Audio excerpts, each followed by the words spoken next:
I'm here. I'm just getting my shit together.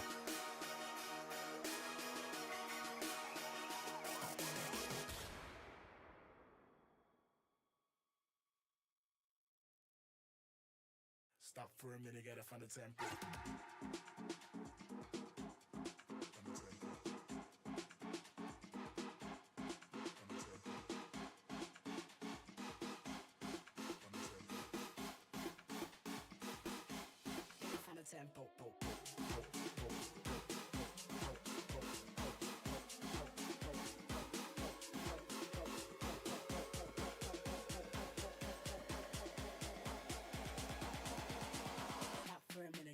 Tempo.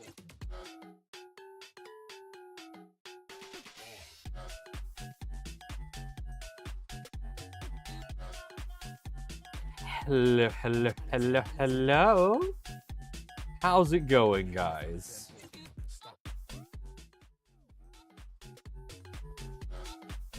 We got some fun planned today, which is, of course, continuing the Positron.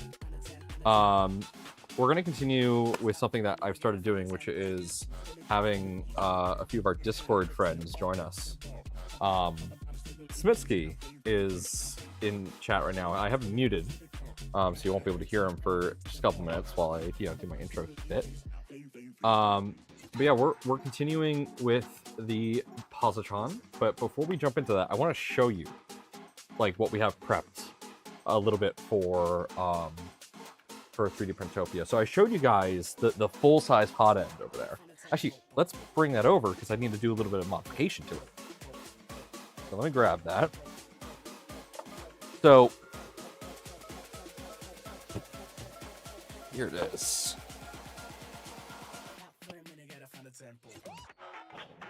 All right. So let's go down to the top view here. Channeling your inner neuro with that hello there. I'm just kind of winging it, doing my own thing. Yeah, so I showed you guys last time that we made this. Let me pull the camera back a bit. We're going to quick modify this because we want to put in this heat block, which is a little bit more indicative of the real one. So let's go ahead and first take this off.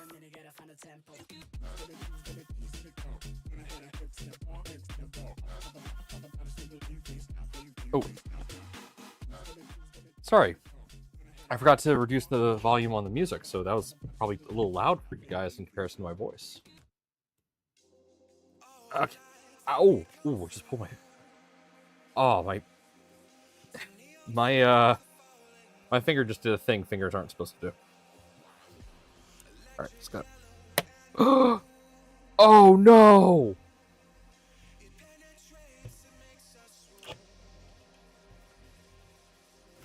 Oh, this is on there too tight. Oh, no.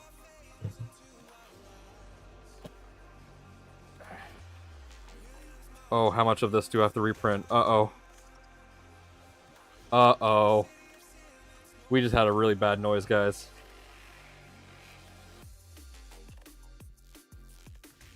Okay, that's still in good shape.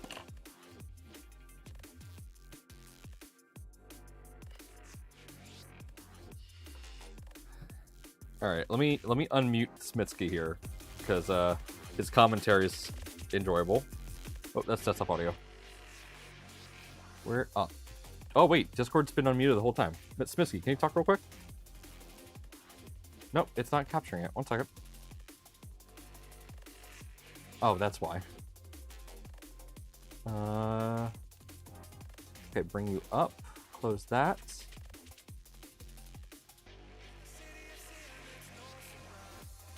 And then, there we go. Okay, now speak, Smitsky. Speak. What? There we go. Yeah, I didn't crack the heater cart. I cracked something worse. I might be able to repair this. Might. Thankfully, if I have to reprint this, this is a part that does not use a lot of filament. Luckily, the screws did not crack. Oh, that would have been suboptimal. Yeah, if the screws cracked, I would have had to reprint the heatsink, and that would have cost a lot of filament. Well, now you can see what cracked. The heat break, just like a real printer. So it cracked right there. That's repairable. So that is repairable. I just have to be able to get this out in order to repair it. And hey, good news. The way that this goes together, I can literally have clamping force on it. Hey, Reverend. I forgot. Sorry, I jumped into this so quickly. I forgot to say hello to everybody. Hello, Zombie. Hello, 3D&T Printing. And hello, Reverend. Welcome, everybody. Okay. There we go. I gotta get this out.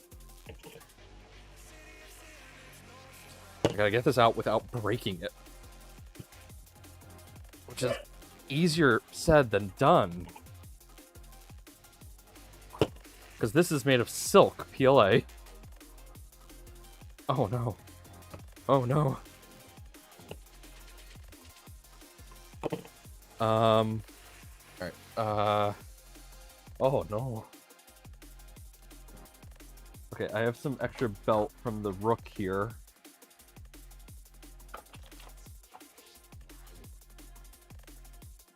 We're gonna try this method. Nope, that's not gripping. Okay, hold on, let's try this. Nope. No!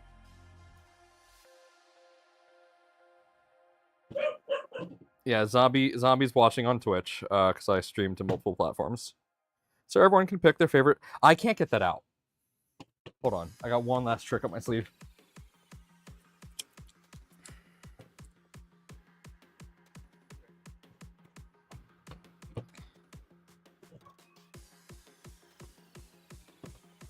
Like, it's rotating. This is so real right now. This is too real.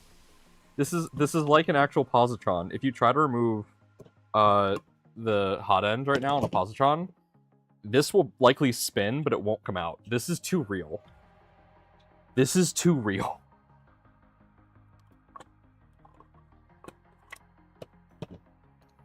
Oh, I designed the tolerances too good. Will fire help? I mean, yeah, fire would probably help, but fire's not what we want. Like, it spins. Yeah, it's locked in there. So it's fine, because I can just put the glue there, and then put that on there, and then it'll work. I guess no one's taking this off anytime soon. Uh-oh. No, don't tell me you're stuck on here, too. Okay.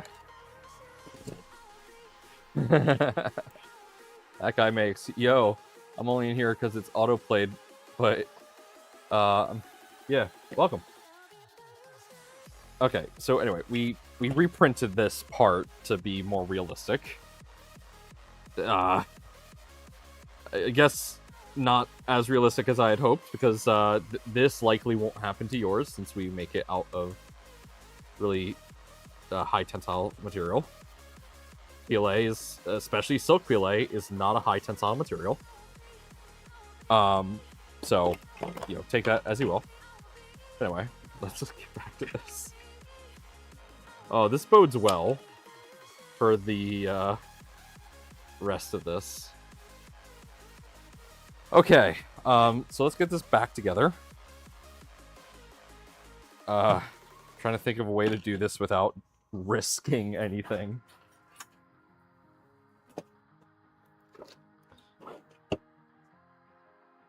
Okay. The one thing that's funny about scaling this up 500% is that there is a bit that works on these.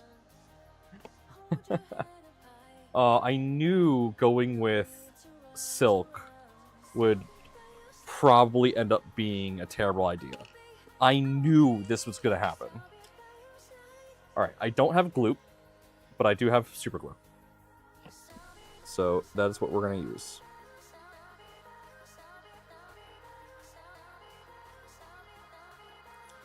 Alright, nice hefty heaping of super glue. Now we gotta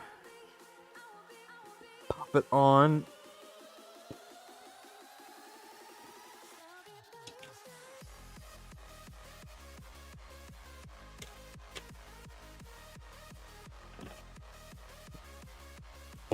Whoa.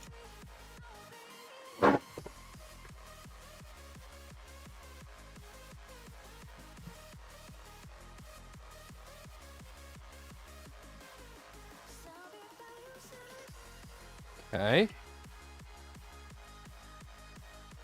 I just don't have it. I never bought it. Okay, the reason I don't use Gloop is because my workshop is in an enclosed space. You are supposed to use respirators when you use Gloop. Because it is not very nice of a chemical. So, as such, I've decided not to use Gloop in my workshop because I just, if I can control not bringing in really nasty chemicals like that, I'm gonna not bring really nasty chemicals in like that. Let's get this in here.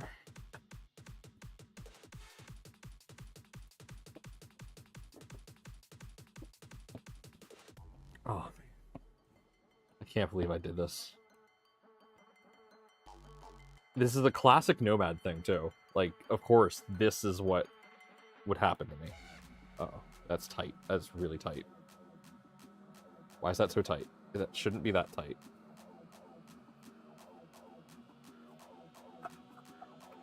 And that went in, like, all the way. Looks like we have just one bad thread. That should be fine. Alright, so let's get this back on. Now, this, because it's made TPU, should be able to slide this over. There we go.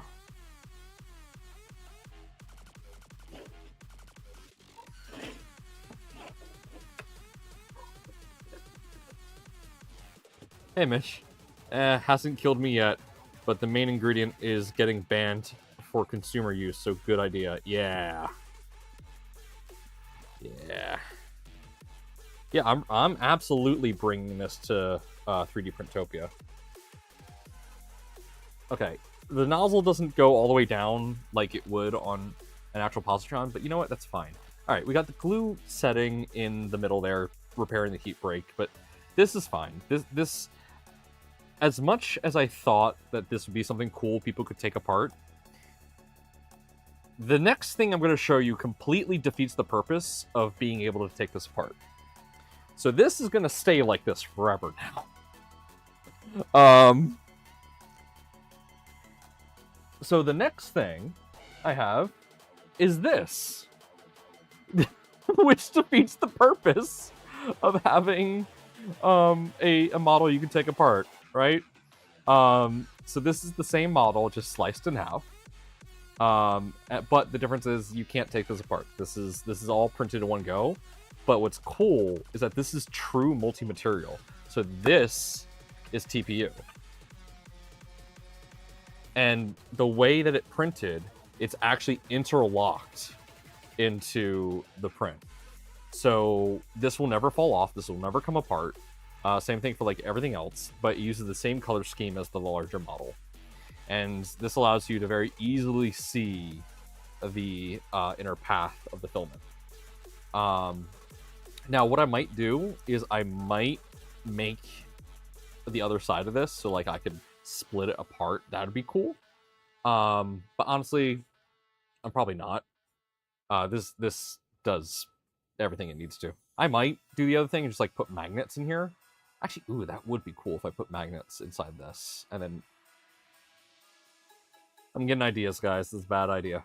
Why are we listening to no, get out of here, Christmas music. Yeah, this is cool. I'm reprinting this currently because I forgot to put support materials in this corner here. So it did not do such a great job. But I'm happy with the rest of this. This came out great. But I think it's a good thing I'm printing a spare because of what just happened. Now, I will say, with this part here, the other one was printed vertically. So it was printed with the shear line actually at the heat break. With this, it's printed like that. So this has a lot more tensile strength. So this is less likely to snap. Like, I can actually tweak on this a bit, and like this TPU is going to flex before that breaks. So this is good. And this is a 40D material, so this is a pretty stiff material. So I'm happy with this as it is. Yeah, this is cool. I can't wait to show this off.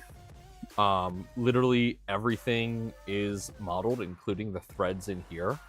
The only one that's not threaded is the set screw for the thermistor. That's the only thing that's not threaded, but everything else is threaded. It looks cool. Can you actually peel this back? No, you cannot peel this back. This is fused. Okay, so that's cool. Yeah, this is just cool looking. Good filament, good filament. Okay. That's kind of all I had to show for this for now. I got a lot more. Actually, I don't have too much more coming down the pipe. The only other, hey Sebas, welcome. Hey, I hope I said it right. The only other thing I got is I printed out these bins, which I've been using. We did reprint the spool holder, and I fixed that last night. And also printed the tool for the XY pit wing, which we might need today. That's kind of the only other thing I printed. We reprinted this. I already tested that the clearance on this part is absolutely perfect. So belt goes through this absolutely no problem. The first layer didn't turn out that great, but you know what? It worked. Hey, Sparks on Tap, welcome. Welcome, welcome, welcome. Just going over all the things that we printed. So actually what we'll do today, the first thing we'll do is we're going to swap this out. Because, yeah, you could already tell. The purple looks way better. Yeah, texture hides it. It's also in spots that don't really matter about being perfect. Because, like, these are in the heat set spots. So we're literally just about to completely melt that area anyway. So what's the point? All right, let's take this off and do the surgery. I hope you all have had a wonderful weekend. I hope you also had a good Monday. You know, Mondays are fun days, aren't they? Hey, I got great news for you. Are you interested in buying a Positron? Awesome. I'm glad you are. We just redid our website. Guess who's on that website? KB3D. You know what KB3D is doing right now? KB3D is awesome, and they're giving you $50 off of Positron. If you go and use code NOMAD50, you can get $50 off a Positron order. That's free real estate right there, ladies and gentlemen. It's free real estate. It's free real estate. It's free real estate. No, KB3D is awesome. They are also they are the first retailer to sell spare parts for the Positron. So if you want to get, you know, stuff like spare belts, spare motherboards, everything's covered under warranty. So if anything breaks, you can easily get it repaired. But you know, spares are always nice to have. You also get, which is one of my favorite things, you can get this CM4 assembly. Doesn't come with the CM4, but it comes with everything else. This is great for other applications other than 3D printing. Like, do you just want a CM4 with a touchscreen? Well, guess what? You can mod a battery onto this, and then you can have just like a little touchscreen. This is Wi-Fi baked in, all powered off a USB. Do you want a headless unit that can connect to whatever printer, like a Rook, for example? Here you go. This works perfect for that. There's so much you can do with this. And it's great. I love it. Something tells me that's going to start getting picked up by people outside of 3D printing realm. Just a hunch. Okay, we got only 37% left on our battery here, so let's get to removing here. Put Joy-Con rails on the sides, and you could do that, yeah. You can put Joy-Con rails on this thing. Honestly, if someone does that, just like as for the Positron, if someone makes a a Nintendo Switch themed Positron, that would be awesome.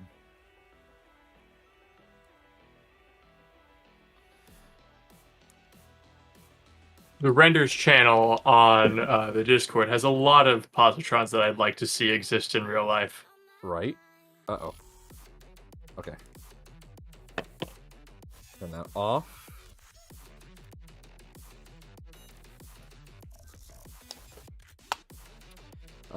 This is unable to remove the insert, so I have to swap out to one that can.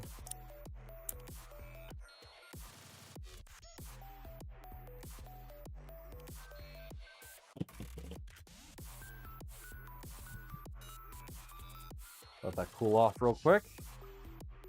Yeah, there's a call going on.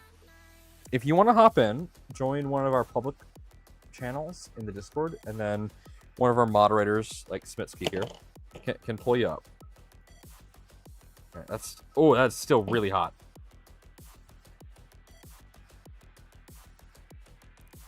All right, let's put this in my little holder here. Oh God! Let's put that in my little holder here, where it won't burn anybody. And then let's grab this. All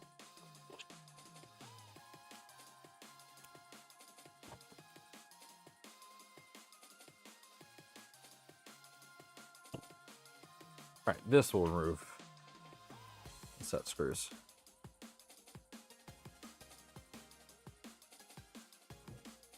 Do you want me to move the Yeah, good. voice channel? Or no? That's a you thing. No, you can.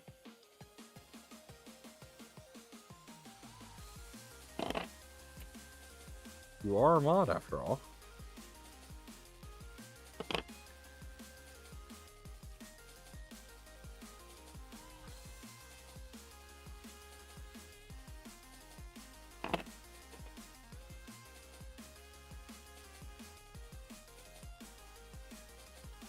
We'll get those in the right orientation after they are removed.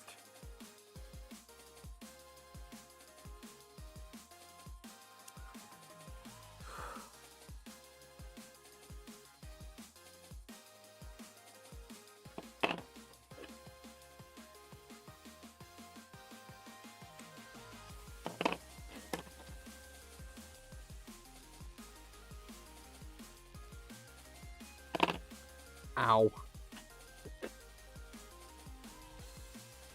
That's gonna blister.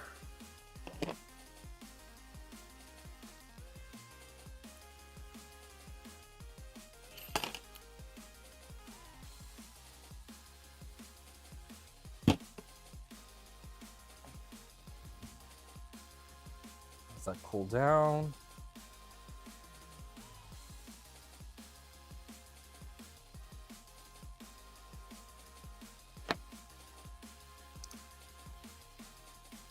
Yep, I got a first degree burn. That's cool.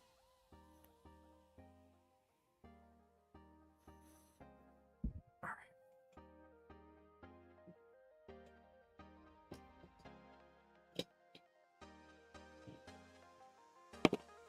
Oh, that's still warm.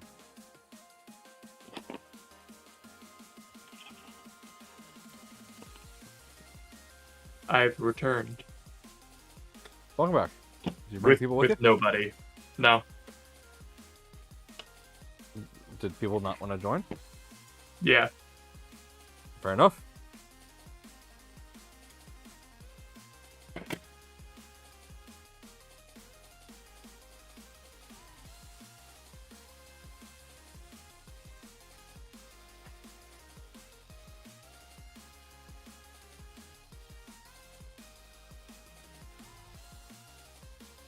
Alright, let's get this out.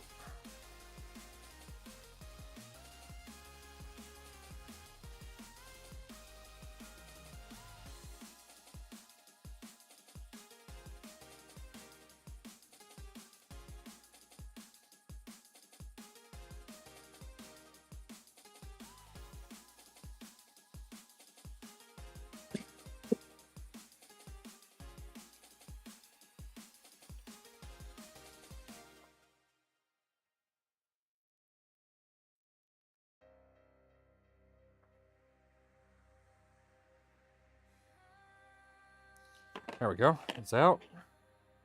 And back in.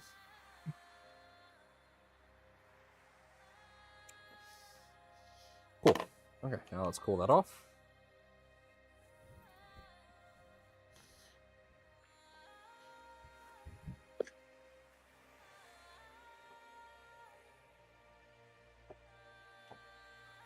Yeah, the only difference between harvesting heat sets and harvesting organs is no one bows to the donor heat sets. They're just ripped out from this mortal realm, and no one gives two shits.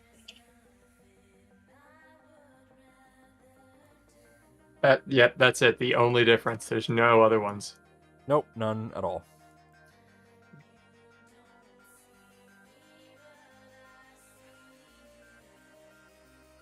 All right.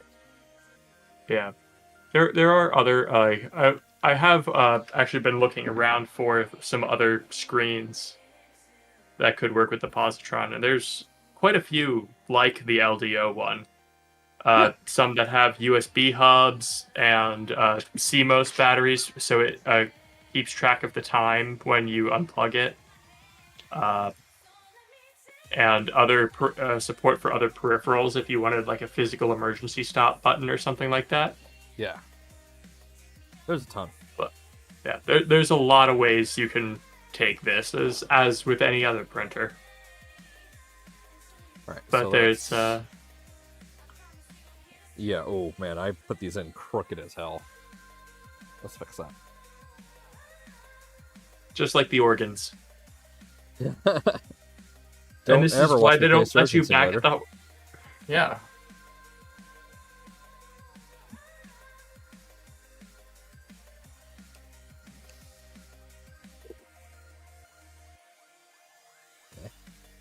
Got that one.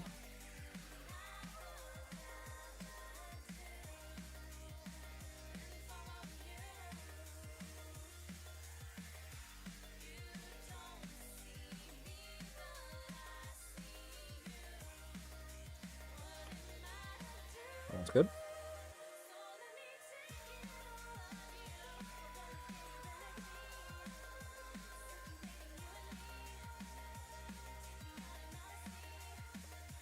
Okay. Imagine after surgery, the doctor comes in and says, "Oh, we put your organs in crooked as hell." We're all just bags of meat. It's fine. They're already crooked. I think the sad thing is, if you ever have like your guts redone, yeah, no, they just throw it back in there. Like, there is no rhyme or reason to which way your digestive system goes back in. They just stuff it back in there. That's It'll it. squirm back into place if it wants to be a different way. No, that's literally what happens. Yeah. Like, okay, it gets weird, but yeah, like, your bits just reorganize back into like what they're kind of supposed to be. The human body's fucking weird, man. Who was Human body's the weird. guy who figured that out? I Like everyone I was don't so know, careful, man. and then one guy just like shuts it back up and like just tosses everything in the back, and like it'll be fine, and then it was. I mean, that is how like surgery in general started. Yeah, fair enough. They probably like just toss it back in there, like, it'll be fine. And then they got a like an MRI scan. And they're like, wait, everything is fine. What? Like, okay, let's be clear. Doctors are just IT guys of the human body. Like, that's it. Sure, they went to school for a ton of years to understand how your body works, but like, sometimes you're gonna be just as stumped as the IT guy. Like, I don't fucking know what's going on here.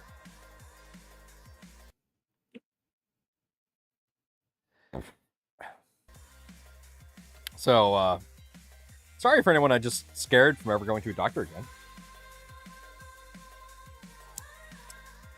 I mean, sometimes there's those doctors that like just diseases just fear the presence of and just immediately go away when he walks in the room? It is just like an IT guy. Whenever a computer's acting up and I am called, the computer immediately is like, oh shit, you're calling that guy? And then it just starts working again. Bearded. It also works First off, when you're in welcome, a Bearded Discord Printer. call. Second off, they do. That is a thing they do. The defibrillator just turns you off and then turns you back on again. That is what a defibrillator does. Oh man, the heart's not going. Alright, have you tried turning it off and back on again? That's literally what it is. Oh no, we have desync issues. Huh? Network desync. What do you mean? Oh, With are the we going nervous over the bit? system. Oh. Yes. Oh yeah, no. I mean, the stream's probably fine. I'm sitting here like, wait, is there actually a problem with the stream? Yeah. Okay, Let us know if there's a problem with the stream. Yeah, if there's a problem with the stream, let us know. Because on Friday, we had major issues that required us to literally restart this build. The heart's not going. Have you tried a couple 1,000 volts? What? No. Why would we do that? Just try it. Holy shit, it actually worked. Alright, I need to trim up the plastic on these real quick. I don't think I'm gonna get it to be perfectly flat, but I'm gonna fucking try. Good. You know, I don't know what the historical timeline for like the development of defibrillation is, but like given all Yeah, like, wait, the hold on a second. How they figured that Frankenstein, one it's out? alive things that went on, like I want to know where the cause and effect was. Yeah, you look up the book and it's just fucking Dr. Frankenstein was actually the guy that figured it all out. Yeah, I was just zapping this heart with a few 1,000 volts, and all of a sudden it started beating again. Maybe we should try this on real people.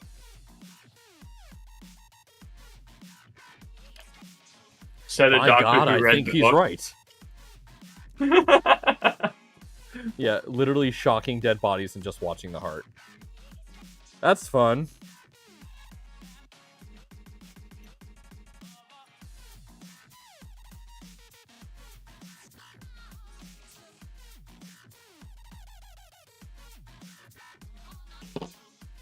That's fun. It's like Oh, hey, burning Mad ants. Cat. Speaking of hearts, how's it going? And yes, of course I'm streaming. It's a Monday. It's a Monday after 7 p.m. Eastern. F it. Let's try this. Hold on. Hold my beers, James. All right, boys. We're doing at-home defibrillation. We at Positron 3D do not endorse that ever. No, we don't. And yeah, Mad Cat, if you hop into... Actually, no, you have access, Mad Cat, you can just hop into the streaming channel in the Positron Discord, and then you can just hop in.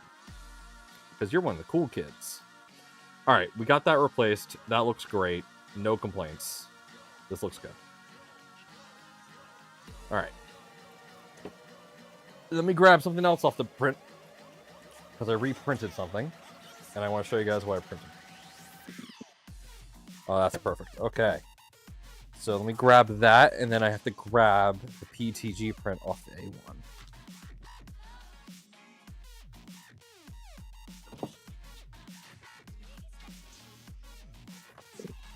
Some of you in the audience may have noticed that my name isn't flashing when I talk. Oh, really? Is that how that works? And that, I'm kidding. yeah, it's set to a certain channel, voice I'm channel. But yeah, Oh, I have it set to the wrong channel. yeah. Wait, I don't know if the owner of the widget has to be in the channel for it to work, or if somebody was talking in general, if it would Someone just show was that talking instead. in general. Hold on, let me... Okay, I have to go to... What is it? Discord... Or stream kit. Stream kit overlay. There it is. Install for OBS. Select a server. That one. Invite channel. That one. And then... Let's see... Oh, wait. Voice channel. Okay. Voice channel. Streaming. There we go. Show speaking users only. Show my avatar first. Cool. Okay. Grab that. And then we go back into Streamlabs. We go to the browser thingamajig here, right? No. Wait, yeah? No. Discord VC. Here we go. Drop in that URL. Hit close. Now, it should... There we go. We're there. Now, Hello! I'm also going to go ahead and add a status widget. Because why not? That seems like a good idea. So we're going to do add source. Browser source, add. And then add new source. Discord Oh, wow, we got it. invite.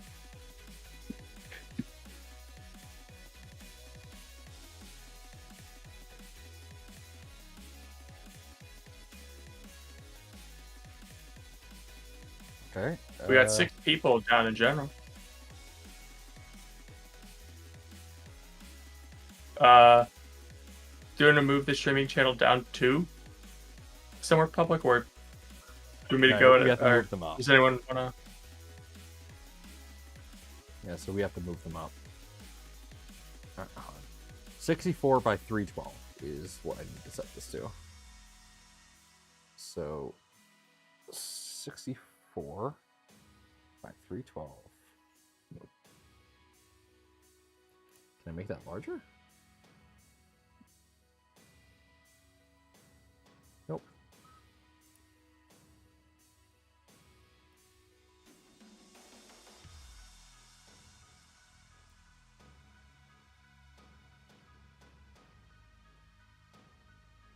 There we go.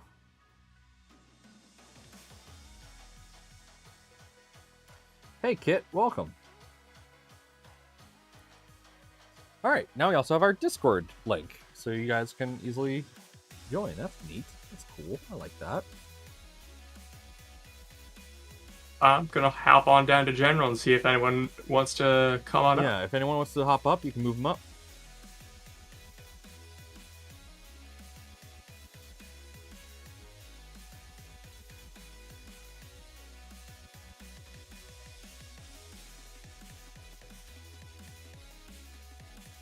Alright. And also, reminder,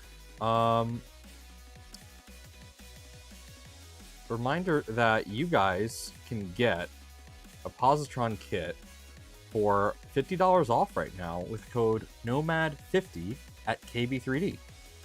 So if you want to get your hands on a Positron and you don't want to, you know, spend $700, which is totally reasonable,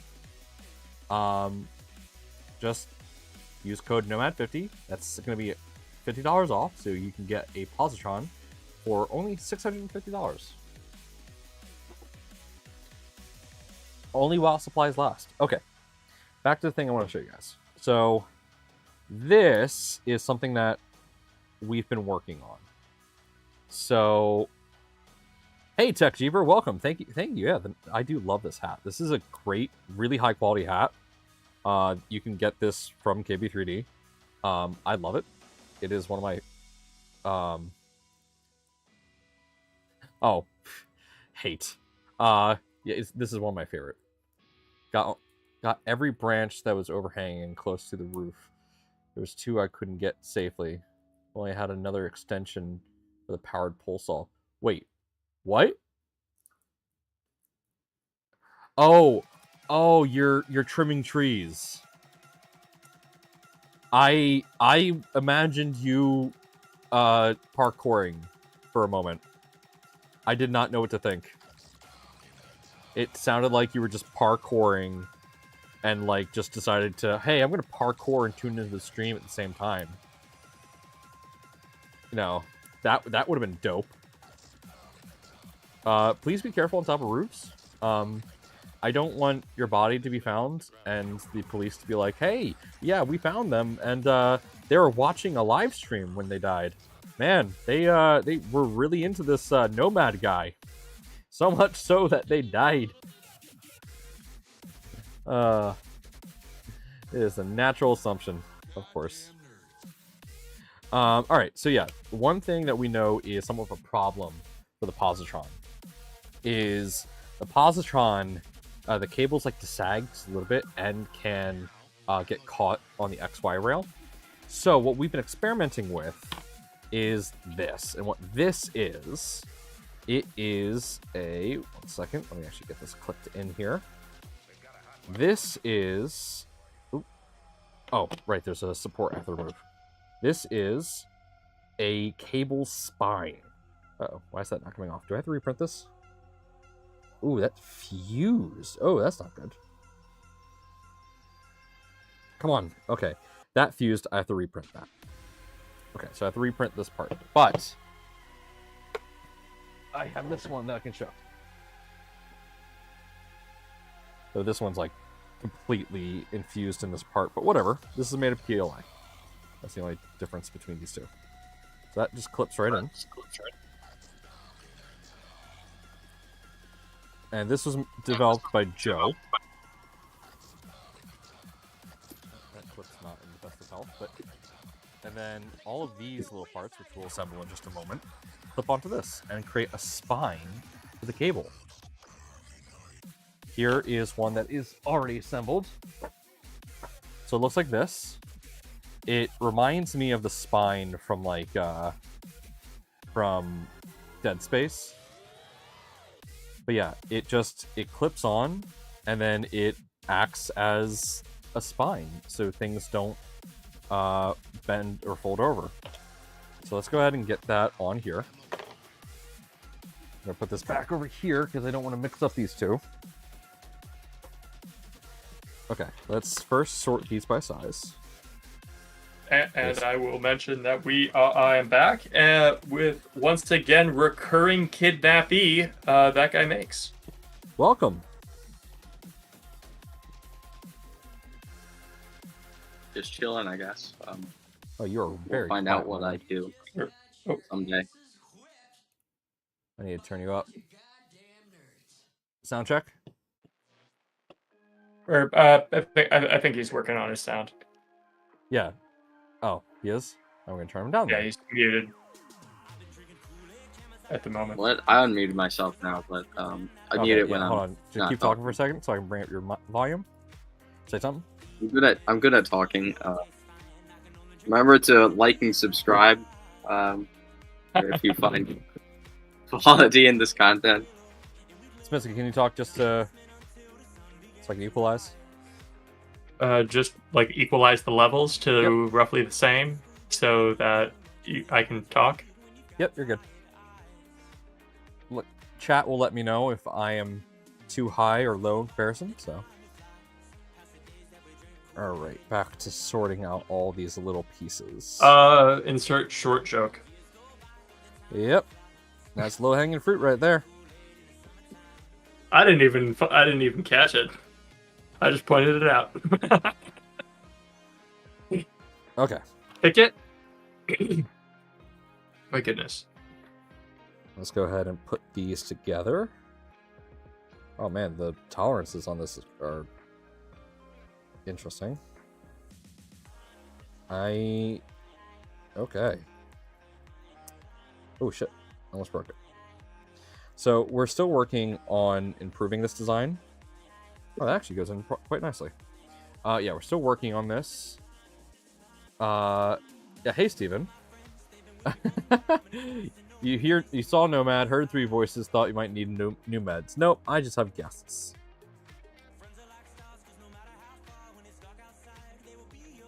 I just have people. Or at least that's what Nomad keeps telling himself. Yep. Yep. The voices in my head keep me company during the darkest of times.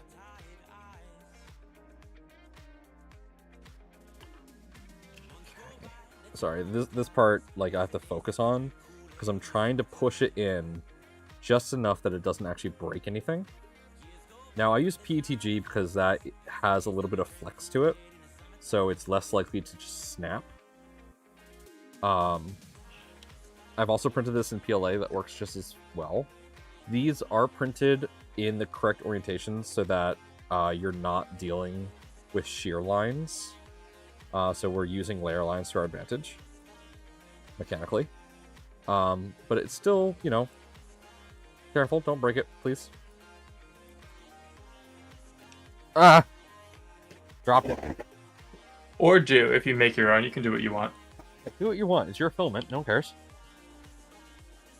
No one can ever say the positron is spineless. Yeah, yeah. That is a true statement. Now,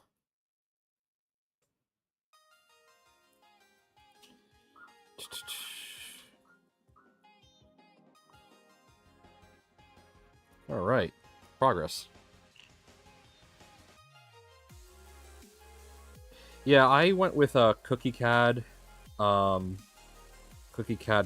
here. This is Cookie CAD PLA. Now this is nice, but this is gonna hold up a lot better over time. Oh, and I just completely bent that. But guess what? It's PTG, so I can just bend it back.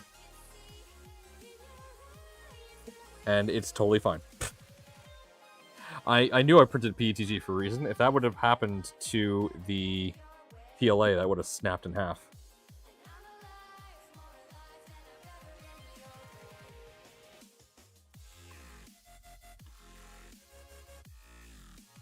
Back in my day, we made cable chains out of PLA and we liked it. Oh god.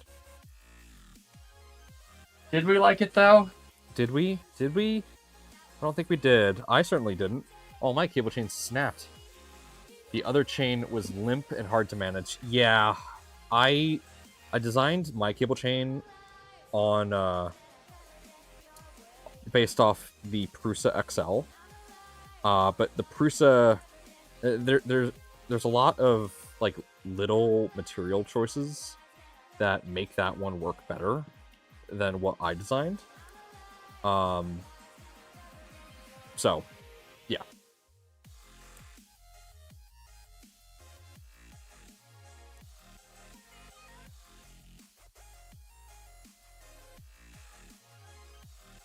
Oh. There's the part I removed from the Positron for maintenance, which goes missing for a week. Part number 3. Woohoo! Woo! Wait, did you find it or did you just lose another? I lost another one. Oh, wonderful. Okay, this one. But I've only found the second one. Oh, so that's I good. guess it's optimistic of me to say a week.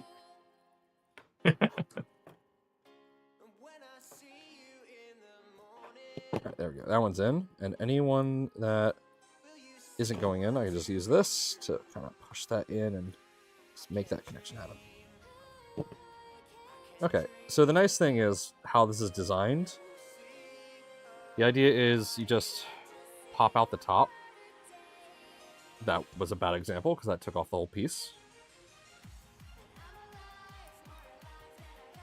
But the rest of these, you just unlatch the top, put the cable in, and then latch it back in.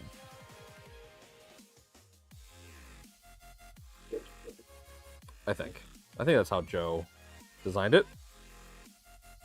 Mine are being a little weird, but anyway, yeah, so that's the cable spine. And it goes onto the tool head like this, and it gives you just enough slack to prevent your cables from getting caught in the X1 rail. So this is going to be going on my Positron. I have to reprint one part, but that should be easy for me to do. Yeah. Though I might... So this one... I have to reprint that. We just tested that. Let me see. Can I fix this? Yeah, that one's obviously bent out of shape a bit. Did I just fix it? Let's see. No, that is easily slipping out. But yeah, so it's going to look like this. Wait. This is the PLA one. I'm going to throw this out so I don't use the PLA one by accident. This is the PTG one. I think I'll be doing this when I build mine. It's much nicer looking than zip ties. Oh, absolutely. I'm going to be replacing the current experiment with this because this is just a better experiment result. So Though there is lots of experiments for how to solve or play around with this. Yeah. Some still ongoing. Indeed. So we go ahead and route the PTFE tube through here. So this forms the actual base of the spine. And I am going to just clamp this down real quick.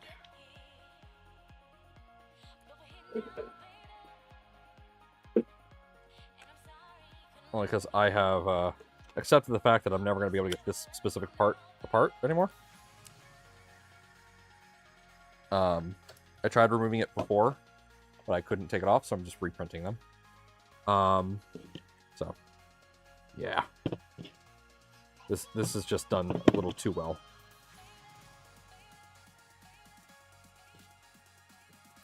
Okay, that's not even going together any further, but this works for demonstration purposes. So that goes through. That goes all the way in to the nozzle. That goes back on there. The nice thing about this PTFE tube is that acts as a hinge point there.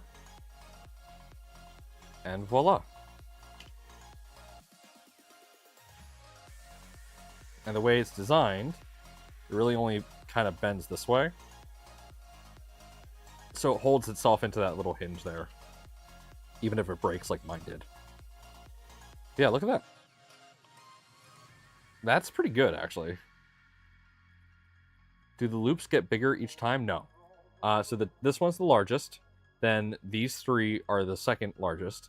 This one is its own size. And then the rest are their own size, except for the last one. So if I hold it as straight as I can, you can kind of see the stepping. So the last one is the smallest. The next few are the same size, etc., etc. Yeah, so this is a pretty robust system. I think this is going to work well, and also it just looks cool. So this probably is going to be something that we recommend for the main kit. So keep an eye on this. I'm going to be reprinting a few parts. Hey, Pezliz, welcome to the chat. I like this. This is good. This is a very good solution to a problem that we've been having. So I'm going to now remove it and put that into our parts bin for later. Now this I'm going to throw out because failed.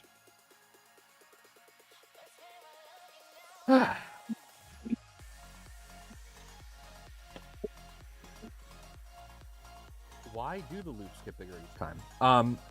It's for movement purposes. You want to have the USB cable that plugs into the tool head. You want it to have some movement. You don't want it to be fully restricted, because if it's fully restricted, it's going to unplug itself. So we need to have enough slack in there to allow for movement. Miss Lee Marie, welcome. How are you doing today? Okay. We've been stalling for quite a bit. This is a bad part. Let me throw this out before I accidentally use that. Where is that good part? Okay, it's in there. Cool. Hey, Jeremy, welcome. How's it going, guys? Hey, RFS 3D. Man, we got a full house in here. Wonderful to see you guys. Okay, we are starting on the base plate today.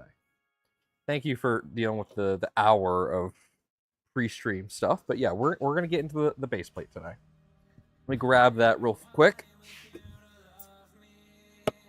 Now, hey, I got great news for you guys coming to 3D Printopia. This sticker, I've asked Jason to bring 50 of these. So, of both sides of this sticker sheet. So that you guys, if you have a batch 1 kit, can upgrade your stickers to be the latest sticker. So be sure to stop by the LDO booth to get your new stickers. Look at that. It's all the parts of the Positron. Now, I can't make any promises. I asked Jason to do this, and this is only 2 weeks before. So we're trying to, and hopefully we'll have it. But yeah, I asked Jason, and hopefully we'll have that ready for you guys. So make sure to stop by the LDO booth to get your new stickers. All right, let's go ahead and take everything out of here, because now we're at the point where we're going to kind of need everything. I still love the smell of this. It's that new case smell. Because, like, I'm kind of torn. I want to make that my new, like, primary case because of that sticker. But my other case has all the stickers that I put on it. It has my sticker bomb. That is a batch 2 case. So, yeah, you will get that. Other good news, as I found through the grapevine, every single part, I think, except machine parts. I think the machine parts are the only thing I don't have confirmation on. There's going to be spare parts of everything, including the case. So we're going to make the Positron self-sourceable very soon. In conjunction with LDO. So LDO is helping us make everything self-source. Hey Zolan, welcome to the live chat in TikTok.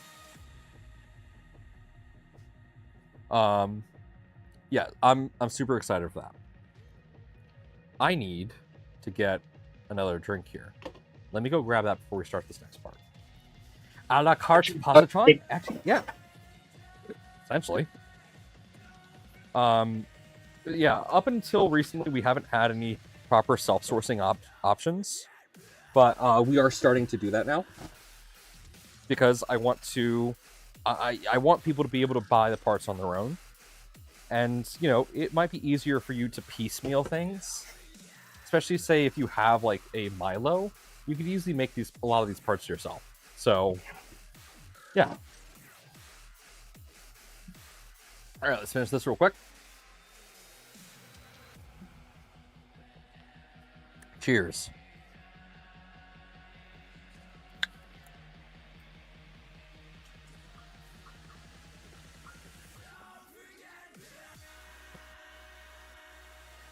Okay.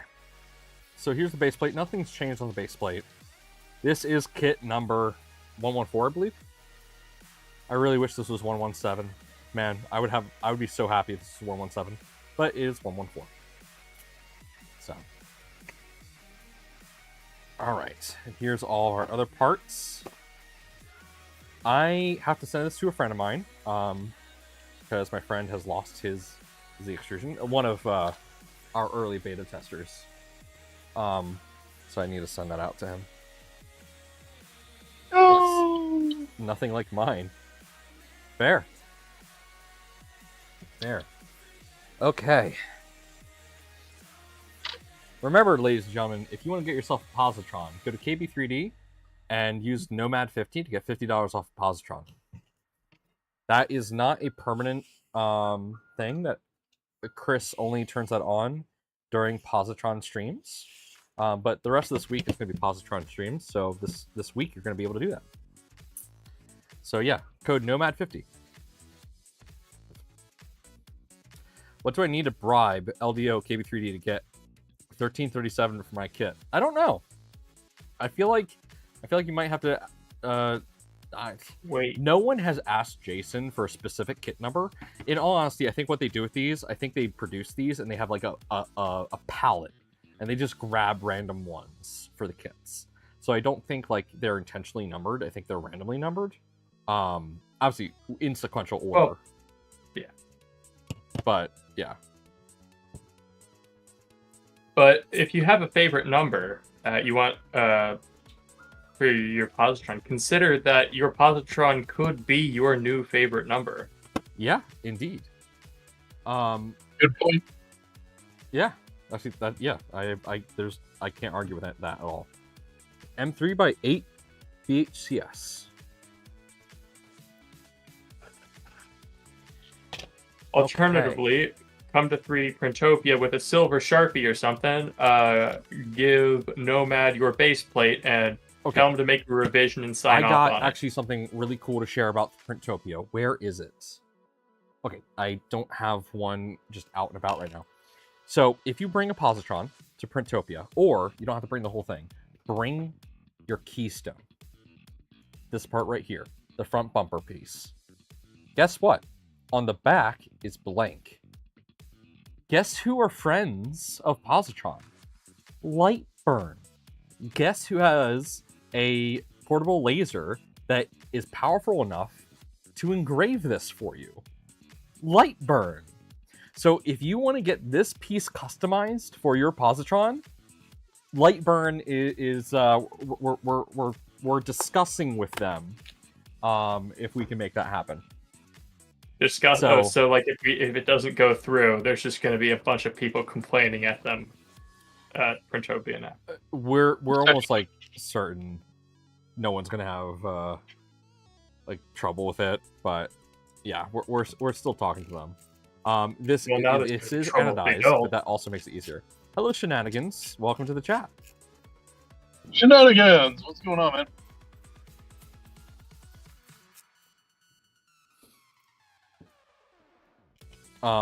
But yeah, we got a ton of cool stuff happening at 3D Printopia. I've counted so far 17 Positrons, roughly, that should be at the show. There's going to be a lot of Positrons there. Edgetech, Scott, he's bringing a V3. So if you want to see a fully functional V3 Positron, like a proper LDO V3 kit, that's going to be there. I'm going to take a power nap, but leaving you on lurk. All right, Pez, you have a good night. Hope you're feeling better, by the way. I know it's been a while since you got sick. Hope you're feeling better. Miss Lee Marie 3D says, that'd be neat. Love the Lightburn crew. Oh, yeah. They are the best. Jackie is also a resident of New Jersey, and I need an excuse to go hang out with them. They do a bunch of BattleBot stuff, but it's difficult for me to escape the basement. That's just how it is. Steven says, make no mistake, once I put this together and get it running before Jeremy, I'm never taking it apart. Hell yeah. I need all my energy for Z and Z. LOL. Tested negative, finally. So glad to hear that. Go get some rest. Yeah. I'll be sending all of our Twitch people over to you, as well as anyone on YouTube who cares to join on Twitch. But yeah, go get some rest. 3DNT says, I got you covered on the silver Sharpies. Thank you. I actually was going to order some silver Sharpies, but if you got some silver Sharpies, thank you. I've had people ask me for my signature, and I haven't really thought about it, but yeah, I kind of need to think about that now. Because people have asked me for signatures, and I've been woefully unprepared in the past. Gotta practice up on the illegible autograph signature. Right? If you want to get your Positron signed, but you don't want to bring the entire Positron, the best part for you to bring is either the CM4. The CM4 is a good part to bring. So the head unit is easy to transport. The plastic on the back. Yeah, plastic on the back. Not going to. I mean, I guess you could sign the back for that. I want to say one of the faceplates would be good as well. It's gonna be difficult to sign this because this is a type of steel, and it's likely gonna rub off. But the plastic parts are gonna be your friend. Sign across the LCD. I mean, look, I will sign wherever you want me to. All right, we need hex male-female standoffs M2.5 by 4 by 5.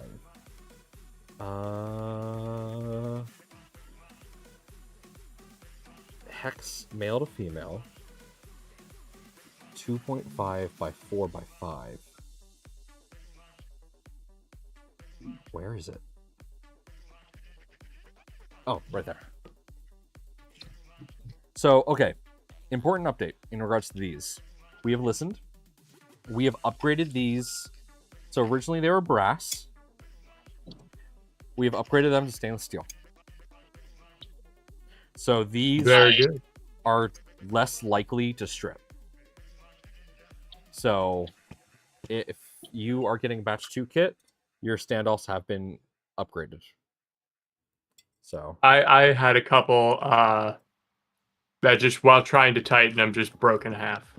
Sheared right in half. Look, my method of doing this is get it finger tight and then take this little tool and you do essentially a quarter turn. You don't do anything tighter because that's tight enough as it is. Yep. That's what did it. Really? That's terrible. It's a good upgrade.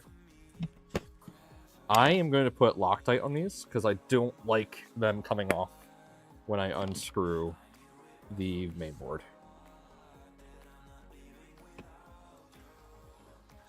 You do not have to Loctite these, but if you're going to Loctite parts, this part I would absolutely recommend Loctiting.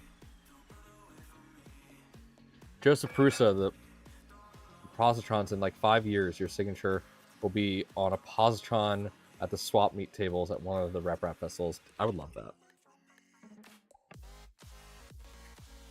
Like, I try not to let stuff get to my head. The Positron project is an inherited project.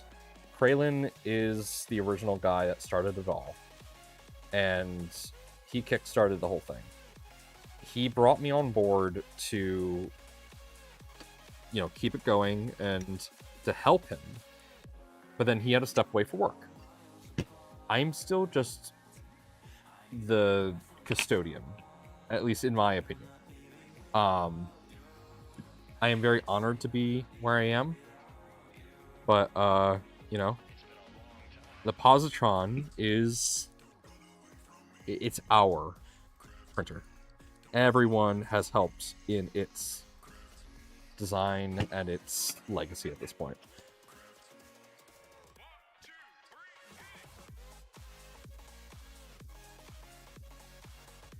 And honestly, I could not be more proud of a project to be part of.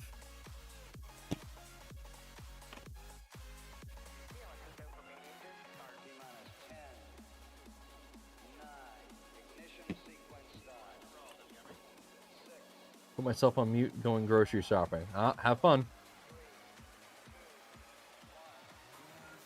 What's in the menu at the store tonight? Grocery shopping. Yeah. Isn't life fun? I have to ship something out tonight. I keep forgetting to do that. Alright, I am going to actually thread block these too.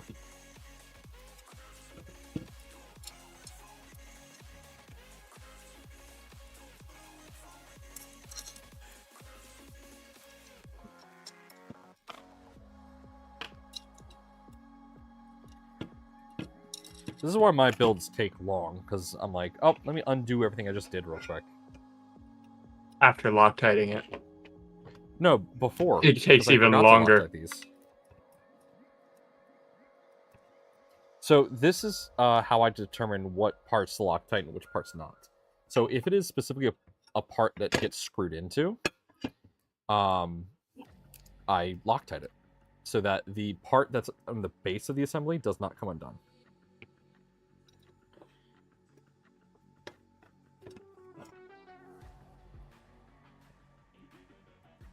Now, I got plenty of Loctite blue, so we're not dealing with Loctite red anymore. Yes, Sabas, I remember Loctite blue. I've learned from my mistake. Now, guess what? That Positron was just at Orange County Maker Faire. If you guys went to Orange County Maker Faire and you saw the Hitchhiker at Ollie 3D's table, that was the red Loctite Positron. Say what you say about red Loctite, it made it. It made it to Orange County, no problem. So, yeah.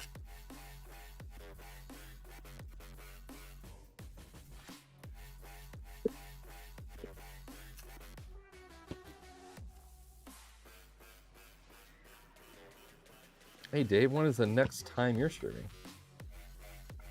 Yeah. Oh, you're streaming tomorrow? Sweet.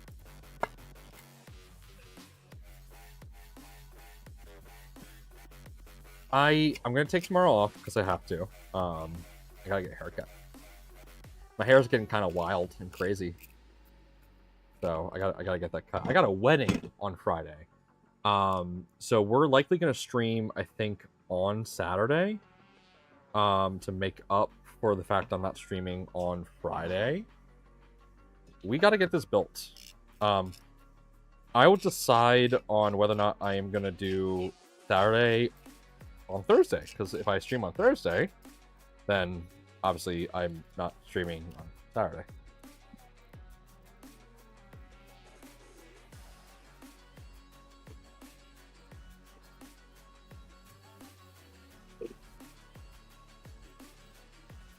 Nomad, you are the streaming king. Well, thank you. I'm actually pretty happy with my consistency thus far. Especially, like, let me be clear. I'm streaming because it helps me get projects done. I'm not really streaming because, like, I want to make money off this or anything. I'm really just doing this because it helps me do projects. I like working on things with friends. I don't like, let's see. No, there really isn't any Loctite left on this, so I'm just going to use this. Kind of lather that up a bit. Yep, just like that.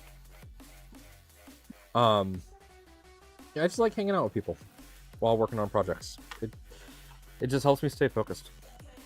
And streaming allows me to do that with people who are like actually interested in the project that I'm working on. So it's a win-win. You guys are actually interested in what I'm doing, and that encourages me to actually work on this. I agree 100%. I do the same thing.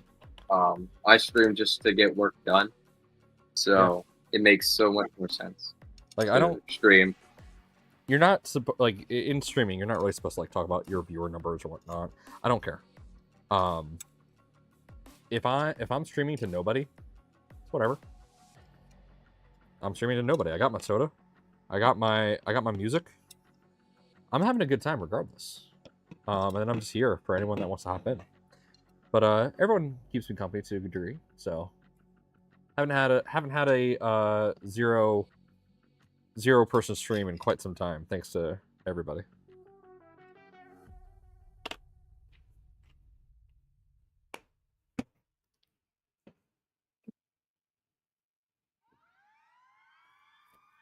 Thank you, Marie. I do appreciate that. I like the good vibes. Good vibes are good vibes. All right, install the PCB mount. Ladies and gentlemen, this is where things are really gonna pop off. Look at that color right there. Is that not fitting? Oh, she's a tight fit. Ladybug, welcome to the chat. I haven't seen your name before, so welcome.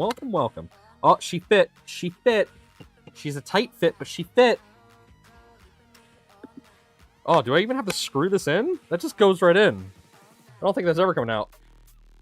I'm pretty sure Ladybug's 3D&T's wife, if you're wondering. Ah.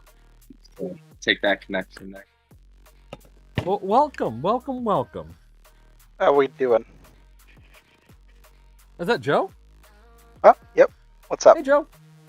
Welcome. Hello. Oh, well, hello, Terry. It's a pleasure to meet you. I'm the crazy baboon that 3D&T probably has on his TV or something. I don't know.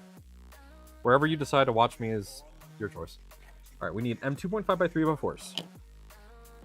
M2.5 by 3x4s.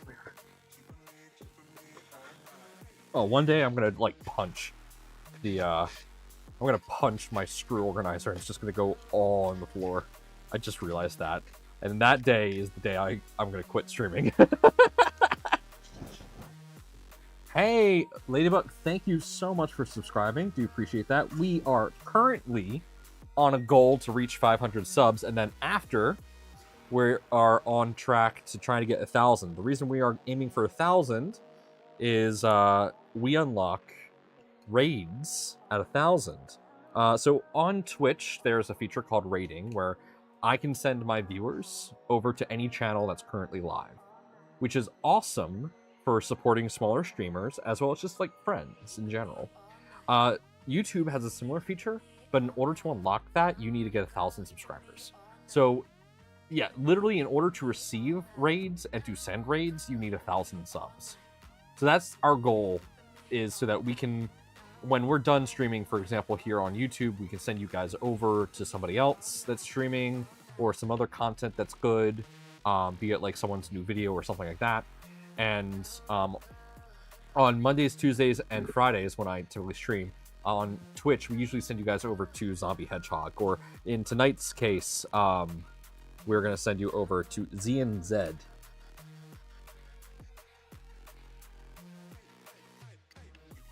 And if for whatever reason Zombie's not streaming, then there's plenty of other people we can send you to. Yeah, 1K is the goal right now. Yeah, get to 1K so I can raid to you and you to me. Absolutely, Jeremy. Absolutely. That is the hope. That's the one thing I do love about the 3D printing community, especially in the streaming parts of things. Everyone just wants to help each other. And it's wonderful. Like, okay, I tried doing this whole streaming thing a couple years ago. And this was before I actually made any friends in 3D printing. This was also when... this is not a dig at the Voron team, but the Voron community had a bit of toxicity to it. They have since rectified this and removed the toxic individuals. But I tried streaming back then, and yeah, it was not a great experience. But that's since been resolved, and everyone's just been wonderful and so helpful. And I'm so happy to be part of this community. All right, let's cool you down. There we go. All right. Now let's get this in. Let's see. Okay, I need M3x6 BHCS. We all support each other in this community, and that is amazing. Absolutely. So, while we're saying that, real quick, obligatory plug. Ladies and gentlemen, please, please, please, if you enjoy what you're watching, please be sure to like and subscribe. Your support is greatly appreciated. Okay, I need M3x6 BHCS. Let's see here. M3x6 BHCS.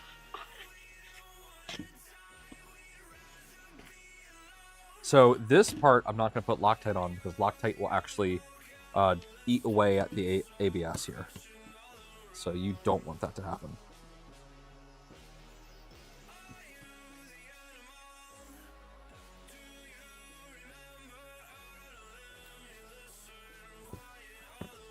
There we go. Interesting. This piece is bowing a bit. Okay, let's rectify that. So this piece is a really tight fit for some reason. If you tune your stuff, this should be fine. The printer people should buy an island. No, we're gonna buy a plane so we can. Yeah, we're gonna print buy on a it. plane. We're gonna have a mile-high rep festival. That's what we're gonna do. We're gonna have fun. Yep. Yeah, the first millionaire. You have to get a plane. Here it is. Okay, so we're gonna real quick trim this up. Hopefully, this will make it small enough to actually fit.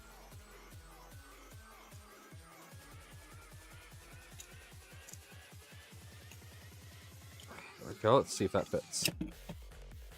Oh, absolutely. Okay, now let's do it on this side.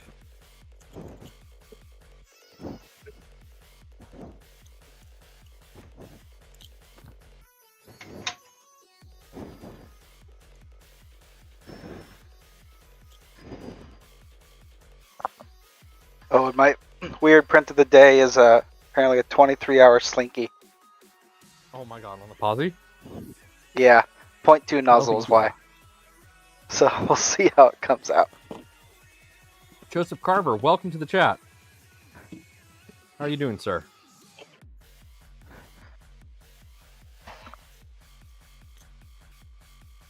If you guys don't have one of these yet, go ahead and go to KB3D and pick yourself up a CNC kitchen. A CNC kitchen deburring tool. This thing's great, and it is specifically designed for PLA and other printable plastics, so that you can get into smaller spaces a lot better.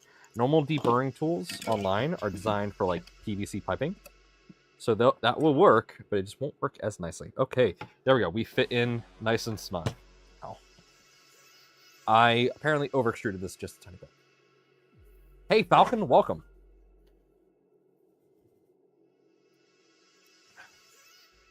I think the guy from SV Seeker has a printer on his boat. And Ladybug says cheesesteaks? Cheesesteaks. I know a great place for cheesesteaks. Because I live in Philly. I want to know more about these cheesesteaks and how we acquire said cheesesteaks. Oh, 3D printing. I didn't see 3D&T printings. You promised cheesesteaks for everyone if we moved the rep to... Yeah, I did. I didn't promise I would buy them, but I would, you know, help procure them. So the Philadelphia Convention Center is right above... the Philadelphia Convention Center is right above a place called the... It's right above... I know the name. I'm just drawing a blank for some reason. It is right above Reading Terminal Market. So the reason it's right above Reading Terminal Market is because that used to be Reading Terminal. Reading Terminal is an old train station, and that is now the convention center. Back when the train station was being built, there was a giant farmer's market on the plot of land that the Pennsylvania Railroad bought in order to build the train station. But the farmers refused to leave, like, entirely. They just like, nope, we're not leaving. This is our farmer's market, and you can't get rid of us. And instead of just, like, forcing them out with the Pinkertons, the Pennsylvania Railroad was like, okay, you don't want to leave. That's fine. What if we built it on top of you and, like, gave you a roof? And then the farmer's market was like, okay, sure. That sounds like a great idea. So they built the train station on top of the farmer's market. The farmers got a roof over their heads and, like, were out of the rain. And the Pennsylvania Railroad had a train station that was above the ground. Yeah. So now that is the Reading Terminal Market. And Reading Terminal Market is the best place to get cheesesteaks. Never go to Pat's and Gino's. If you go to Pat's and Gino's, then they're not good. They'll say they're good, they're not good. Because Pat's and Gino's is like the tourist trap for cheesesteaks. So those cheesesteaks are now made to be made as quickly as possible, not the best way possible. Also, hello, La Ufa. Welcome. I hope I said that right.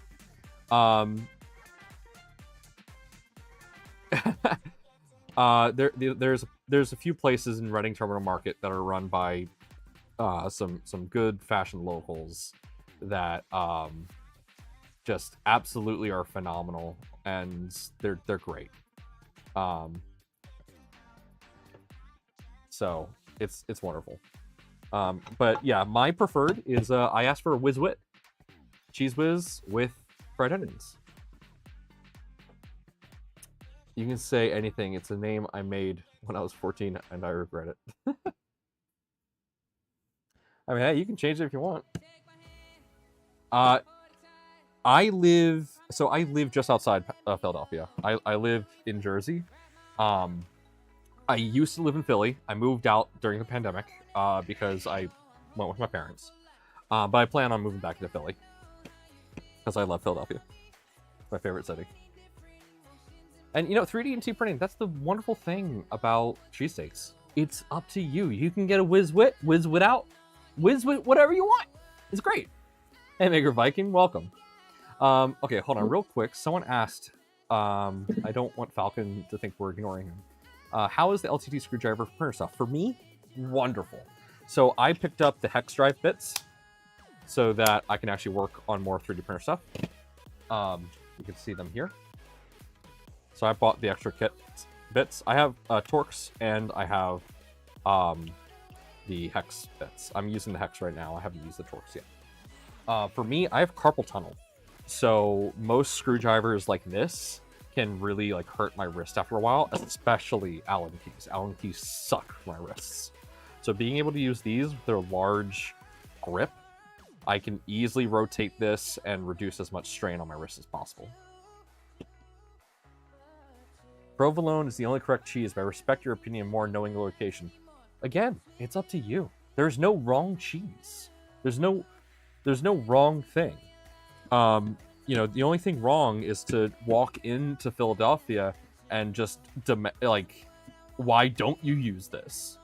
Because that's not what we fucking use, asshole. We're not getting political. Just saying. This is Philly. You can get it how you like it, but don't criticize how we fucking make it.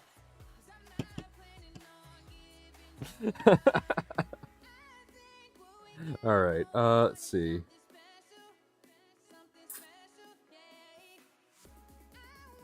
Okay, now it's these parts here. If you're new to the channel, we love to. We're full of Philly spirit, so we make digs all the time. So again, batch 2, we improved the packaging. So everything actually has laser engraving, so you can find out which parts are what pretty easily. And there's holes here, so you can easily just stick your finger in and pop it out. This one's being a little bit of a pain in the butt. But imagine getting that out without that. No, is cottage cheese a valid cheese?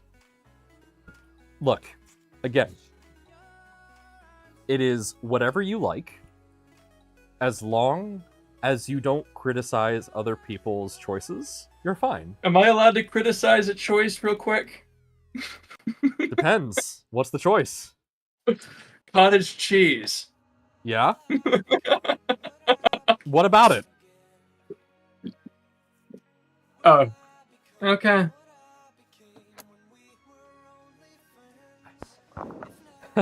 3D&T says no. So 3D&T is apparently very staunchly against cottage cheese. Yeah, Like, thanks. Mark In third general generation or flat on something? thought. Yeah, hold on. What's the context? Are you talking about cottage cheese on a cheesesteak? Yes. Oh, okay. Oh, I mean, yeah. Oh my. Hold up. Like, cottage cheese on cheesesteak. No, You're let me thinking cook, about this too actually. It's unconventional, I mean, but yeah. I don't hate it. You haven't tried it. No, chat, I think that'd work. Don't stop knocking it until you try it. Okay, so here's the thing. I am fully open to trying random stuff. So there was a burger too, but I have place limits. in there's a burger place in the Caribbean. I forget the name of it, but it's gone now. I got destroyed by a hurricane. And we asked for their signature burger. And it was delicious, but it was white. The meat wasn't white, but the burger was. And we were so confused as to why it was. And we're like, what is this? This is delicious. It's amazing. And we asked what sauce was on it. And we're like, what is this blend? And they're like, oh, yeah, it's mayo, it's this, it's that, a little bit of sour cream, and tartar sauce. We never thought to put tartar sauce on a burger. But because the Caribbean is the Caribbean, obviously they have a lot of fish-style dishes. The tartar sauce is amazing on a burger.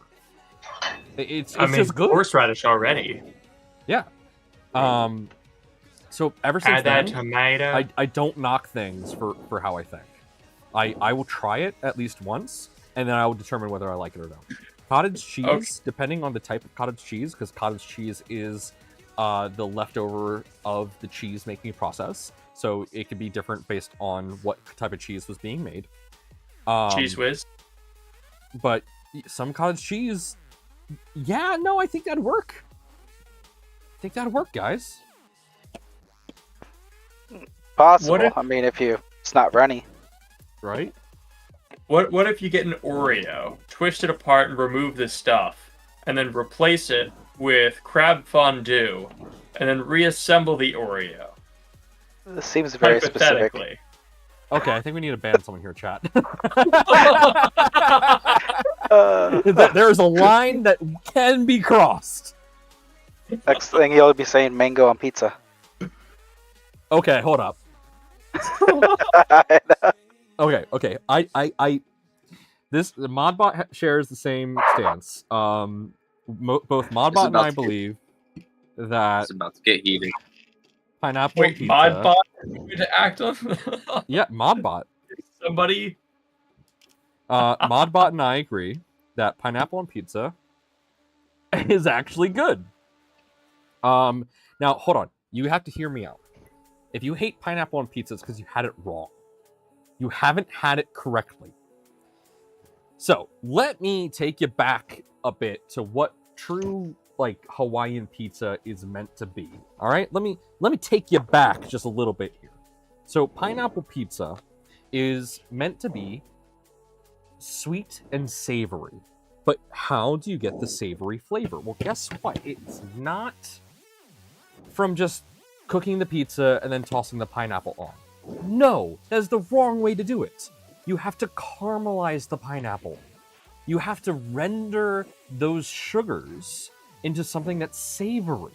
If you don't render those sugars down, you're going to have a tart and sour fruit on top of your pizza that already uses a tart fruit, the tomato, as a base. So you're just adding a ton of tartness to the pizza. It's not going to be enjoyable. And that's the other thing. Pineapple. If you get pineapple on pizza, don't fucking get red sauce. Get white sauce. Get like a garlic sauce. Don't get red sauce. You're just asking for heartburn. The reason people hate pineapple on pizza is because people haven't had it correctly. You have to, if you're ever in my area, I'll take you to a place that does it correctly. You got to do it in a wood fire. Are you oven. paying? For the Or for is this that? like the If you come cheesecakes? one-on-one to come hang out, yes, I'll pay. Because that place is also a bit expensive, and I'm not gonna force you to pay for expensive pizza. But here's the thing: I'm a second-generation Italian immigrant, so my grandparents were born in Italy.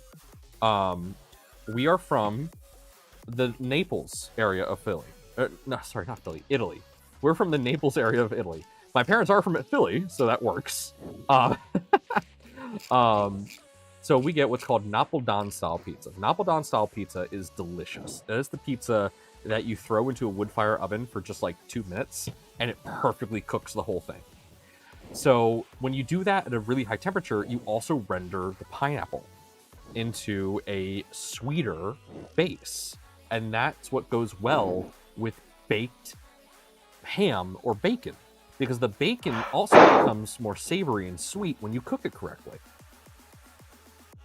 This is the part of the conversation that's left out when anyone asks pineapple on pizza. What about strawberry on pizza? I haven't had it, so I can't really comment on it. But you know what is good on pizza? You need to be more Fig. judgy about some certain foods. Fig on pizza is actually really good. So fig on That's pizza is something that is extremely Italian. So figs grow in Italy quite well. So Italians would want to put some fig on their pizza to add a little bit of sweetness. And that's just an old Napoleon tradition. And it is delicious. It's amazing. I could see that for Mediterranean or Greek style pizzas. Yeah. Pretty good. It's great. See, that's the difference between me and other streamers. I'll actually realize that educate this is- you on food. Because I love food. Have you seen how fat I am? I fucking love food.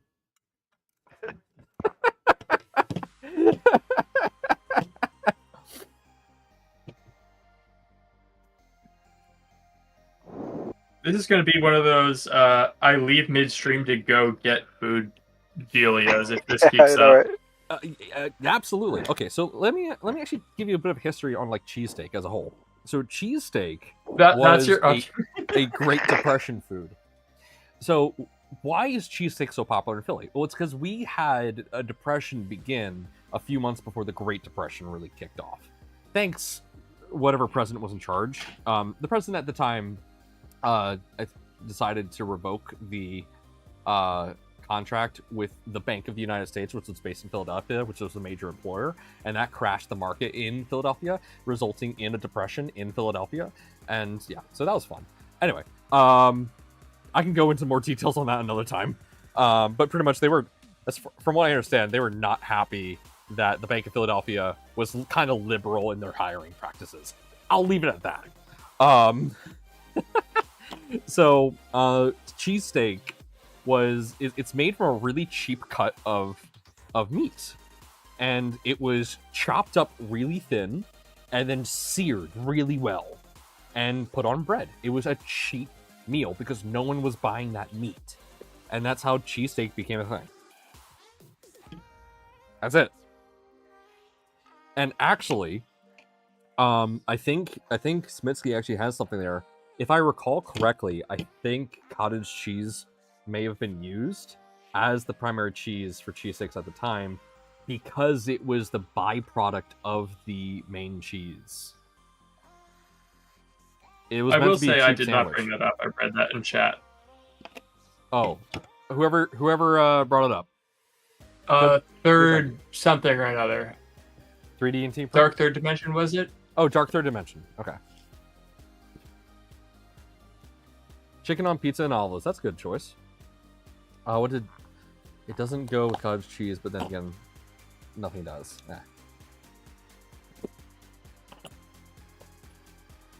Okay, look, I was raised with cottage cheese as a great thing for salads. I love it for that reason. But that's just me.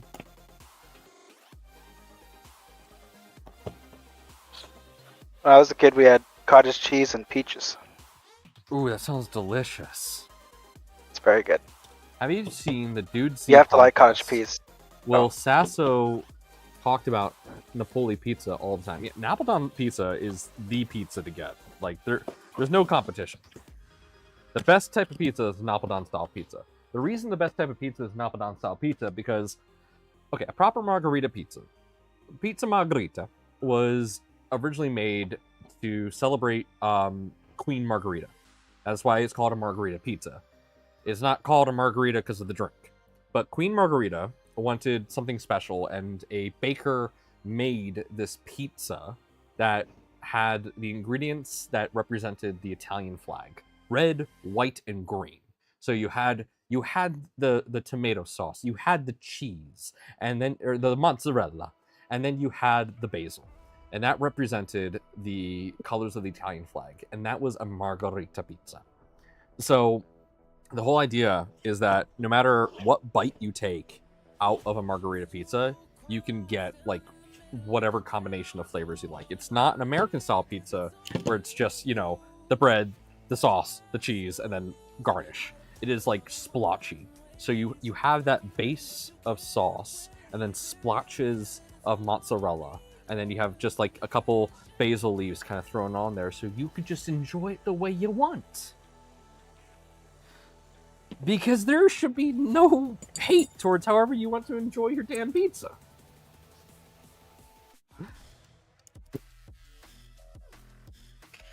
I think trivial online discourse is easier than politics. Right? That is my defense. What is the fried pizza? That's an American thing, man. I don't know. I don't know what that is.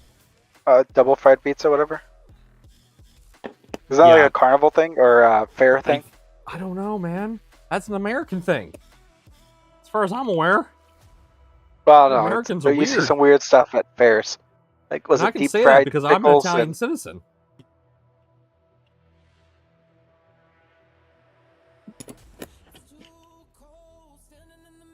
Scottish chip shops sell deep fried pizza. It's so good. I've had fried pizza before.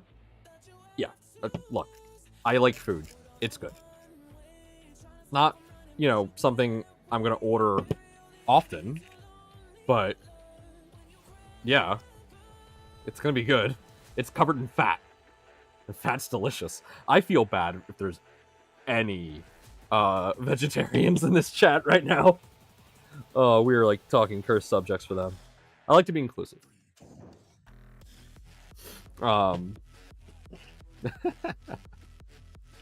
There's some good Fried vegetarian pizza food is too. a Napoli thing. Is it? I stay away from deep fried foods as best I can. I fail in that regard. So I'm not actually super well versed in that. Feta cheese. Feta cheese on what? Did I just put in the right screw length?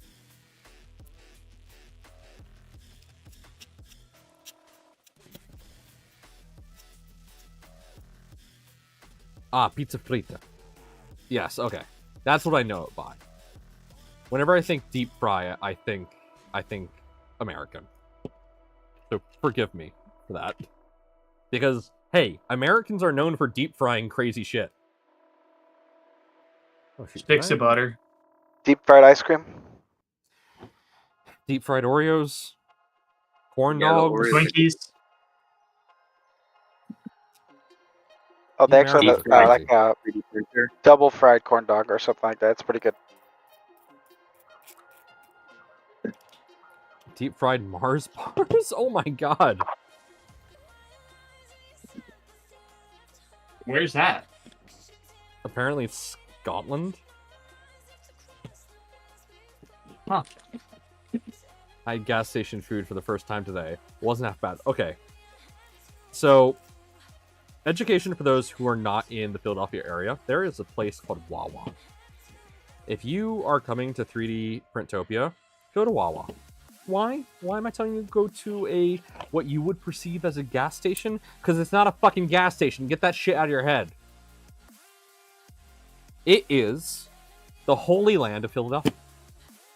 It is where we go to get our coffee. It is where we go to get our cheap hoagies. It is where we go to fuel not only our vehicles, but our souls.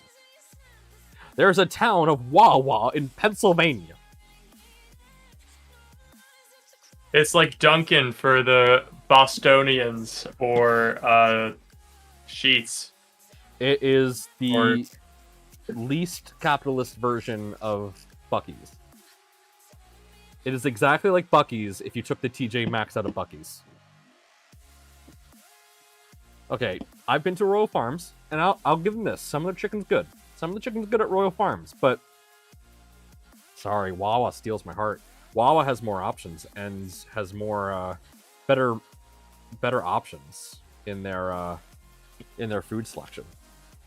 When it comes to the convenience store aspect of things, they're pretty much equal. They have the same stuff. But when it comes to what you can order at a Wawa, dude, Wawa's just better. Definitely have to check it out. I haven't had it, but apparently Jeremy has. Wawa's great. Wawa is... Okay, let's be real.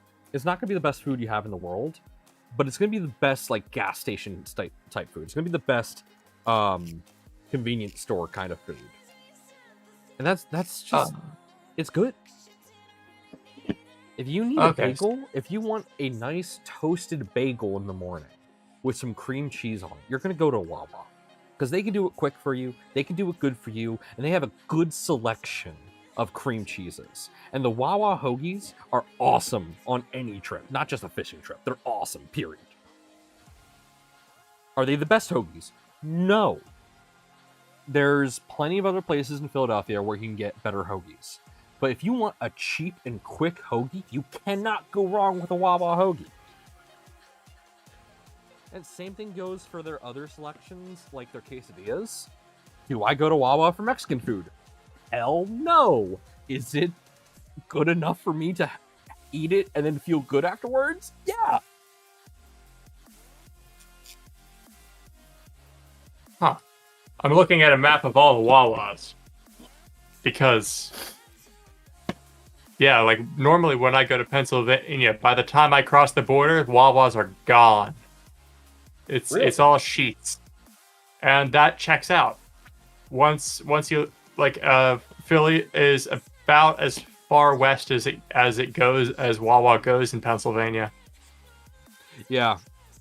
It's that is mostly true. Jersey. It is That mostly is- Jersey, that is- but it is also the heart of Philadelphia because Wawa, Yeah. Pennsylvania. Yeah, there's a lot. And then also of good Delaware, food. and even makes it down into Virginia. Yeah. But there's it's also surrounded by a sea of sheets. Wawa also has A lot in has Florida. pre-made food, like a good amount of pre-made food. So they have hot plates where like you can grab something hot. They have this turkey and ham with, I forget what the sauce is. With it's not horseradish. It's I forget what kind of Horsey. sauce, but horsey. Yes, horsey. No, not horsey. It has a bit of a bite to it, but not like too spicy. It's just good. And those are my favorite. I love those to death. Can't go wrong with those. Okay. Holy times. Look, I hate Buc-ee's. I get that, like, as a company, they're pretty cool and they do a lot of stuff for the community. Like, I get that. That's cool. Like, keep doing that. That's fine. I don't like them. The reason I don't like them is because I have ADD brain. When I enter a convenience store, I am there for a few things. I'm there for food, mostly. That is the purpose of my trip to a store like that. I don't want to walk in to a convenience store and the parking lot is a 28-acre, cathedral to the gas market. And then I don't want to walk in and then 3/4 of the store be a TJ Maxx for the convenience store. That's what a Buc-ee's is. It's a Wawa with a TJ Maxx attached.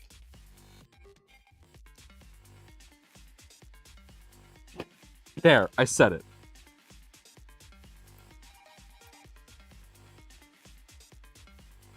It is a Wawa with a TJ Maxx attached to it.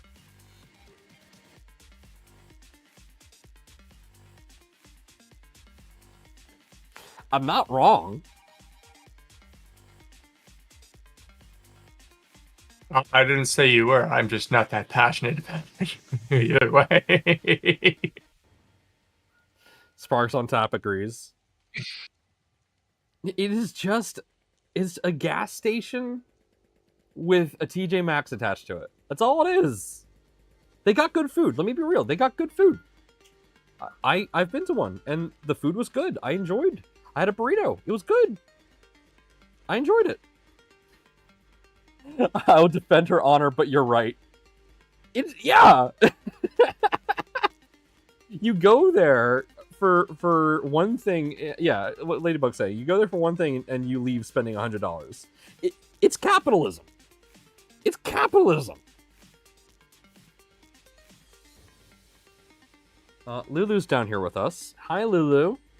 My dog has. Oh, Lulu, you have a baby? Oh, Lulu has one of her toys. Or actually one of my cat's toys. It's this tiny little plush mouse that's like this big. Every time it's visible, Lulu picks it up, puts it in her mouth, and she starts whining. Like she starts crying softly. Because I don't know, I think she thinks it's a puppy or something. Like, hey Lulu! Hey! All I heard was something in her mouth and she starts crying softly. Hi, Physics! The dirty-minded What? one of the group has joined us. I join in and the first thing I hear is something in her mouth. Yeah, my dog has a toy that she picked up. Oh, you're talking about your dog. Okay. Yeah, and it's a specific toy that she thinks is like a puppy. So whenever she walks around with it, she starts crying because she thinks it's, no longer animate, even though it never was animate to begin with. Lulu is special. By the way, did you order that giant nozzle? Yeah. Dude, whenever you get it, I dare you to post a video of it alongside of like a GIF of a car that's up on anti-lag, so it's backfiring and spooling up the turbo. Yeah. Spool up the So for filament. those who haven't seen, on my Twitter, I posted a picture of a 2.4 millimeter nozzle. I bought that from Slice Engineering yesterday. So Wait. For 1.75 filament? yeah. What? Yeah. I'm not kidding. But like Look it up. what? Yeah. Look, I don't know how it works, but it works.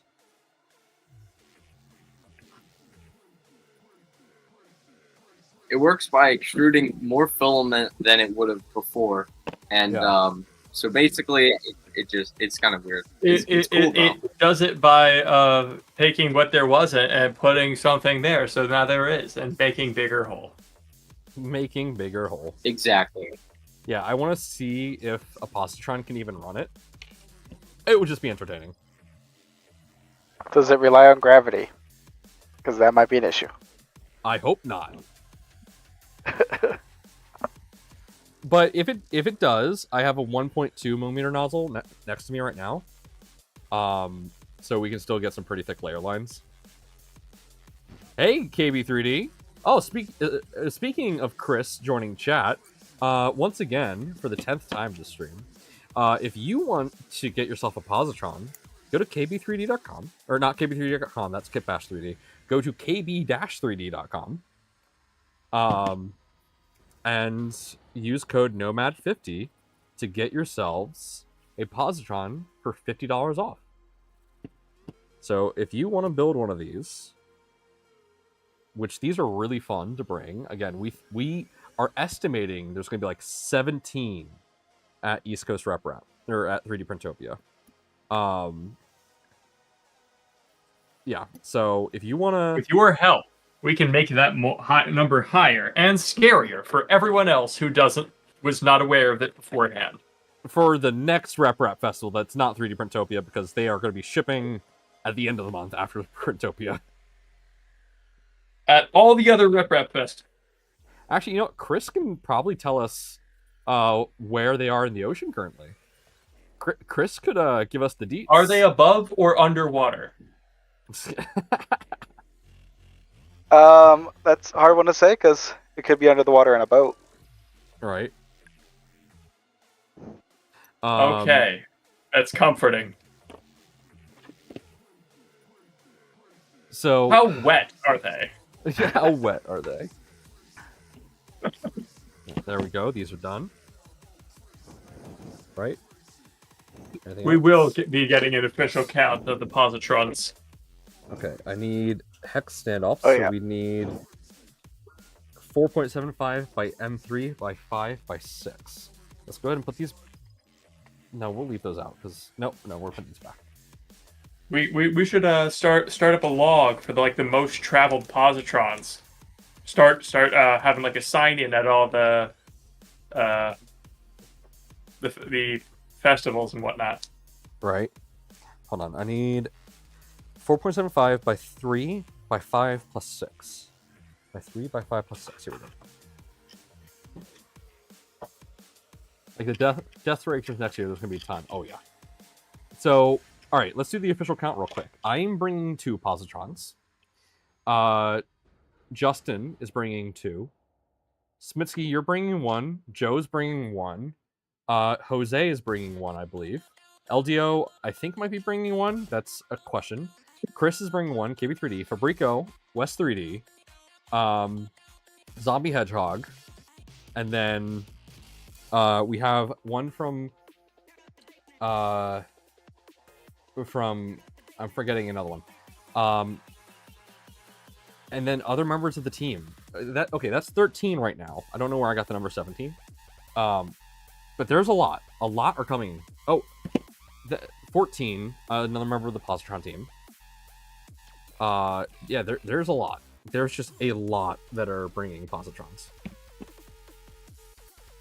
And that's Where just has what we your know of. positron been? I own 3 positrons.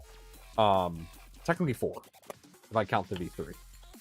Oh yeah, the V3. That's 15. So there's 15 positrons so far. I think Polymaker is bringing one, so that's 16. So that's 16. I think there's gonna be more. We are giving away one at Printopia, so there will be a raffle for a positron. Would you Okay, count and I actually the have that backpack right one? now. Oh, yeah, there we go. Is that- 17. Is Backpack that one entry per person? I would assume. Are we? Is that going to be the speed build at the festival? I mean, maybe. What's the We speed build? could. Wait, I know is we this were really joking asking about it. For M3 by 5 plus 6. Yeah, The it is. positron I keep pools forgetting the this resources, Goes builds down a bit. the positron as fast as they can. I mean, you could. You could. You absolutely could. Like, this build, I take a while because I like to talk, but this is a fast printer build. Split up the sub-assemblies among 8 people, and then just smash them together real quick. Yeah, I bet you literally could have people working on different parts. yeah. Extruder, Z drive, start assembling the base. I feel bad for the people who get assigned the spool holder, the They're fuck gonna it. be done in a V heartbeat. holder, the V holder, and the screen, I'll take the belt path and that stuff. the Z drive. No, I mean Or, I would take the extruder and the belt path. I'll do the Z drive. That one's actually fairly easy for me.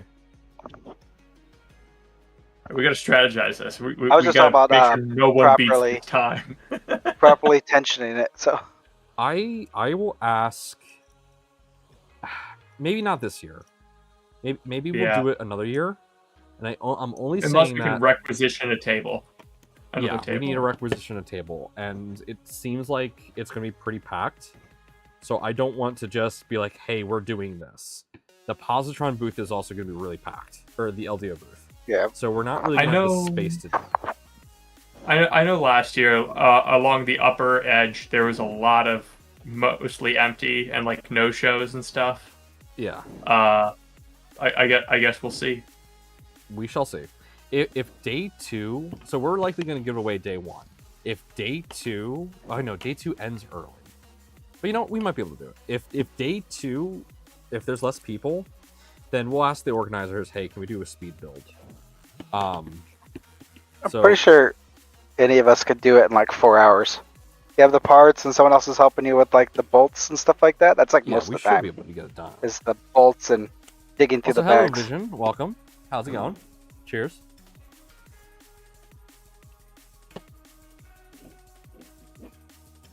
Guys, can you double check for me real quick? Yeah,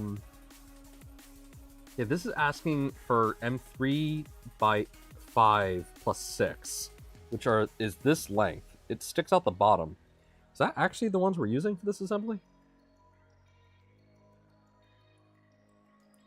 I built so many of these. I don't know why I'm questioning it now, but I am.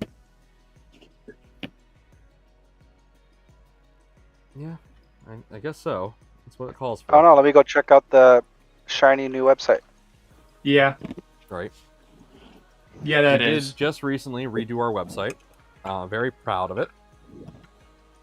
I had a bug up my ass and decided to redo the whole website. Pick the And better get part rid of your some of the Sunday. merch.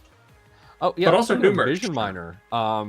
We have if you use code worst world's worst vape juice, you can get a discount on Vision Miner. Because for those who don't know, yeah, this is like the same bottle as vape juice. So use code world's worst vape juice. The fact that they let me use that is absolutely hilarious. Oh, are your A and B motor? Oh, well, I guess you have 2 I was gonna ask long about that. boards. Both of yours are very long. They might have mine put are an extra earthy. inch or two. I was gonna say the motors should be marked in their model number, and then I swear the right one is actually longer, even though it's closer to the board, All right, so this Yeah. is the because it has a longer wire path. Yep, so this is my Per A the motor. LDO This guide, is my B motor. A is 160, B is Yep, 120. That's correct. So if I go back here and look at the guide, yep, this is the shorter one on the right. That goes there. Longer one goes here. I say the motors are marked too. People that notice the model number ends Yeah. in like A and B. A, B. The guide doesn't mention that though. Yeah, and I I just guess it- noticed it when I looked at the motors. I'm like, oh, they are labeled. So I guess it is better to go off of cord length since that actually Yeah. matters. I mean, it makes it easier if you just plug it into the right one, right X and right Y. Hold on. Sorry, Vision. I thought you were Vision Miner. Finally finding Nomad's channel. I hope Vision Miner finds my channel. That'd be great. But no, Vision is a very old friend of mine. We've been up to a ton of shenanigans. Tell us stories. I ran a pirate radio with him.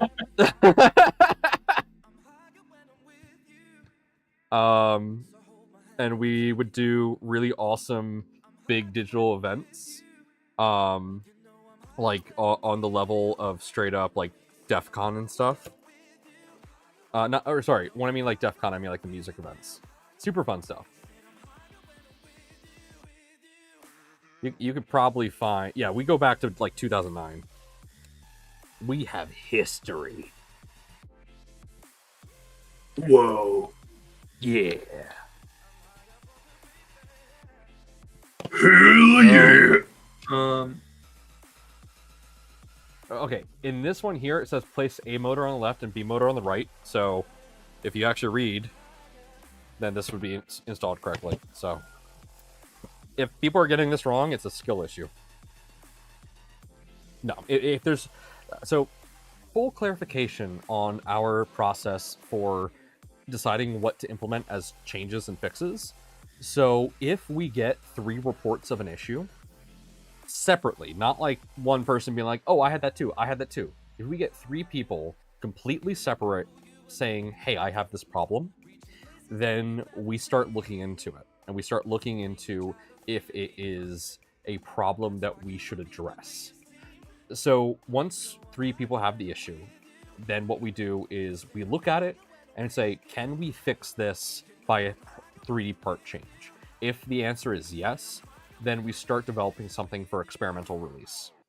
If the answer is no, then we have to either figure out, is there something we can do to change this? Do we have to change the production line, or do we just change the guide? And then, is this something that requires additional hardware? So I have 3 examples of this. Cable chain, for example. That is something that can be 3D printed, no additional hardware required. Very easy fix to install. And that fixes the cable chain getting snagged, and that has happened to many people. A example of one where the hardware has to be changed is the heater cart getting cracked for a lot of people. That is fixed by us making the heater cart slightly thicker and changing the clip design of the actual hot end itself. I can't show you because... Actually, no, I can show you. Here we are. So here's the new clip. The old clip is a solid design. This one has a little leaf spring in there to add pressure to the heater cart without like fully clamping on it. That improves it. We also have a spare heater cart in the electronics box. So that was solved by making a change to the kit. One that required us to add additional hardware was the ZN stop. We found that that was just too good of an upgrade to not include. So we added it. So we have a process now for most types of changes, and it goes through a fairly rigorous testing process. But we have to be resistant to change to some degree so that we're not just making new revisions every month. So we have a process that works well for us currently.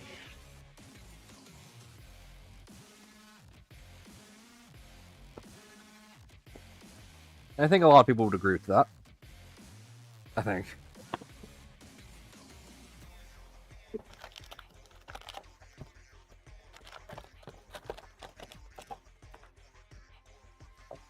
Yeah.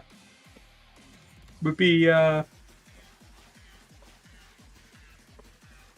the same, I guess, is somewhat true of configuration things as well.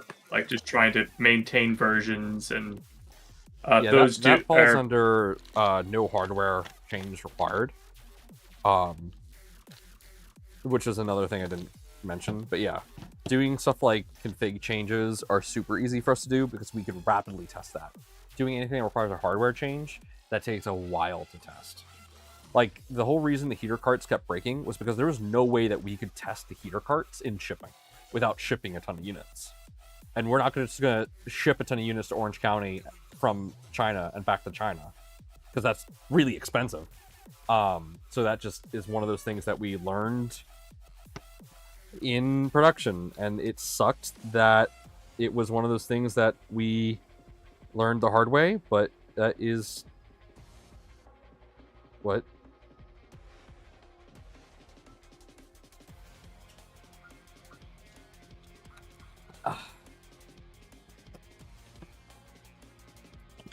I am dumb, and I did all this backwards.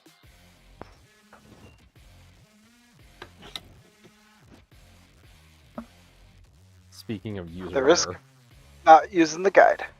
looks like my chat is not updating. 1 second, guys. All right, I did not see the previous few messages. Do apologize about that. Yeah, I did not read the Pelican guide, face kicker. and I got things backwards. I'm a dunce.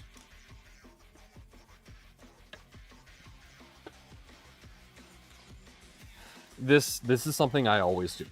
Every Positron build I've done, I've gotten this backwards. It is a fact of life.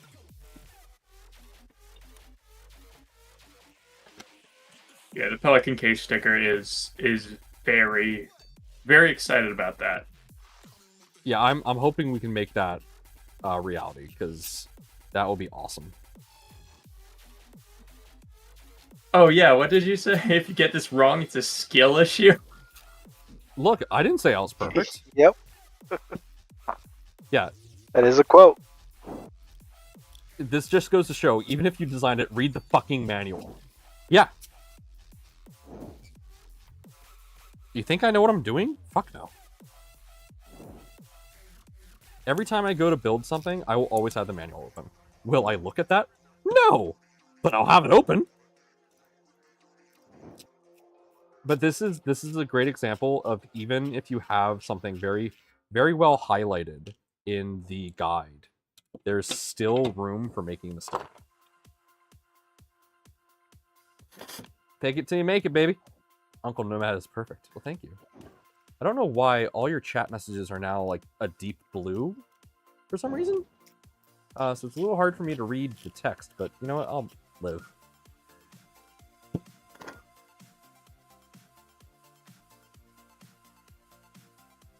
How did I become Uncle Nomad? I forget. How did that come to be? Me? Huh? What was that, Smitsky? I don't know. Did you just admit? What?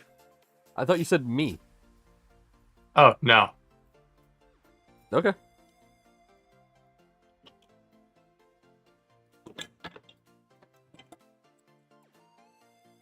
Keep on dreaming. Oh, 3D&T printing. Uncle Joseph Prusa. Did I stroke out? I don't, maybe. Look, I'm epileptic. It's possible.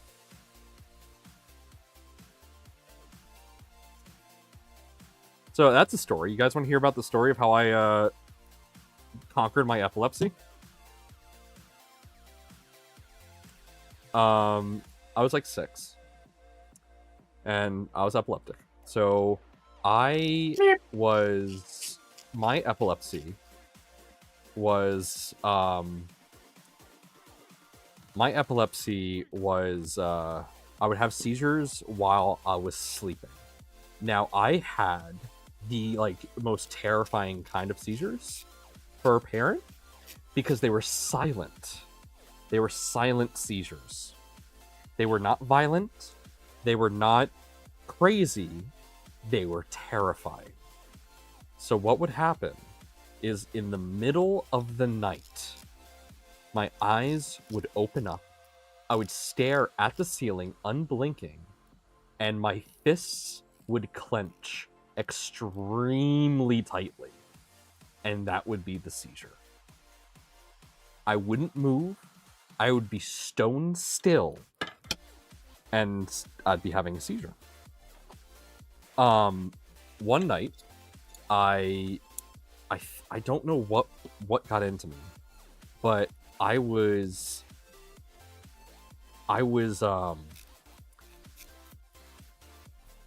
certain I didn't take my medicine. I had anti-seizure medication that they prescribed me. I was certain, dead certain, that I didn't take it. I was like, Mommy, I didn't take my medicine. Oh, yes, you did, honey. Yeah, you did. Go to bed. You'll be fine. I'm like, no, I didn't take it. I don't know. I don't exactly remember how my mom remembers it.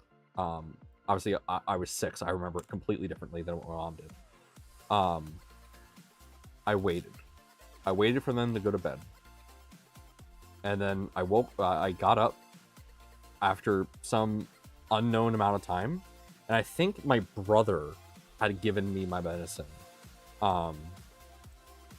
that night, because I went into the medicine cabinet and I was able to open up the bottle. I was 6. I did not know really what I was doing, and I apparently I do not remember this. This is where my memory cuts out. I remember going into the bathroom, and that's when my memory cuts out. I went into the bathroom, and then I woke up in the hospital. Apparently, this is the part from my mom. Or actually, I'll tell you from my perspective first. I woke up in the hospital, confused as shit. I'm looking around like, what happened? Why is my uncle here? Are my parents crying? Where am I? Like, what's going on? I was in a coma. What had happened was I got into the medicine cabinet. I took half of the bottle of the anti-seizure medication, and I went into a drug-induced coma. And apparently, so my parents found me. They called the ambulance, and they started rushing me to a hospital. But what was happening was I was showing symptoms of a seizure. But what had happened was the doctor, the paramedic in the ambulance took out the syringe of the anti-seizure medication, and literally went and then paused, pulled it away. He didn't stick it in me. He pulled it away, put the cap on, and said, "We're going to this hospital." So we went to a different hospital. If he had injected me, I could have died from an overdose, because that was going to be a really concentrated amount of medicine. We went to another hospital. My mom asked for the bottle of my medication, and that's when they saw that I took half the bottle.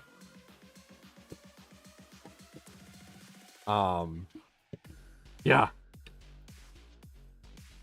And you know the crazy part about that whole story is? The craziest thing out of that entire story? I haven't had a seizure since. Pro tip, or doctors don't want you to know this one weird trick. So if you ever have epilepsy, just overdose on your medicine. Don't do that. That's a joke. That is a joke. Please don't. Oh Lord.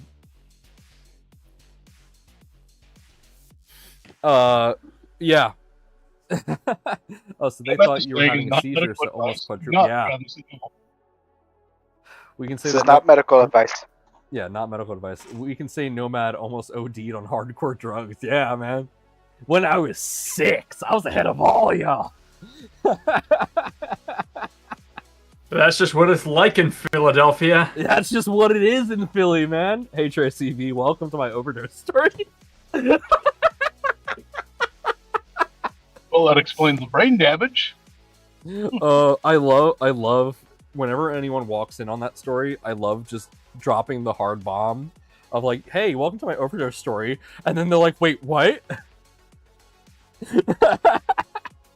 I always throw them for a loop, man. Okay, real quick, has anyone actually taken the time to appreciate the fact that we're using a black PCB? Anybody? All Nope. right, it's amazing. They are becoming more We're common. using a black PCB. This thing looks beautiful. This is an amazing piece of engineering.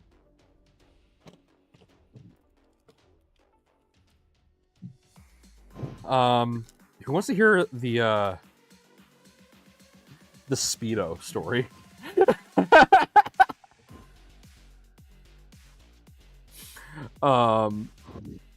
You mean a That speed one don't? requires some explanation.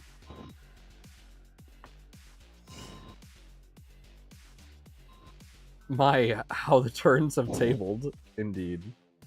Okay, so my family is weird. We specifically my brother. So we went on vacation to the Amalfi Coast.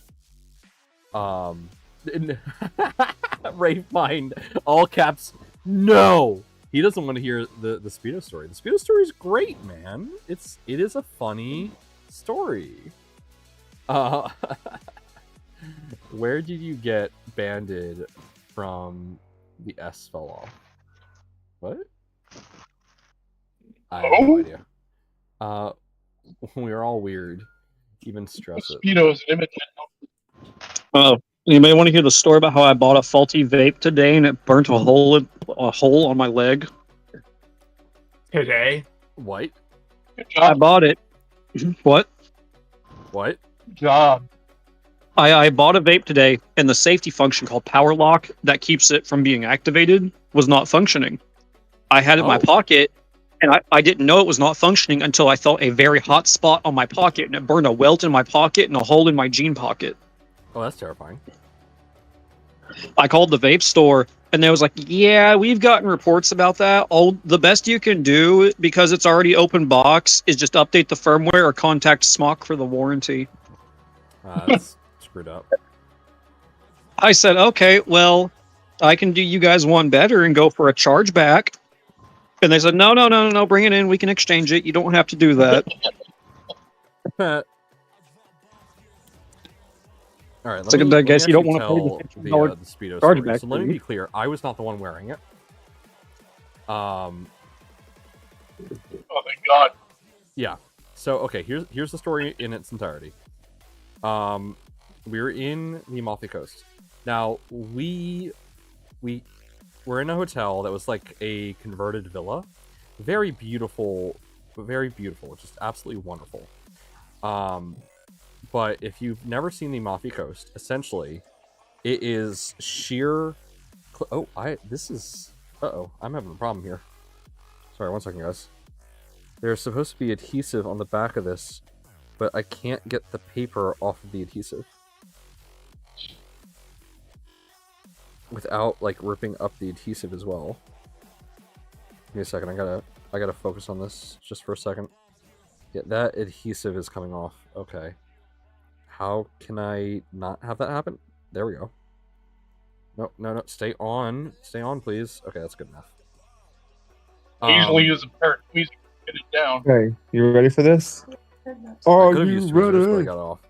All right, I gotta back get to that thing on the story. So, there. a little villa Hello. in the Amalfi Coast. Beautiful place. Positron is where they make the lemon-based alcohol of limoncello. That's kind of where it came from. Limoncello, delicious. It's a very sweet, very sour alcoholic beverage. You haven't had it? You want to say hi? It's great. But it is a beach town. So we go there, and we're shopping around, etc. We're having fun. And my brother, he finds, I'm 2.5 by 4 SHCs. He finds a store that sells swimsuits. So my brother's like, okay, let's get some swimsuits so we can swim, because we didn't bring bathing suits on this trip because, well, we didn't think to bring bathing suits because we just didn't think we were going to be swimming. We're going on vacation to Italy, not, the beach. And the Amalfi Coast is a cliff face. It's not a beach. But there is plenty of water to swim. So we go in and we grab some bathing suits. My brother goes into the changing room. We don't see what he brings with him. And he steps out of the changing room with a neon green Speedo. My brother is not the kind of person you would expect to wear a Speedo.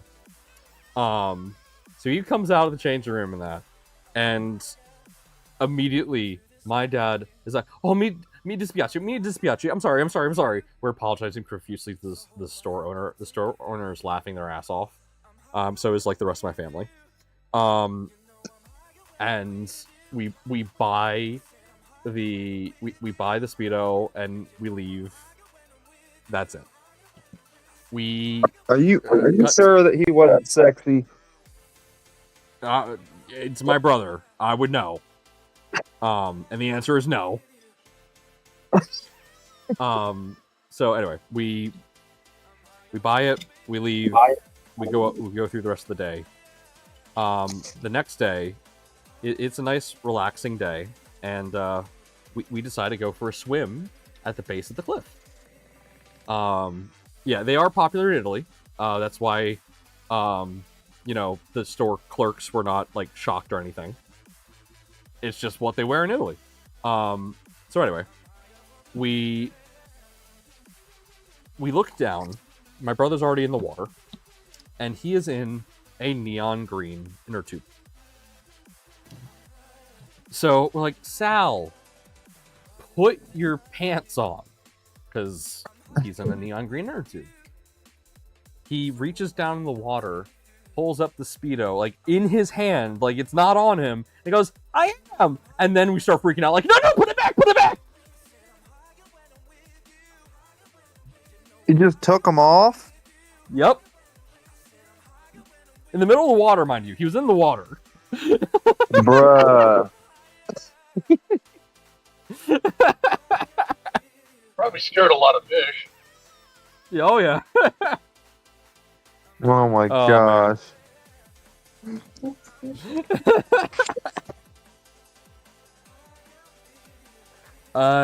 My family is an interesting bunch. We can tell. I have other stories that I can only tell in person, because there's definitely some stories that would probably get me demonetized. Not suitable for live stream. Exactly. But there's some And really good funny old Sweet ones. Home Alabama stories. Bum bum ba but Nope, bum definitely not those. But one day, if you guys get me at a bar and I'm having a nice like tea or something, because I don't drink alcohol too much, I will happily share some of the more wild stories that I can't share. How about this? Me and you at a bar, I'll be trashed so I don't remember them, and you can just spill all those lovely beans. Sure. And we'll have a recorder in his pocket. You know what? Actually, how much time do you and your dad have over by Sanjay Mortimer? We got a few days. Do you have enough time to come up to Ireland with me? I think we fly in on Wednesday. So potentially. Well, the thing is once we're over there across the ocean and we're like in Lufthansa territory, we can get flights to any airport we want to. It's literally just walk out on the tarmac, get on a plane, and go, because they do crew transportation a lot. I'll talk to him about it, and I'll let you know if that's something he's interested in. Would it be free? All right, cool. Yeah. I'll talk to him. Literally, it's just I drive up to the airport, show my Lufthansa badge at the security gate, and we just go find a plane that's going where we want. All right. I'll talk to him. That might be something we do. No promises, though. We could go to Germany and Austria. Actually, I say we start our journey in Austria, and then we go and we look at a nice art school, then we go to Germany. No! Bad, Nathan. Bad. Do you not want to go look at a nice art school? No! That was not expecting this to go. Bad. Bad. Actually, there is one place in Germany where we have to go. It's like a glass pane on the ground, and below the glass pane, it's an empty library. Yes, I do know about that. I would love to see that one day. We I have to go a see fun that. story, actually, which involves World War II and my family in the war. Did I mention I'm a second-generation Italian immigrant? Uh-oh! I'm a huge history nerd. Give me. Okay, hold on. This is Image actually his immigrants waved the white flag way too soon. This is There's actually- some missing. This is a really cool story. So this might change your opinion on Italy during the war. At least, okay. Let me be clear. When I say that, let's set the record straight.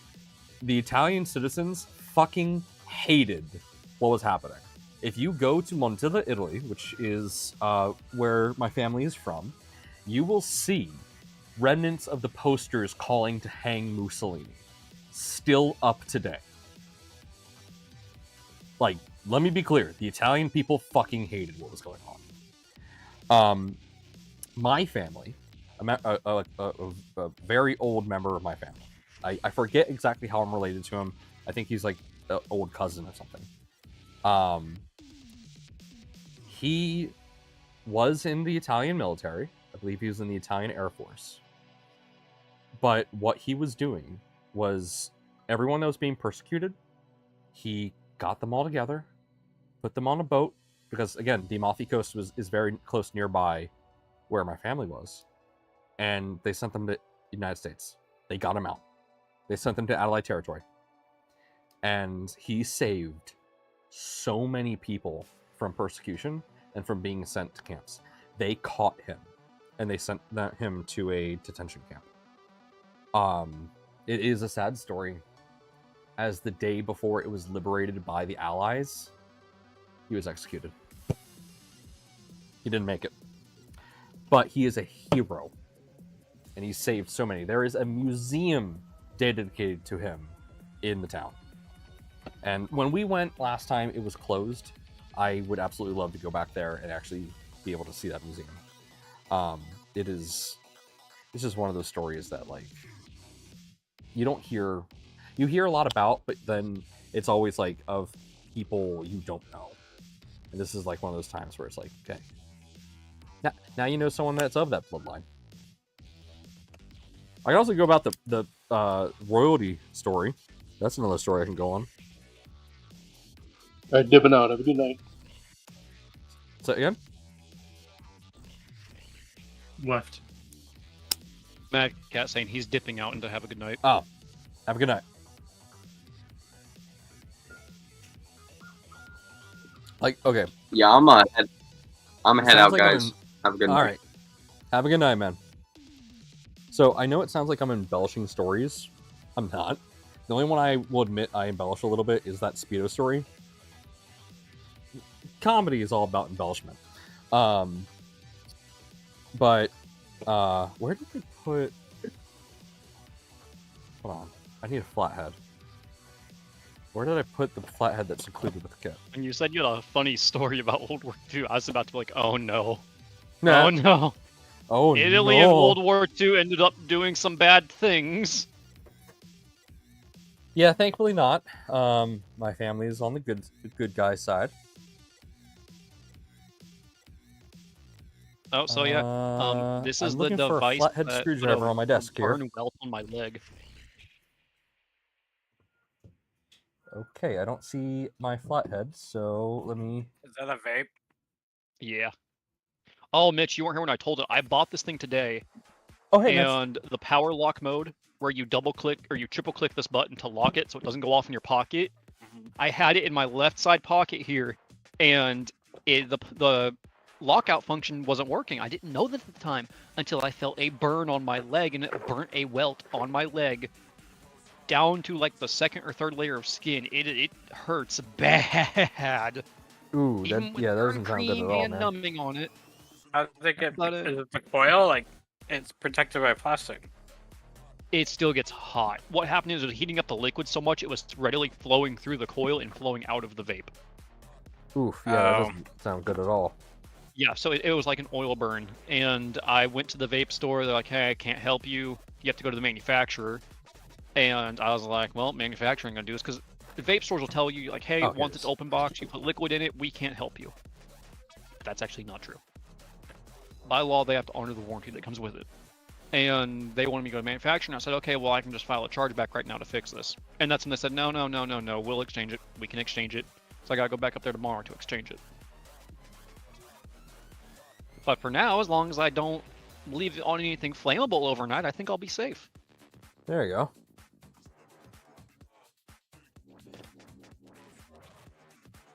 Is that a special vape or a regular vape? No, it's a regular. It's a Smock Nord C. Is it me or overhead Right camera now- out of focus? It might be a little bit. I've got Pod Juice Raz, which real Pod quick, Juice usually guys, does Sputnik. Yeah. Sorry to interrupt your little chit chat there. Ladies and No, you're gentlemen, friendly reminder, go to KB3D, and if you want to get yourself a Positron at KB3D, you could use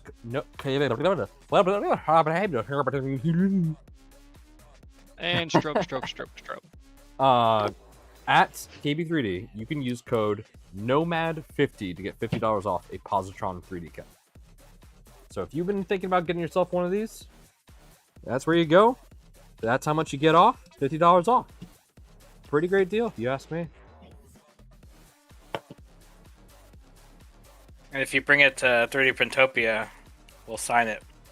I'll happily sign it if you want me to. We are offering for some people. I can't offer this to everybody, but we will be happy to like tune them up a little bit. To just like look over your unit.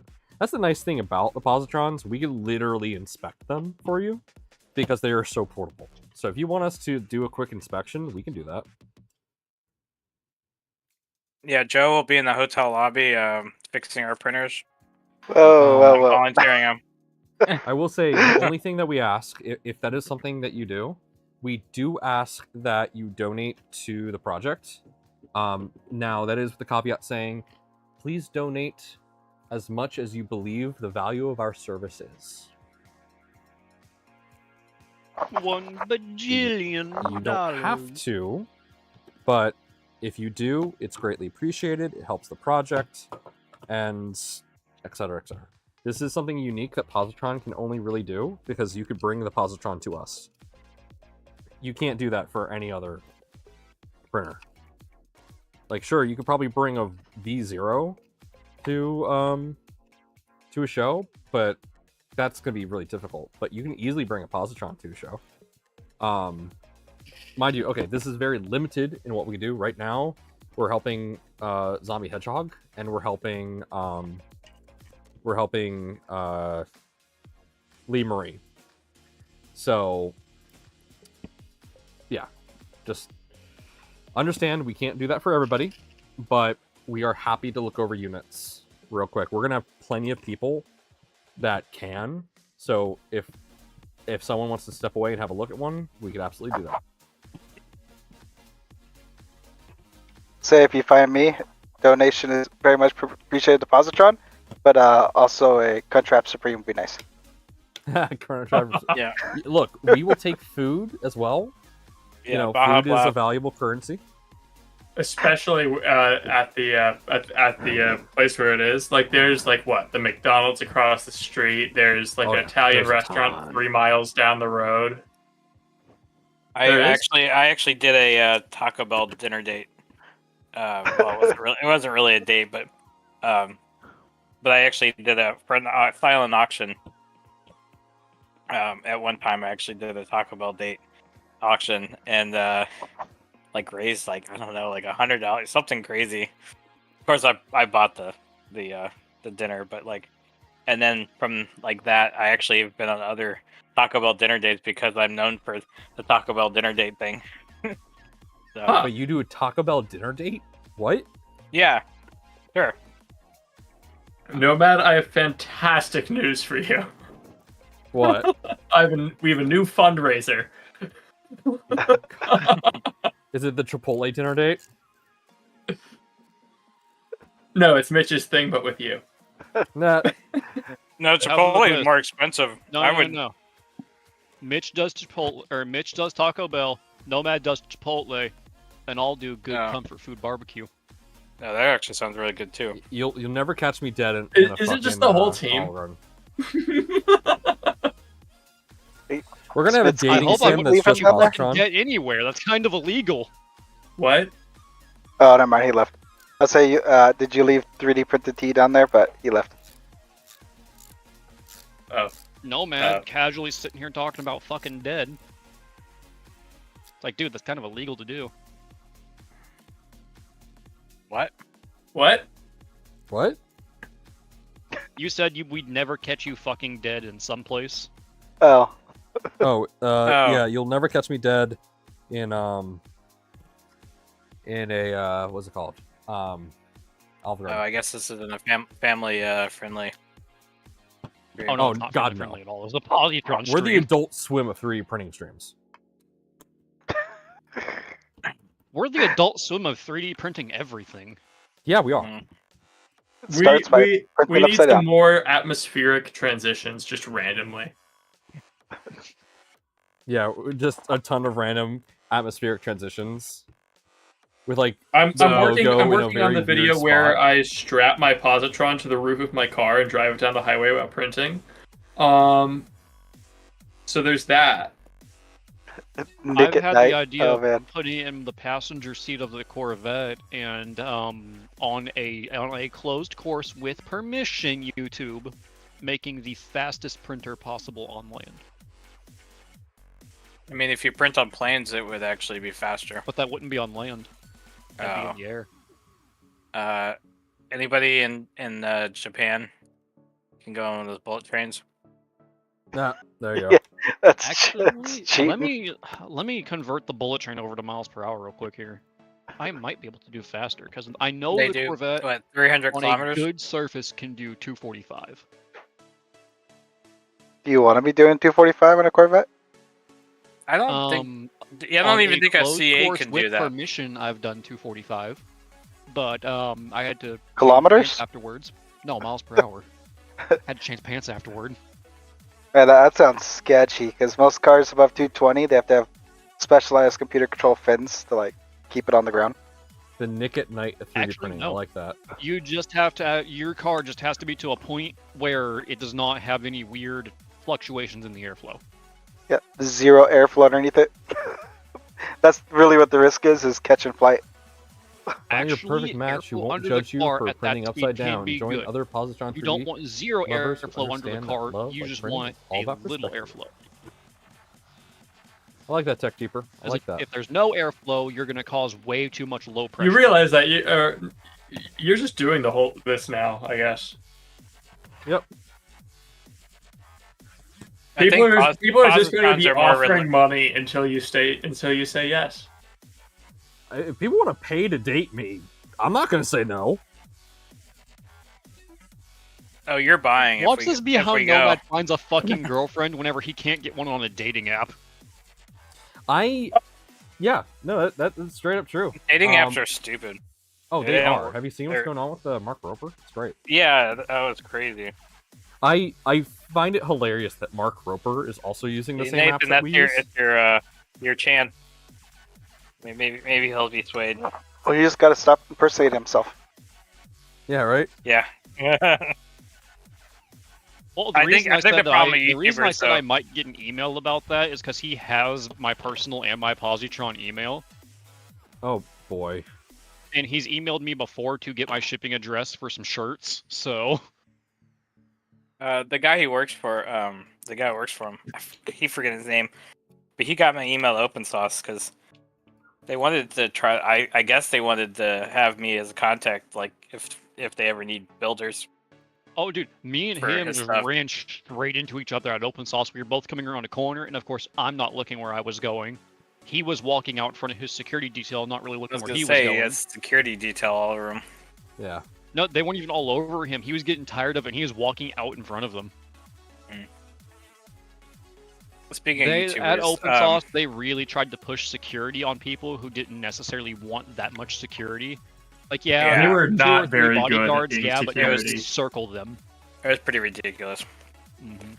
Yeah. And I then think Adam that's Savage California was law, just though. straight up like, "Hey, can I walk around without security for a little bit?"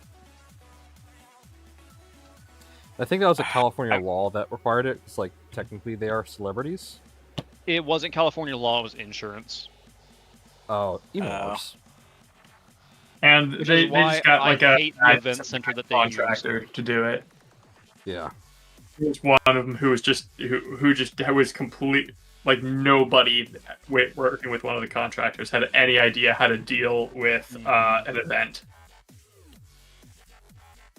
The people who were running the second stage, I hate to say this, and if this ever gets back to you, Melissa, I'm sorry, but you guys were absolutely stupid when it comes to how to run a stage. You were behind the stage for one of them. Yeah, no, for more than one of them, I kept walking back there to watch it. Like, me Yeah, and Code Bullet were sitting back there talking about how disorganized it was. Yeah. I don't Like the inherently creator think- lounge, there was people in there that, I mean, were content creators, but people I knew that were back there. You know, Mhm. I don't know how they checked, but I mean, I got kicked out of the hotel at least. Okay, so once. real quick, First I I didn't. I'm still I am mad at the they're step, and yeah, the longer cable is used for the shorter run here.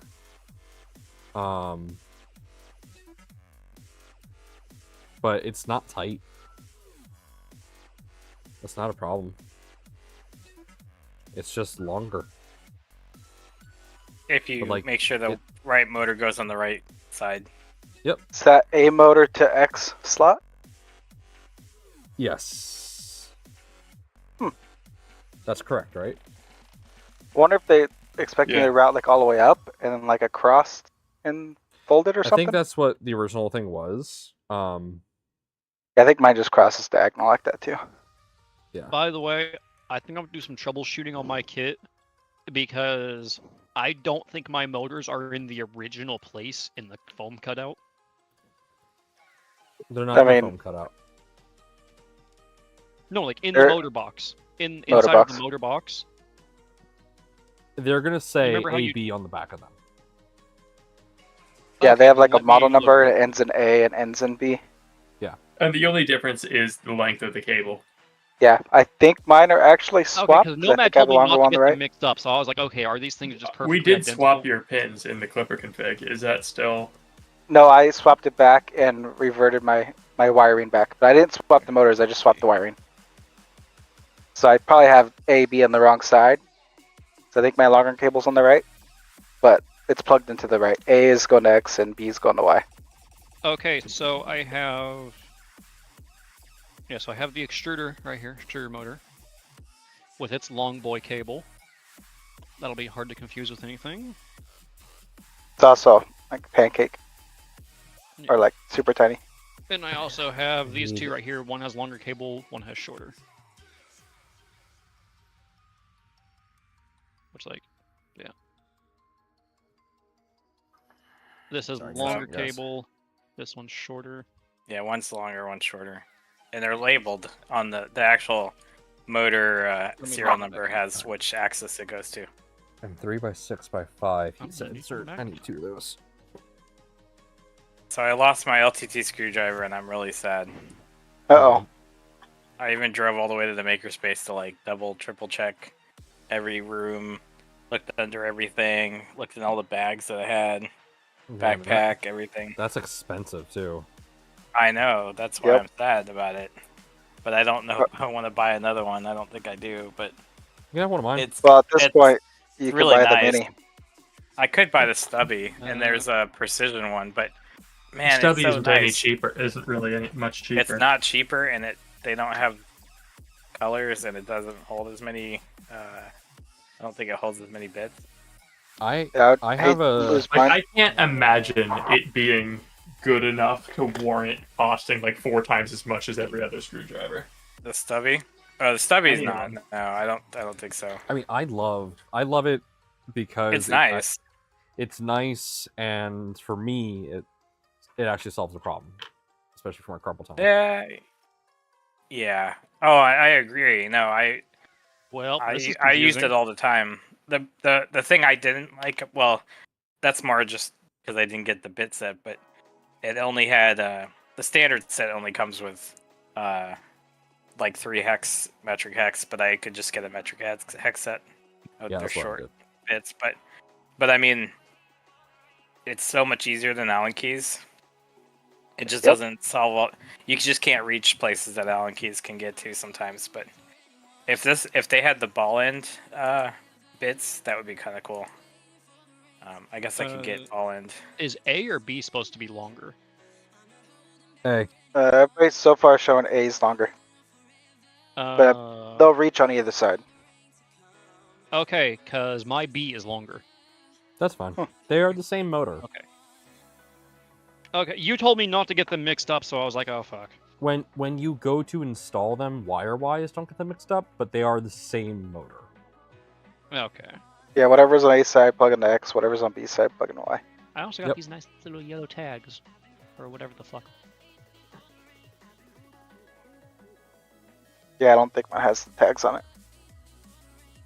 I just know this is gonna end up being like a hodgepodge, so Yeah, I put my tags on.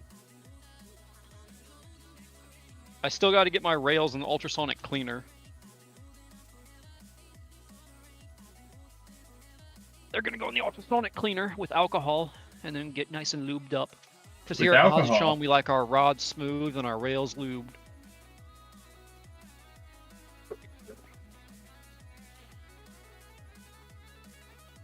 Okay, those look pretty good. Oh, Tech no, says Matt, the LTD whenever I drivers are tweeted just that at, great quality. Yeah, they Sam- are. When I tweeted at Sam Creations or whatever his name is, I can't remember his last name. When I tweeted that at him, I got a friend request like an hour later on Facebook. Hell yeah. Alright, now we need LED diffuser and 2.5 by 6 BHCS.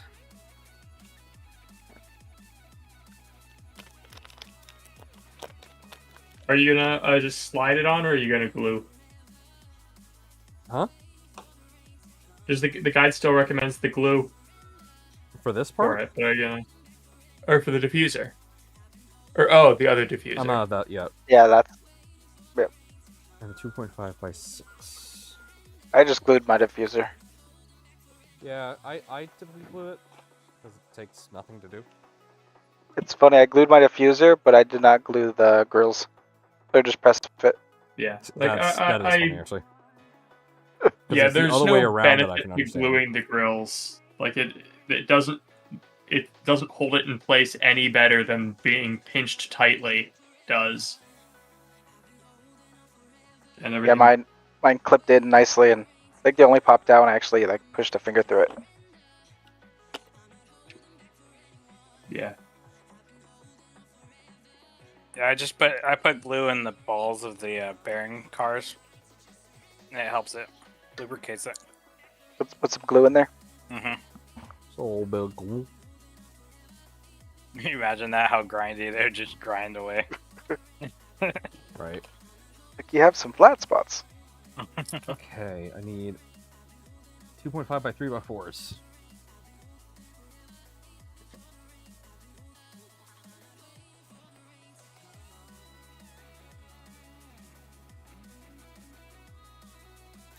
This is still really think hot. I it- need to let it cool down. I think the screwdriver is more sentimental to me now. It's like I'm sorry, man. It's like if I lost my fluke meter, like that's like $170, right? Like they're, fluke meters are expensive, but like that one, if it goes with me, it stays in the tool bag that I bring. Like usually my expensive nice tools stay in tool bag, but Is it like a custom color? it was an orange and white. It was like the pre-order. Oh. I mean, I can get a purple one. I'm actually looking at them. The purple and white one, the Super Nintendo colors. Honestly, that would be a better for me because I like the purple. But Yeah, because that's purple, and you're purple. yeah, it's just I'm probably going again. I think it was really worth it. Yeah, I think it would agree. be even more worth it if it was like $40. Yeah, if it was a little bit cheaper. Even if I it would was like, agree. even if it was 60, but like the fact that it like doesn't come With with shipping, very many bits, it requires custom bits. It does come to with actually, bits, though, right? It comes with a few, but like Yeah. It comes What are you with the talking about? standard amount that you need to build a computer. So, because again, we gotta Yeah. remember this. Yeah, this is like for made for $80, they people to can't cook. include like $5 of extra bits. right. Yeah, It's a hard sell, and it is a hard sell. their content isn't that good. Oh, I don't care Well, about the content. their price is up there because of the cost of making it. I mean, I could get the Snap-on Because they're one. licensing the or the- ratcheting system from another company that also makes I could- screwdrivers. So And those are like $60 screwdrivers too. yeah, Mhm. so they're Sure. probably most of the price is probably going into that license. Yeah. What company is it? I forget what company. Like it's Where Oh, yeah, I figured. Is it not? No, they're Canadian. I don't think it's Ware though. The Canadian some. Oh, it's Mega Pro. Yep, Mega Pro. okay. That was Yeah, so where- Mega Pro, Yeah, all because their- they're competitors, they're gonna charge the crap for that license fee. Yeah, they also got their own molds full of plastic. Did all that stuff custom. I think the only thing made in China is some part of the shaft. Yeah. And it was kind of funny. They accidentally got an extra 100,000 of those shafts. They were the wrong spec, Nah. which they're now making into fidget pins. Let's Yeah, I saw that. look at Positron just for example of things that are expensive. Positron it costs us about $500 to make, and we get at the MSRP we get $20 per unit. LDO probably makes Yep. $30 per unit. LDO doesn't make a lot of money on these things, and that's because the cost builds up. The hot end assembly alone costs us like $60, and we're selling it for $75. Now, if Like, you just uh, order 100,000 From the units, supply side, I totally understand. However, it's not. I'm not going. As a consumer, I'm not going to buy it at that price. it's because we're used to much cheaper stuff. You can get a Temu screwdriver for $4. Oh yeah, Yeah. no, like I'm totally willing to spend like $30 on a screwdriver, but or like 40. Like if it's a really nice screwdriver, I'll do What's- 60, but like 80 for one that requires additional accessories for it to be useful to me. I would spend about 40 on the Wera set. Like, I used to have like actual screwdriver hex, ball ends set when I used to be a traveling field tech. And man, that saved me because I was using Allen keys so much, and they would kill me, my wrist Oh yeah. and the carpal tunnel. But like, yeah, those like the Wera or the other one, Bauhaus, Bonhaus. They're just like metric hex screwdrivers set, and I forgot how much they were. They weren't that expensive, but ball end especially is nice because This there's a lot of is places like on the a machine that you can perfect get to. frame. Look at the quality of this. That is really nice. Oh man, Look at that. Oh, I see ringing. Yeah, there's a little bit. If you My ever God. slip up while plugging in that USB cable, it's gonna ruin it forever. Oh, I'm happy with this Positron's quality. Well, I'm definitely gonna be testing how durable the positron is. Right? Yep. Be prepared to eat. Well, Everyone here, be Yeah. prepared to eat your words in terms of what we've claimed for positron. So whoever shatters their glass first. yeah. I'm Well- still printed on my chipped one. Yeah. It's borosilicate. Oh, did you chip it because of? Did you drop it, or did it just something no. welded to it? The part welded to it? I tried printing ASA on my positron, and all I got was this roll. Oh, Yeah, literally Yeah. one of the roles in the Discord is I tried printing ASA on my positron, and all I got is this roll. oh, I get it. So far, it's just me. There's I don't know if also- somebody else prints ASA successfully, they get it. Okay, if someone, I'll define the rules for this roll real quick. If you print, the whole idea of the roll is people who forget how to print on glass, and like all the rules about it, because we forgot too. We all as a community have kind of forgotten about the rules of printing on glass. because I we don't always use glass used anymore. I always used blue painter's tape. Yeah. But Yeah, I- I've never actually printed on bare glass before. Yeah, What's that? so The part that As a community, we've came kind of on, forgotten this is the the part rules. that had the glass chunk on it. So I guess- it's glass reinforced. So the rule No, is I if someone get it off. is confused as to why ASA rips a chunk out of their bed and clearly has forgotten the rules of 3D printing, then they get that roll. The other I thing didn't is, forget. I just thought 3 layers of glue would be enough. yeah, no. But I will say, if anyone does break their bed by printing a material on it that they shouldn't be, say, ASA without proper protection, if you break it and you do that, we can't offer a warranty on it, because that's user error. So if you try to print, ABS or ASA and you don't use something like painter's tape on the glass bed and it breaks, that's on you. And there are What if I'm wearing it and I trip and fall? well, for you're on the team.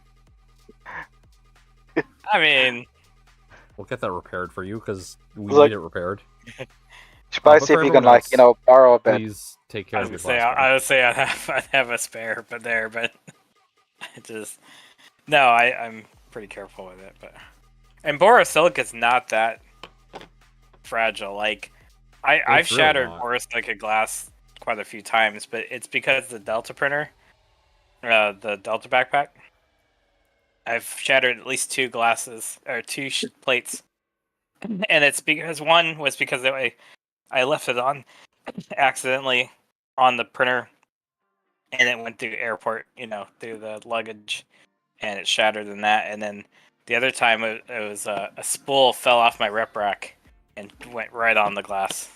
I still and shattered love it. when we were sharing a room at Oh god, yeah. that was hilarious.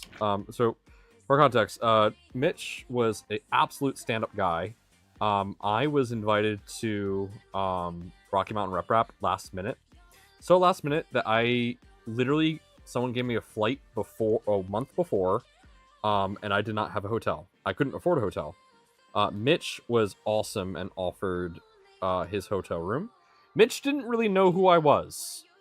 I could have been an axe murderer. I mean, But Mitch still didn't can. know, and he let me crash in his room, like the absolute awesome stand-up guy. We became friends, and one night I woke up, I heard something crash, and I was like, that was a weird noise. I wonder what that was. I got up, I went to the bathroom because I had to go to the bathroom, and then as I step out of the bathroom, I look down on the floor. Mitch's backpack printer's on the floor. Now he put it there. But what wasn't supposed to be there was the roll of filament and all of the PVC panels that was on the top had snapped in half and fell inside the printer. And I sat there. It was like 2 a.m. and I had to sit there and contemplate, do I tell Mitch now or do I let him sleep? I opted to let him sleep, and I cleaned up the printer for him. Yeah, you restarted it and actually finished the dragon print. Well, you know, I figured, hey, if that had happened to me, what would you have done? And I figured you'd do the same. And that actually fell because I think I put the batteries or something heavy on it. You put the batteries. You put like 3 drill I batteries don't know on why. top of the printer. And the only thing holding the plastic up was VHB tape clips. Yeah. So kind of like on the Voron V0. So I the acrylic was only held in with VHB, and so the VHB peeled off. But yeah, now I know if I'm going to do acrylic again, that I just need to not be lazy and actually like laser cut M3 holes and Yeah. or M4 holes, because man, I hate doing VHB tape on like acrylic. Like the Voron solution is horrible. I don't know why. I mean, there's mods now for clips on glass things, but like the acrylic should have holes in it so that you can rigidly mount your acrylic instead of it's a rat. I mean, the Positron doesn't have everything's fasteners, as you know. Yeah. And that's annoying too, but at least it stays together. Yeah, the It doesn't Positron come will apart. survive the travel of which you put it in. Oh yeah. Yeah, I was considering that too. Like, okay, if it's in the so for case and context, it's I was vibrating. really worried about bringing the Positron. So I had to bring 3 Positrons, to Seattle recently. So we went up and we did a stream with 3D Printing Nerd. So I had to bring my Positron. I had to bring not that printer. I had to bring the Hitchhiker, which was one I built recently on stream. And then I had to bring Joel's. So I had to bring 3 Positrons with me. Now, the difficult part in doing that is that I had 3 Pelican cases to carry. That's the difficult part about bringing 3 Positrons. So what I did was, in my luggage, I had never put a Positron as a checked bag before. I was really worried because in the alpha, one of the team members of LDO shipped his Positron back to China. He shipped it back, and a part of it became bent. Mind you, shipping it from essentially, what was it? He shipped it from Rocky Mountain to, where did that go? Shoot, I just dropped a heat set. I got plenty of spares. He shipped it from Rocky Mountain to China. So that thing absolutely went on one hell of a roller coaster ride. And something was bent. I forget what was bent, but it was like so bad that he had to replace it. So I was really scared about sending out my Positron. So I checked my alpha kit into my luggage while still inside its Pelican case. So I put the Pelican case in my luggage, and then I checked that bag on the plane. I checked another Pelican case that had like all the accessory parts, but I put the Positron into a filament box, and I put that Positron in my backpack. And then I brought the third Positron on as carry-on in the case. On my flight back, because the one inside my checked bag went so well, I just checked my Positron, and it came out perfectly. So I'm very happy with the durability of Positron. I don't recommend you ship it on its own. I do recommend you travel with it, because no one's going to be more gentle to your printer than you. But it's pretty robust.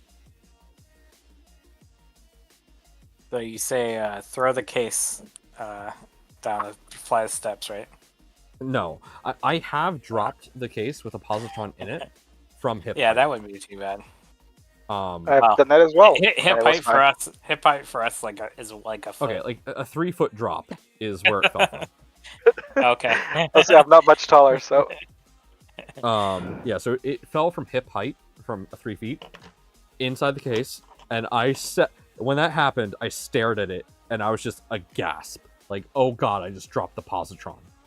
I picked it up, continued traveling, and then I just had to pray when I got to my destination that it wasn't broken. I opened it up, yeah, it was perfectly fine. So I inadvertently did a drop test on my positron. Those are the best kinds of tests. Yeah, right? The accidental drop tests. I Yes, would that be clip- very that clip- curious the to clip get will scientific definitely be data on like how many drops a positron inside a Pelican case could survive, just to know it. Uh-huh. But I don't want to destroy a positron for it. For science. Know where you can borrow a robot for 5 hours. Right. This piece is a Just little continuously warped, but drop it'll it be with the robot. Oh, do we have a schematic for the interface plate? Yeah, we probably need that soon. fine. Wait, what? Granted, I'm bringing my iPad. I could literally sketch it and print it on the spot. So Wait, what? said you need a mount for the positron to the robot arm. Oh yeah, we need to do that. The gloop. Shoot, We need to know the. Oh. I The forgot to mount. reach out to Gloop to get. But we could do it on site. I can use Shaper, take a picture, Well- and sketch it. If you would have let me know, and I could have got it with my with the sync and send order, and made it out Yeah. of something heavy. We thought about this after that though, Yeah. so we were a little late. That coupon might still be good though. If you. It is. We could interested in easily making- still get it, but it won't come in Okay. time. I'm So just we're just gonna making sure. reprint it. No, I know, but I'm just saying in the future, like you could do something crazy. But yeah, like it's Seba the says, 4 bolt. "Yeet the case from the roof." I'm not eating a positron from the roof. Yeah. I Actually- think it would actually, you know what? yeah. We could send Honestly, one like to. you could just get like a stand-in piece of glass from like Home Depot and just like stick it in the case or whatever, and then just test that with that. We could just give it to Linus. One to I mean, Linus, and I he'll reached out drop to it. LTT to see if they wanted Yeah. to do a short circuit. Never responded. It'd be too much to build. No, you'd have to build. No, one I for was him, gonna but offer yeah. You have build it for to them. get a hold of the right person. You gotta get the Yeah. right person. What's his name? Was it Tynan? Luke.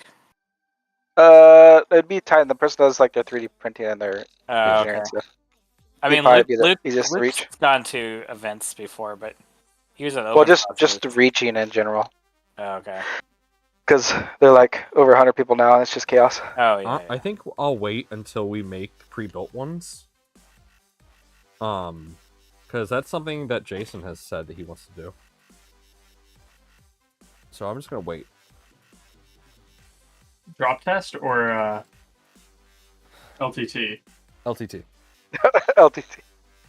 Hey, as long as you record the drop test, then it's like advertisement, right? You just need the If it passes, $700 in funding. I'll throw one off a roof. But you need to give me a positron. You know how those people like get brand new iPhones and then destroy them for like YouTube clout? Yeah, that used to be Yeah. so popular. Oh, I remember I those think they channels. still exist. I haven't seen them though, but it's Some like, of oh, them this is dropped do, from but 20 it's just feet. like Or... it's pointless now because it's all the same video. Now I still kind of wonder with this so quoted tough glass. I'm like, where's our 20-foot drop test on Right? concrete? What's going on here? Just can the, I get a sapphire bed positron? Yeah. Now I'm gonna make No. I could get a glass plate, base plate, like just a solid glass base plate. Well, no, you can't. Only because some of this needs to be threaded. You could thread glass. It's called helicoil. So yeah, I think you Oh. can. Right? That's I mean, I would not fun. maybe glue in the inserts or. I mean, you just get some JB Welder, right?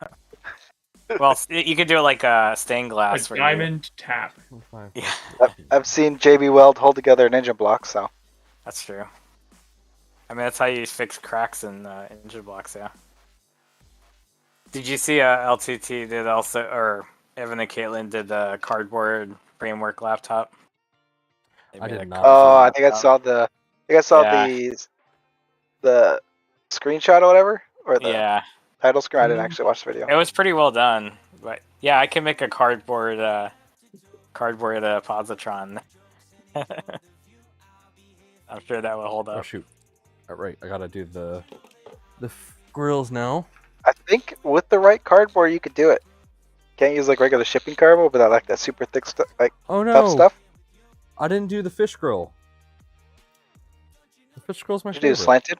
Yeah, I did slanted. Okay, you can join mine. It's all right. Yeah, slanted's fine. I don't want to reprint these.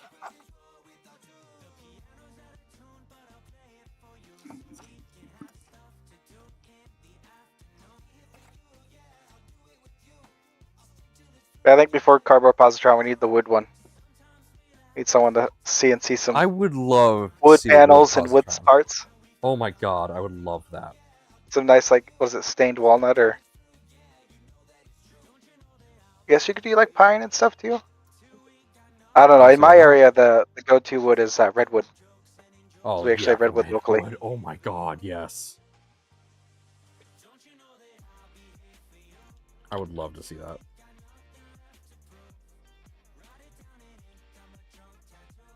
Yeah, because I can like literally drive down and get some fairly cheap redwood.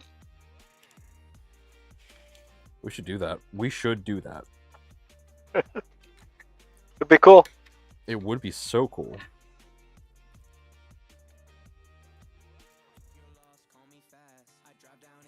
Okay, I see here. Yeah, I'm next to gonna me at just the use a redwoods is where drop they filmed Star of- Wars. I'm just going to use a drop of super glue so that I can possibly replace Endor? this later. Where is this? Here it is.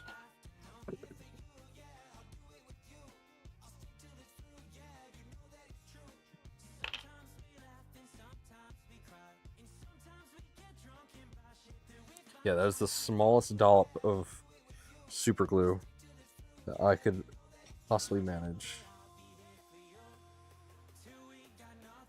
So that would just hold it in place. And then if I want to swap that out for a different style, I could easily do that.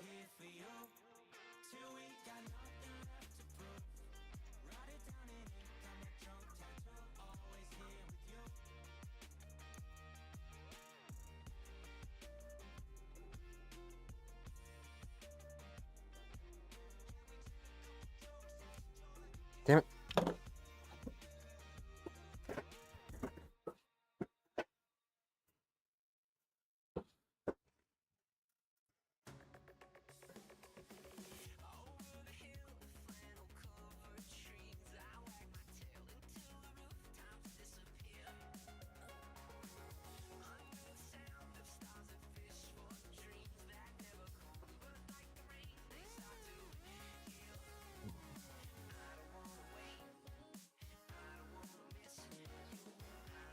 Come on. Just need... There we go.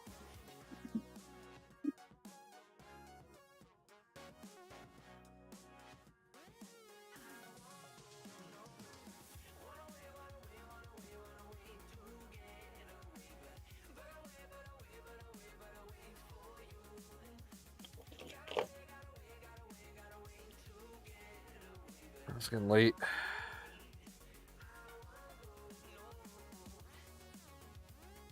Yep, you guys on the East Coast. Yep. I See, thought like, by, this- I thought by now that you would have a whole positron built in a night. I'm not that fast. I take my time. Yeah, I get distracted. and streaming and random Yeah, conversations. streaming doubles your time for sure. Yeah. Looks like we got frozen chat again. 1 second, guys.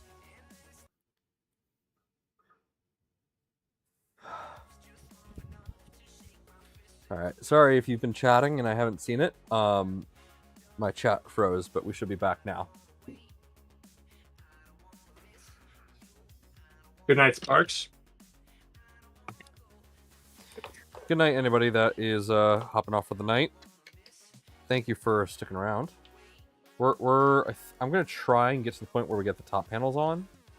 because that's a good stopping point. So we'll see.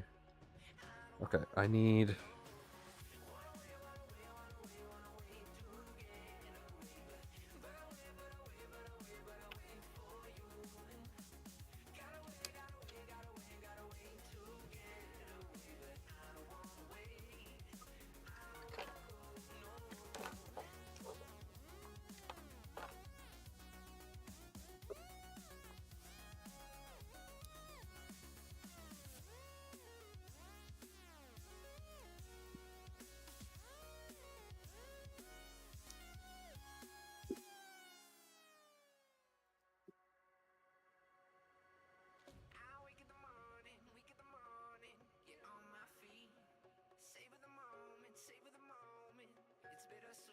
There we go.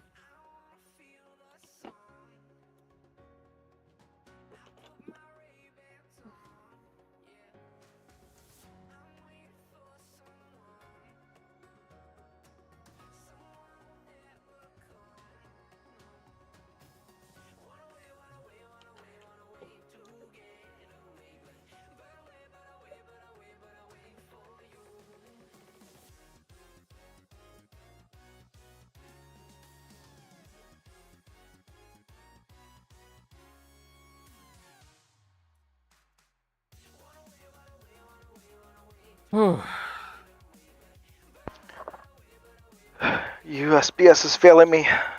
My parts haven't shipped yet.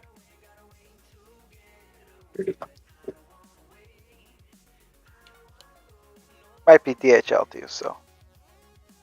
What parts? Oh, the resin parts. They arrived in Portland yesterday, and I still haven't got like a packaging label given to USPS. Yep. That sucks. We'll see if it takes just as long for the travel from China all the way to Portland, Oregon, as it does to get to me here in the States. Alright, so sucks in air from the non-labeled side. So we want that side.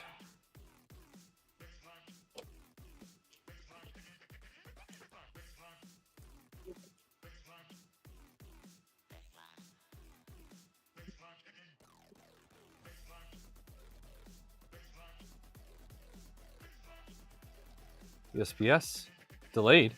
Unbelievable. Inconceivable. I know, right? I've only had that when it's like DHL transferring to UPS. DHL doesn't service my area. I am very lucky that I'm a major metropolitan area in Philly. So I get pretty good rep from all of the major places.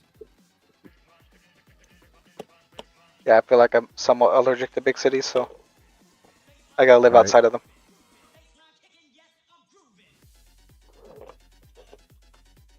Alright, which... No, I didn't mean to refresh. I will say, it seems that LDO has fixed the image issue that they had. Do you remember that? Yeah, every 2 minutes you had the refresh. Yeah. Very glad they fixed that. Okay.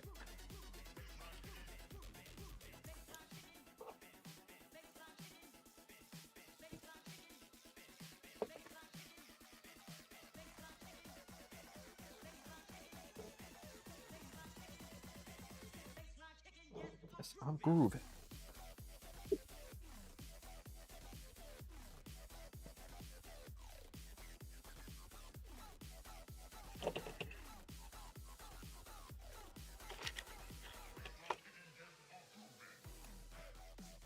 What's the size of that fan? It is... It's the same as a hot-in fan. 2510. It is super small, but it works pretty well. Keeps the MCU nice and cool.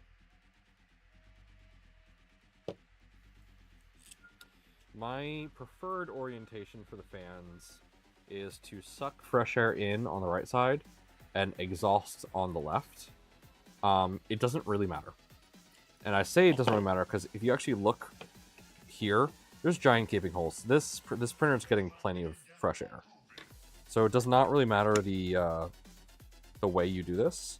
But I personally like to at least encourage the airflow to go the direction that we want. Okay, it looks like on batch 2, you still have to move the Z-diag pin. Let me double check that. I believe we have to move that pin. Yeah, the fan's pretty small because the positron is not very thick. Barely over an inch. Yeah. That's why I think we should switch to a blower fan. I might try Blower? it. Yeah. Like a 30 millimeter blower fan that just points at the board, at least enough to dissipate heat. Doesn't like need too much CFM. It's just bringing the tone of the fan down. I mean, it's not as whiny. A 30 millimeter blower fan would be a lot quieter than a 30 Well, it's, millimeter more radiator. air. Yeah, Yeah. These little fans though, they're spinning at like 15,000 like RPM. So they're crazy. Yeah, it doesn't- Yeah, like they have to be Yeah. really loud to move any significant amount of air. I have a bunch of 40, 20 fans, Yeah, but so- those are kind of be thick. If you get a batch 2 kit, you still have to move this jumper. Easy to do, just be mindful. At this step, you want to move that pin because it's the easiest to do it right now. So you just take that pin right there, shift it to the left. Boom, done. You're ready for your yeah, zero. this all labeled. Isn't the board fully silk screened? Yeah, it is. I think it's all okay. It's Z. What's Z diag? Yeah, just gotta move the Z diag pin. The batch 2 kit now does come with a pre-wired and pre-crimped Z end stop, so super easy. Will save you time from ordering the wrong Oh yeah, end stop switch. Like I did. we gotta install. Yeah, I power don't think there'd be physical space for a 30 millimeter blower. Even if you make it a diagonal, like you could maybe do a 30 millimeter fan at a diagonal, but I mean, if it's a It- 10, it's you totally can, or you totally can. 30-10 fan, like a 30 by 10 millimeter. The spacing is really tight. Like But you you have, could. if you use it as intake above the cutout, Mhm. Yeah. next to the stepper. Oh, that I is wonder if not the right you part. could lay it flat on top of the MCU board. It's 10 mil thick. Have like Yeah. a spacer. That's what I was thinking. That is And it too, draws on air. board. Yeah, you could. It just wouldn't be. I mean, you're just adding complexity to the to the assembly. Maybe the base plate should have like a heat sink on it. Faceplate is the So heat hold- sink. Yeah. I know, but actually It's make not like a very a good one. But, add like a or well, not a very good heat dissipator. I was joking about putting a 120 millimeter fan on the base of the. Wait, you guys don't put your Positron. positrons in the water? Oh, that's right. Oh, that's right. A- Oil A cooled. fountain. Yeah, a we fountain could. blown We out, can. or We could spraying actually on it. mineral cool the base. You could. Like, if you Having a- just drop this into like a basin of mineral oil, A it min- would work. Yeah, it'd be so nasty. Guaranteed. And those concerned about heat, yeah, it gets hot, but it's barely over 50 C. That is Yeah. hot to the touch, but not really that hot for the motors. The motors are nuts, like 80 C motors. Oh, looks like they got rid of the. No, they didn't. Never mind. So let's say the washer or whatever it is. Maybe they got rid of it on this one, or at least mine didn't come with it. But The little ring. yeah, I'll see. Yeah, it's the common question. Like, what does this ring do, and what does this PTFE2 do? Yeah, right. On mine, that PTFE really do nothing. The batch one, they didn't provide a lot of spares on fasteners. Like, Oh, There my was specific spares. yeah, That specific could've been spares that complex, you. Yeah, like there's definitely like 1 or 2 screws in some. Like of the I pack. have dozens of spares of some items, and then no spares of others. Yeah, Yeah, there's like a specific methodology for it. I assume know they were what the- pre-bagged or something. Maybe. Because it was save time I when feel there's like batches 60 of bags. like 25, 50, like. But there's some stuff that fasteners I think that are probably more expensive Yeah. to get. All I know is that I mean, yeah, there are some that you don't get spares of. That is just going to be how it is. I think Voron is a similar way. Oh, this is on there tight. I can't get that off with my fingers. What the hell? There we go. I literally had to use tools to get that off.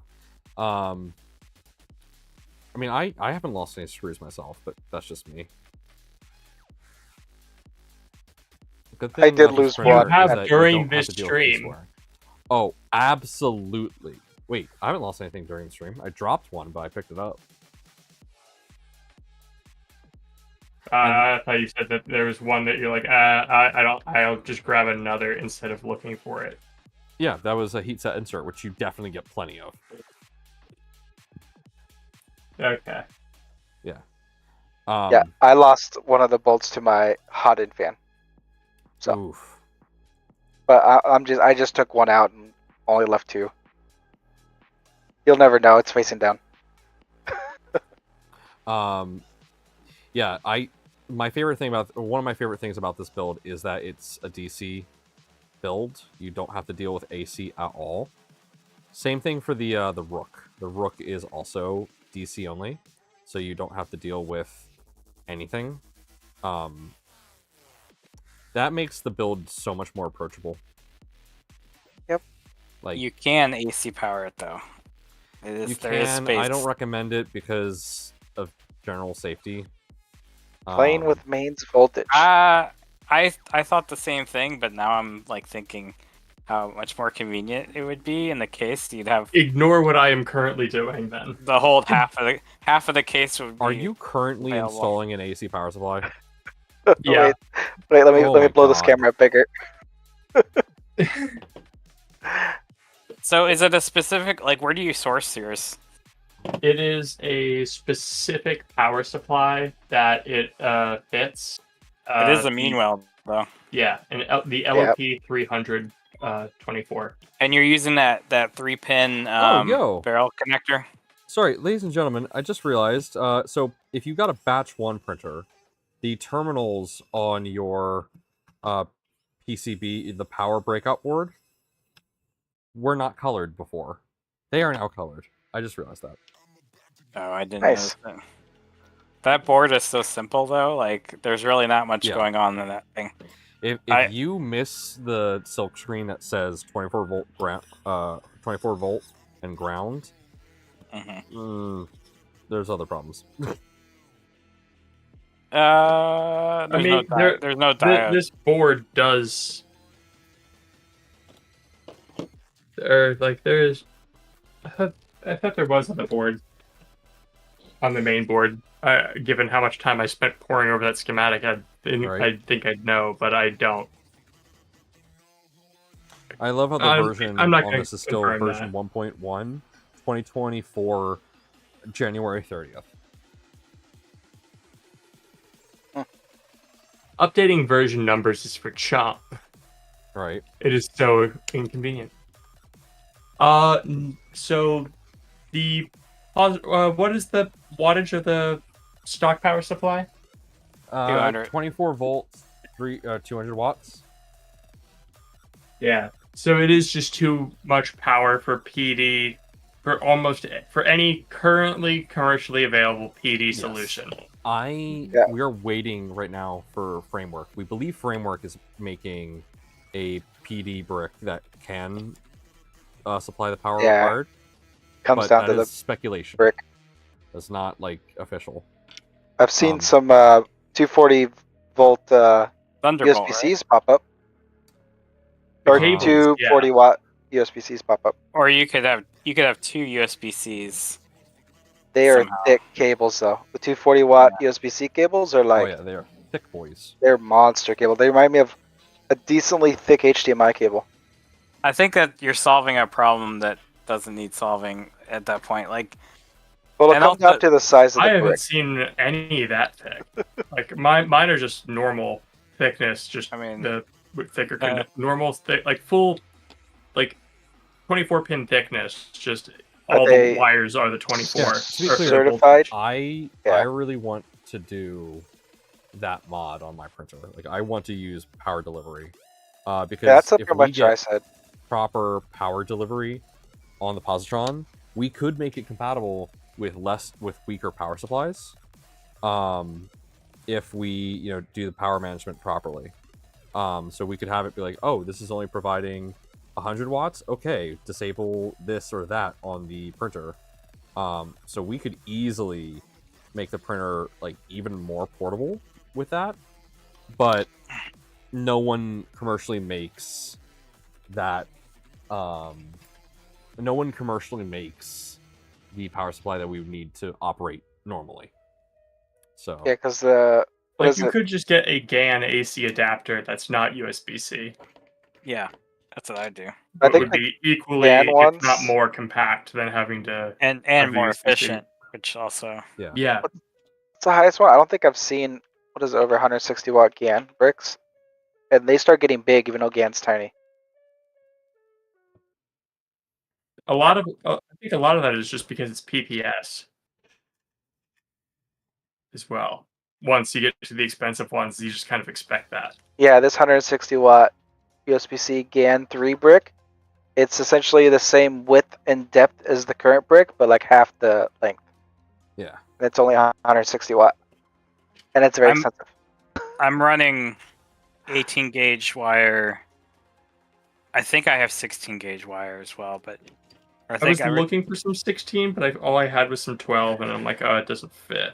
the main wire I have, I think I got 16 gauge silicone sheathing because it's more flexible and heat resistant. But I'm running that from the batteries, and then everything else is probably going to be 18 gauge from there. But like, I mean, the power distribution, I definitely want to have higher power, but to the head, the tool head cable, I got 18 gauge that fits in a 5mm cable chain. So I'm trying to make my own cable once the connectors arrive, but I don't know when those are coming.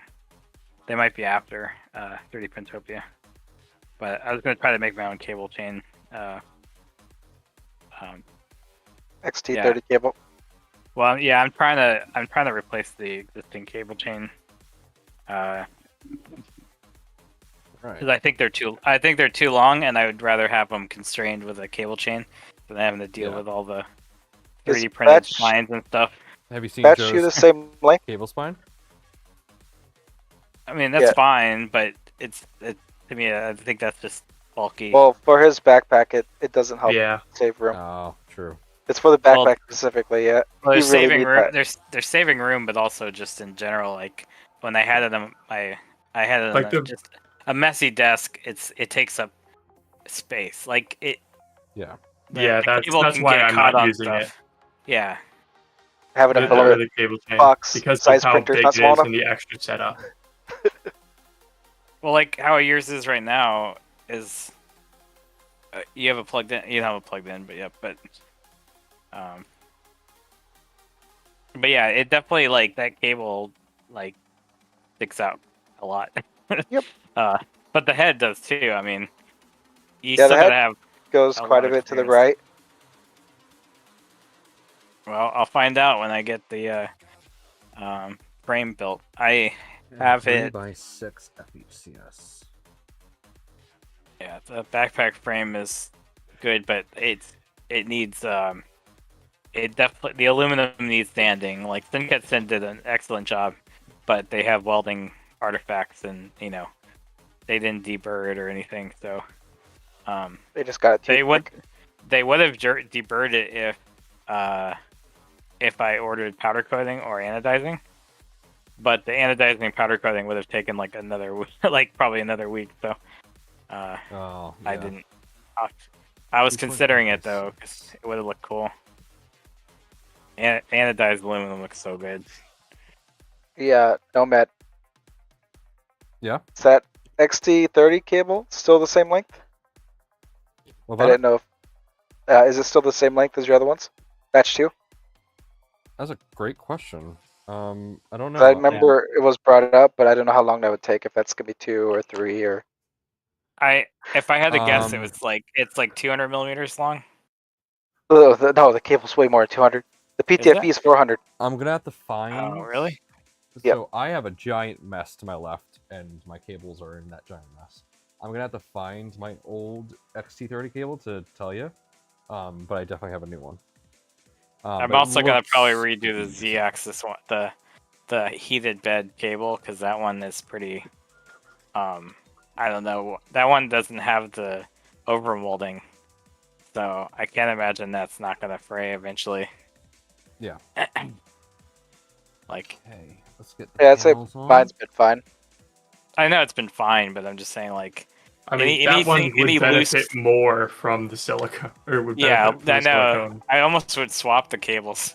That actually makes Yeah. more sense to swap the cables, since they're the same cable. Like, Well, it's Or kind of just thin like that or just provide 2 of the nice ones, but because Oh, it yeah. plugs straight into the board. So well, that's the other gotta thing too. fit through the side bed panels. cable, the bed might be a thicker cable than the heat. Okay. He did, So.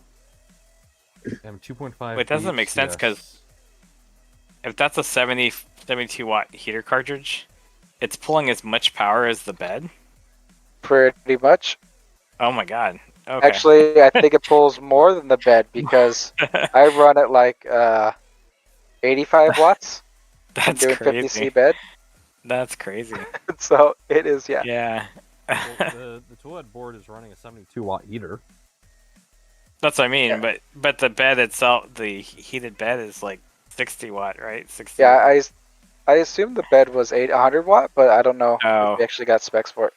Yeah, But I it's don't know. like never gonna draw 100 unless you're like pushing it. I don't know. You can do it.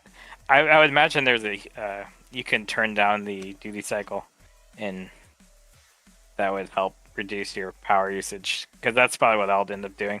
You just have to re-PID tune it so that it handles the reaction time.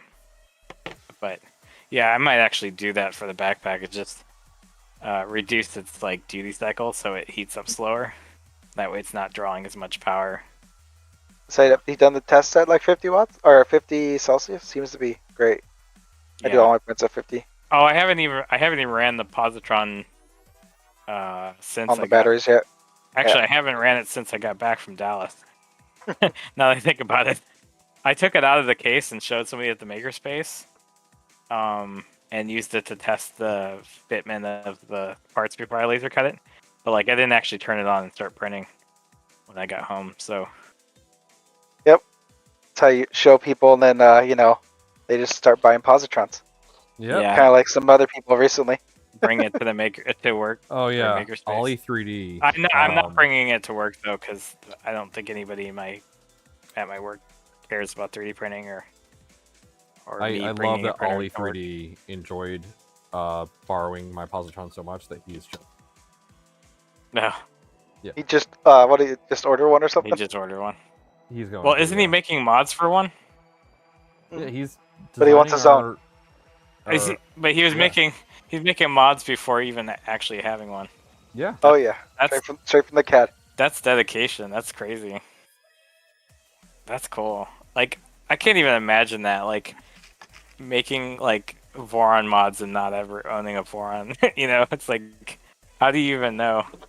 And the best Like, part what's is wrong with it? that what he did worked extremely well. Oh, I know. It's better than Yeah. some of the mods we've made as community owners. Yeah. Oh, he's also expertise in his field, so Oh yeah. Yeah. that helps a little bit. Yeah. Just We're a just tad. amateurs. That's why we're in this chat at night.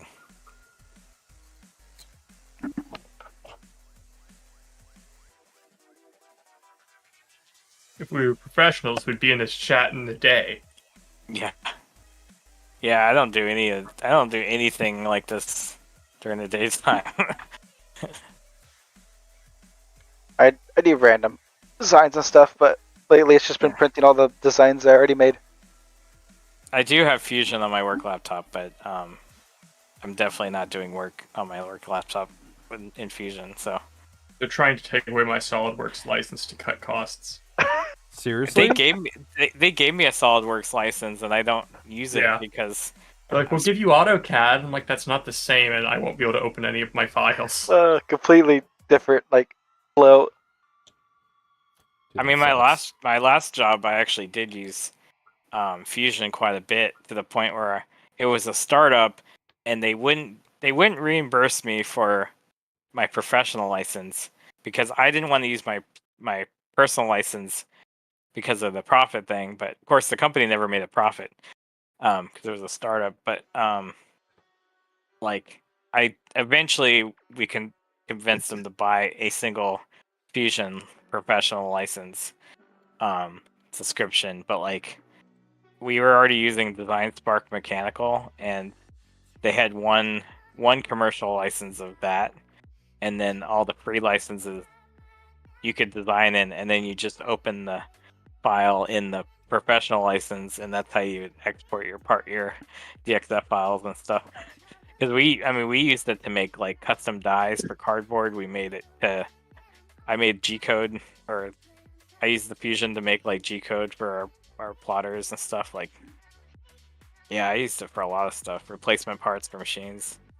It was nice to be able to like whip up some part and print it, and it actually be functional.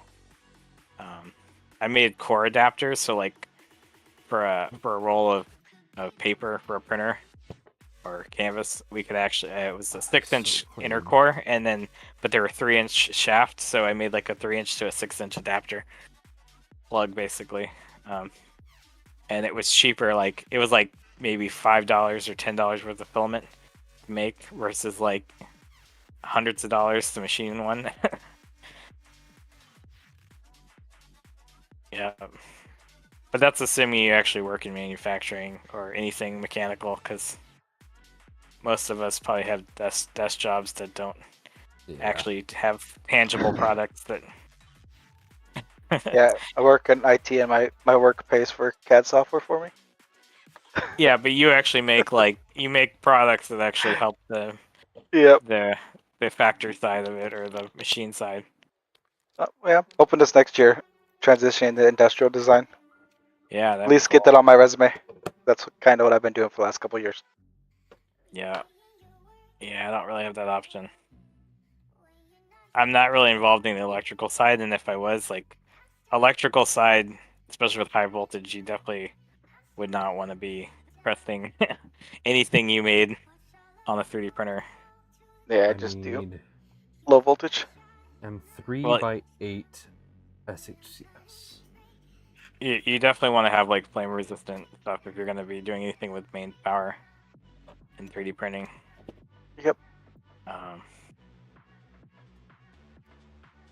I should get some what is that, carbon fiber FR stuff for ABS. The flame retired or PETG cement? No. Well, Polymaker has one, but I forgot what kind it is. Is it hard to print that stuff? Is it PETG? I think it's. I don't know, actually. I haven't heard it is. It probably is. I would like to get some. From what I've heard, it's not harder to print. Yeah, I think PETG B0. It's just the additive they put in it, which is probably Certified self-extinguishing PETG. That's actually self-extinguishing. Okay. Yeah. Yeah, if I was gonna make an electronic product like the UPS board that I want to make, I'm definitely gonna be using that. Oh man, that's cool. Might have to cash in some points for it. It's a pretty penny though, $54.99. Oh yeah, no, it's expensive. They have black and natural. Yeah, you don't get a color choice.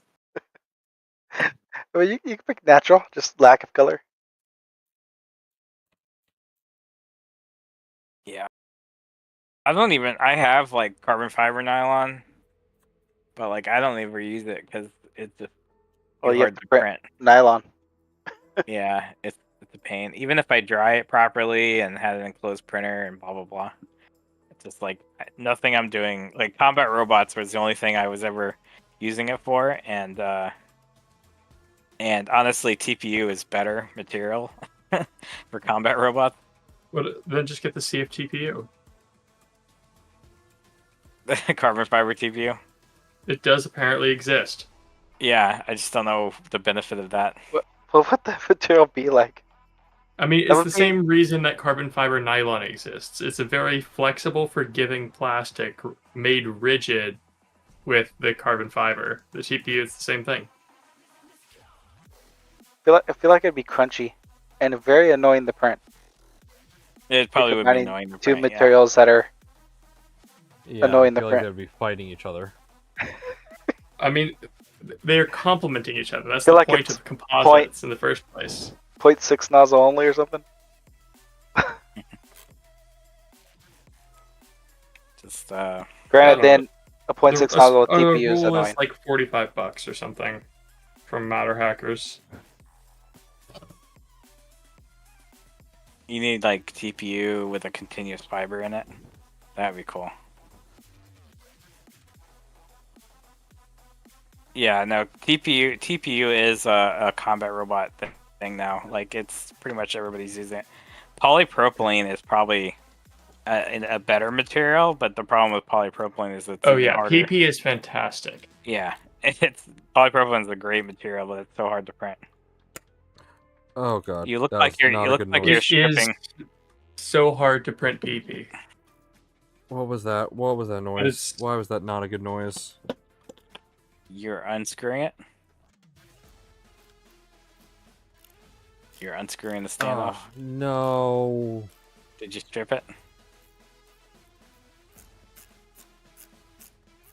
think you stripped it. Hold on. Yeah, PP is a pain to print, and PP is hard. That's what she said. Screw's probably Okay. fucked.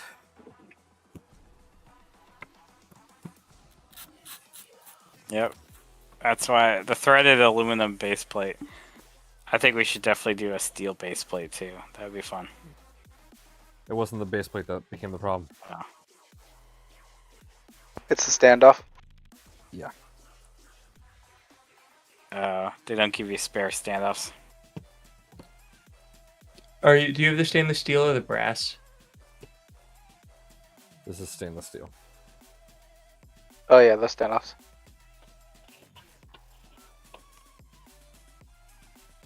It loosened up on the bottom screw, even though I thread lockered it.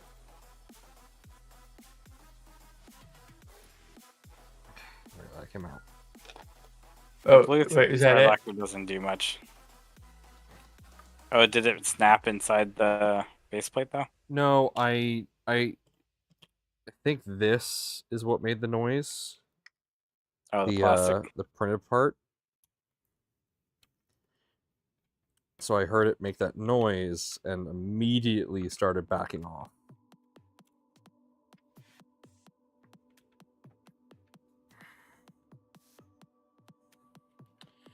So let me take off the screw here. I kind of want to make those that plastic part that holds the bearing block up. Well, it doesn't hold the bearing block up. It's for the light bar. Holds the wires down. Yeah, It's for the okay. light bar. But the light bar block and the standoffs could be a machine part too. At Oh, this point, shit. yeah, I you're see the right. problem. I want to. Oh, was it crushing a wire? I crushed a wire. That's fine. Yeah, it's really hard to run those wires because you can't see where they're going. Yeah, I can't There's not a can't lot see of where they're room. going. Okay. You could zip tie them Good. in the Probably bundle. It does include a bag of 100 zip ties. That tells you to use what, 1 or 2 of them? Yeah, You don't really need a lot. I mean, it's pretty tight on the cabling. There's really not much wiring to the positron because of that board.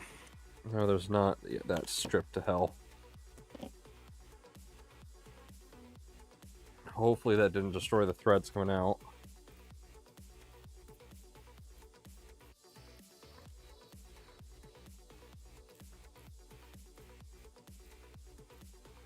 Is this one going to somebody, or is this going to just the show? No, this is mine. Oh, okay, so you're gonna bring it. This is a pretty one.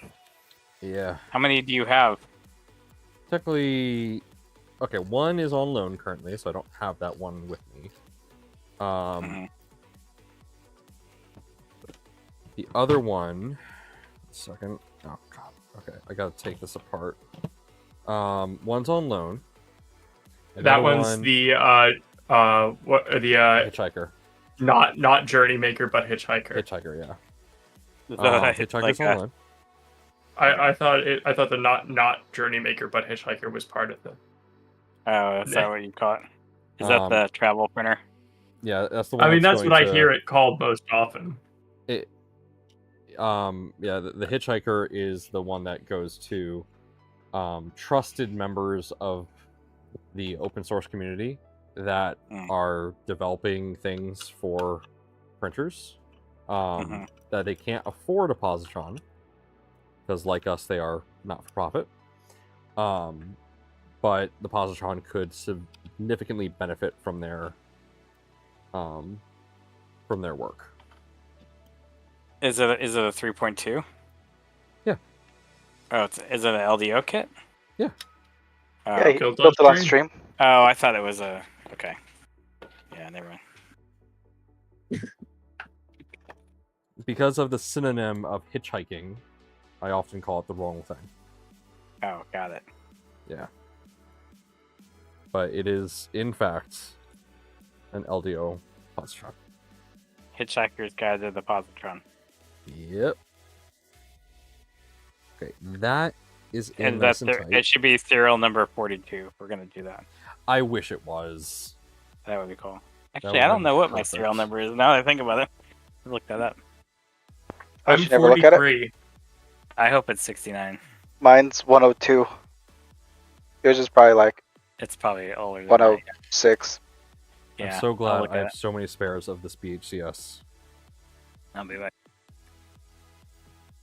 Let's see if this is a stripped hole now.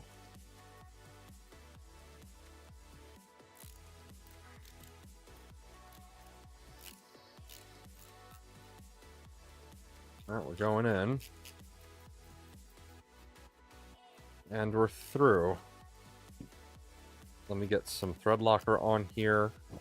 I'm guessing the thread locker just did not solidify fully. We're gonna put a giant glob on here.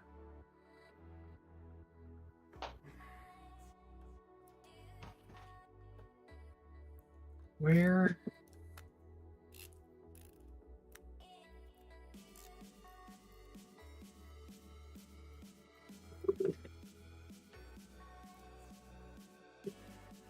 Okay, I've been looking for the crimps for like 5 minutes now. Where are they? Which one of you took them? Have you checked your boho? I Spit up have. butter. Boho.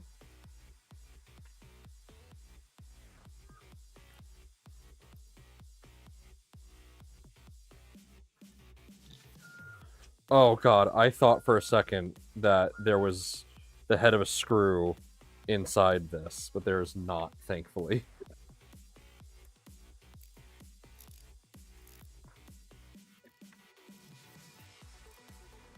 Okay. I go ahead and just... Oh, shit. Don't...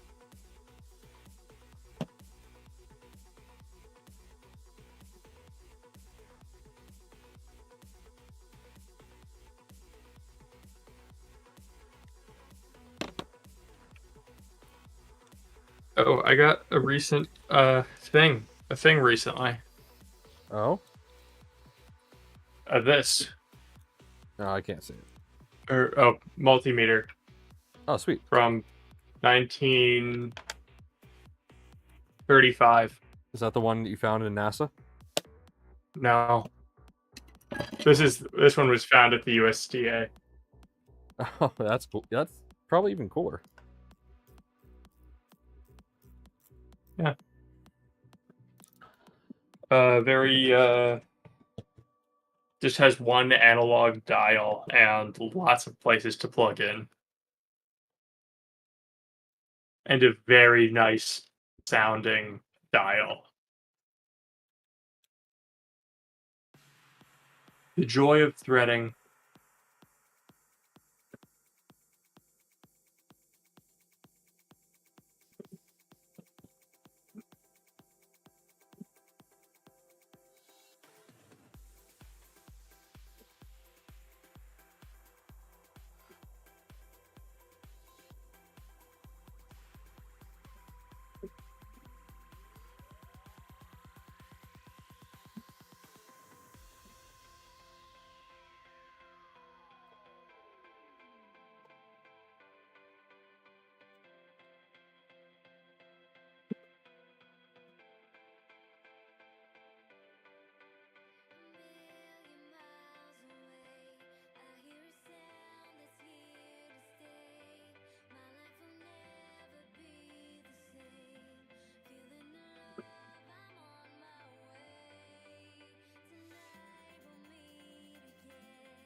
Okay, this is fun.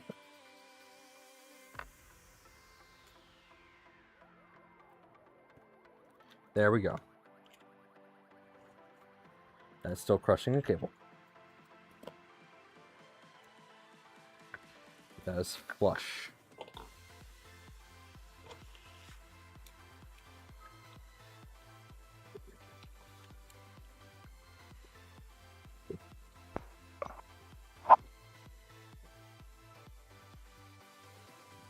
Like, I had not gotten up from this seat since I last used my wire crimpers.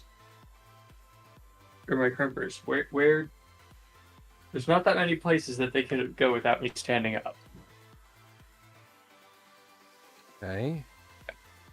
I'm Now- lost. Oh well. Does anybody want Pet G tungsten? I mean, yes, but It's only a casual $230. yeah, that's the butt. It's Prusa Mint Pet G tungsten, 75%. It's 1 kilogram and it looks like 200 grams on a normal spool.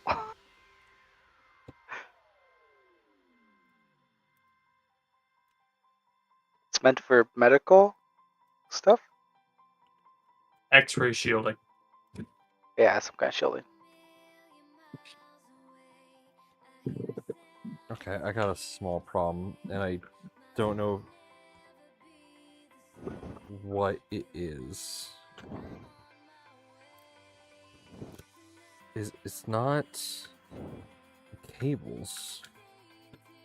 I think it might be rail.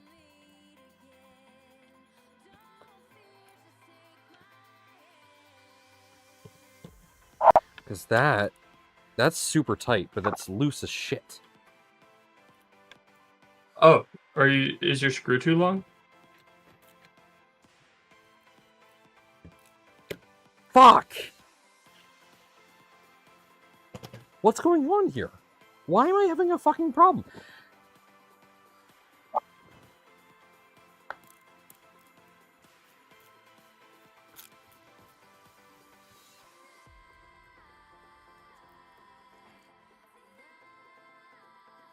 No. Try an M3x6. That's not the problem, guys. The problem is that I can't screw this down all the way. So if I screw this side in first, perfectly fine. No problems. Then I can't screw this side down. But then if I screw this side down first, then I can't screw this side down. It's not a length problem, it's something else.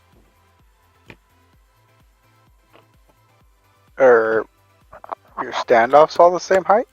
Yeah. Are any cables being pinched under the plastic? No. Cable pinchers?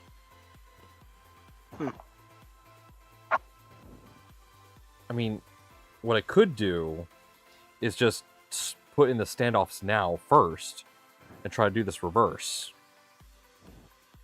I'm going to try that. I'm going to try to do the standoffs first and then everything else. I'm going to take my hat off because it is getting very warm.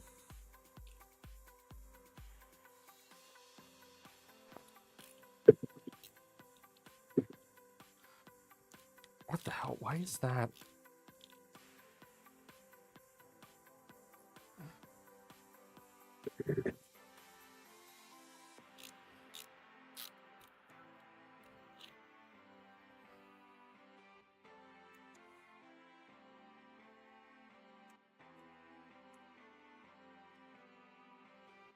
Yeah, I did try screwing one side in a little bit and then the other side in further.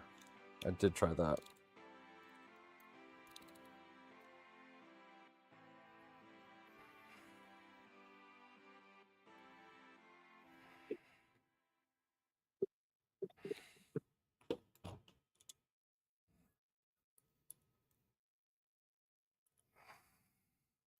That's crooked as shit.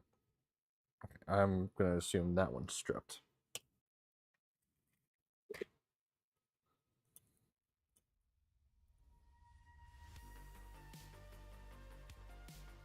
Okay.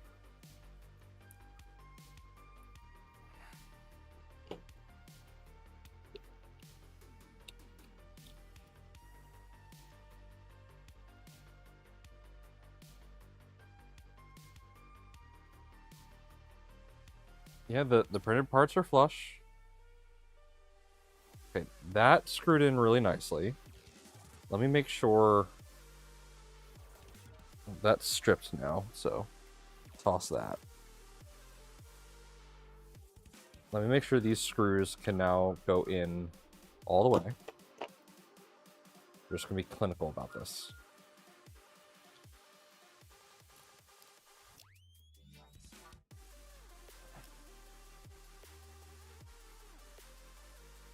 Okay, yep, it works.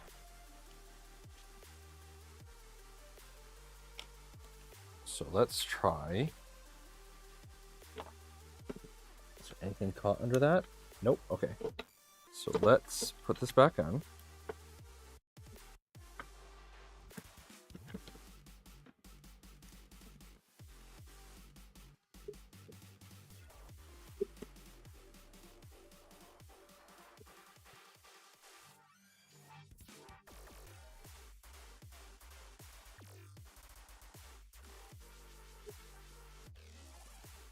Okay. I'm gonna take one of these and screw in this side.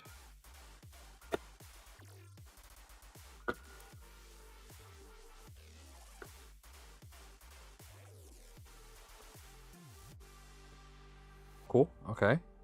Now it's all in really nicely. We're going to screw this side in.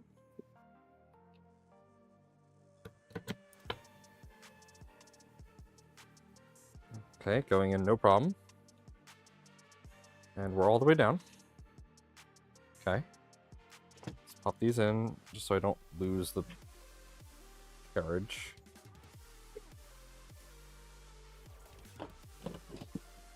Okay. I think we just had like one weird screw. Hey Jason, how's it going? Okay, now that one's giving me a problem. Oh, hi, Jason. So why is that one giving me a problem?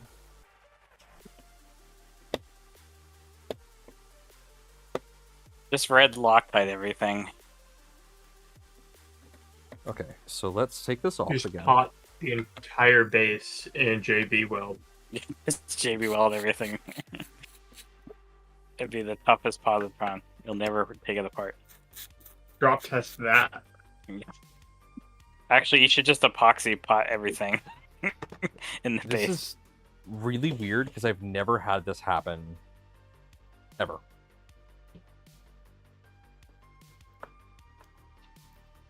Of course, now this one is really difficult to remove. You're a beta tester.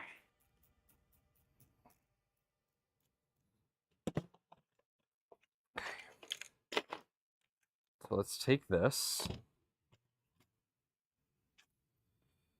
Let's put one of these through.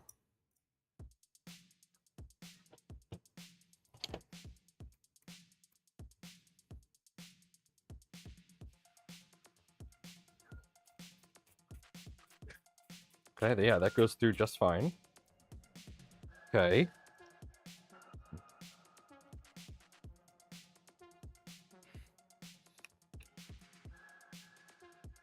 All right, so that's fine. That works. Now let's try putting a screw through the bottom.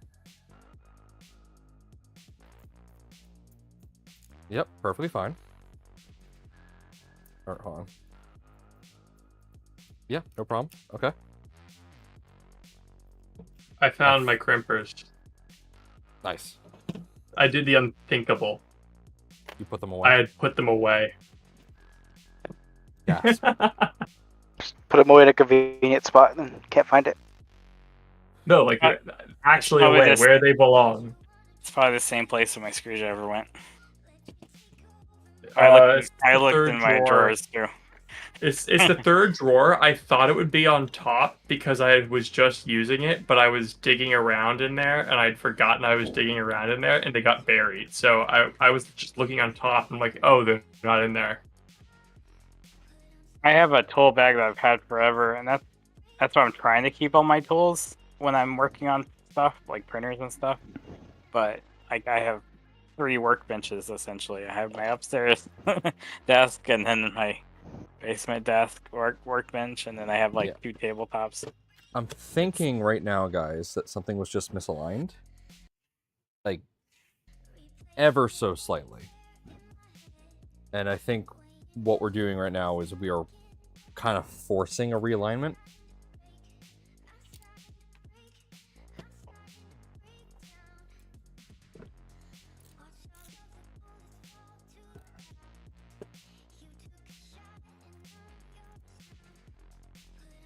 Now that's tight. What? Okay, I'm tossing that screw. Just being safe.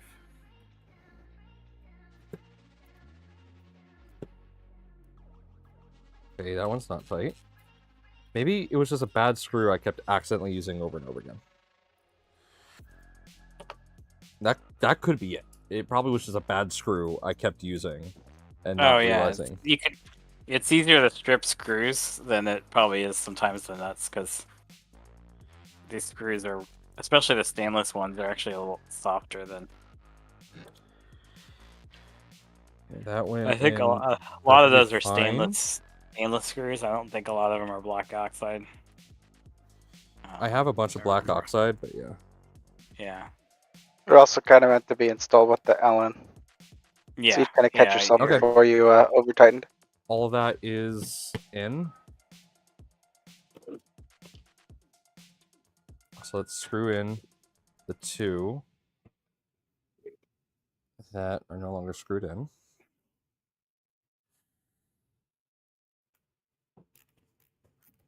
Well, I ordered 5.5 by 2.1 millimeter jacks. That's, I'm pretty sure, what the Positron uses. All right, that goes in perfectly fine.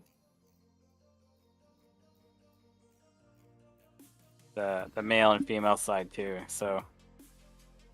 All right, so yeah, I think I just had a bad screw that I kept accidentally reusing.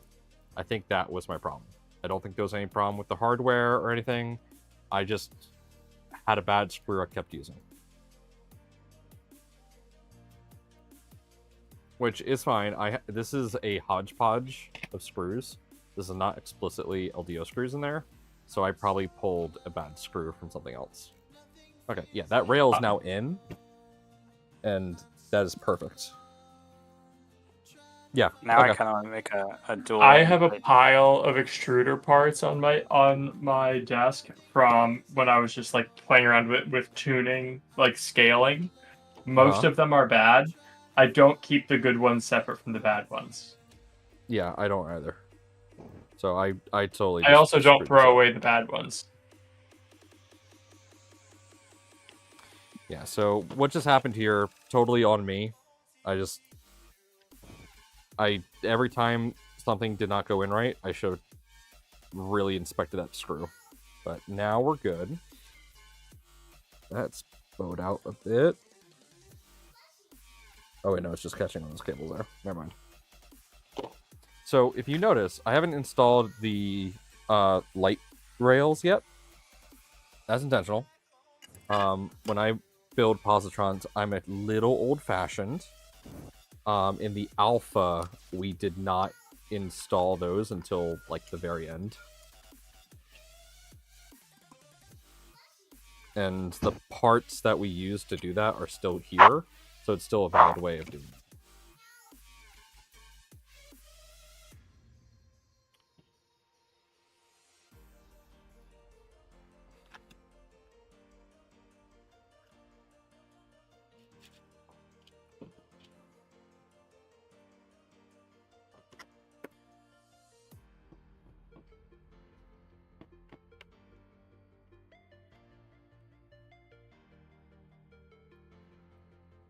Just goes to show, never force a screw.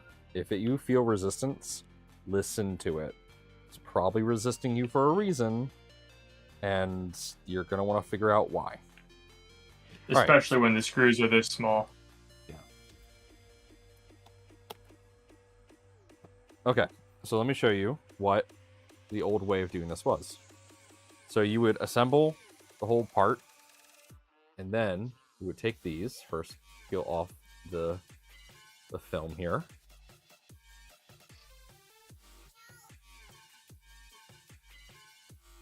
Wait, what? There we go. Pull off that film. Oh, the top. Okay. Now, if you look at the front, there's slots right here, and this just slides. Just like this. You're going to catch some cables. Go ahead and push them down. Boom. Look at that. Slides right in. Oh, that would... Yeah.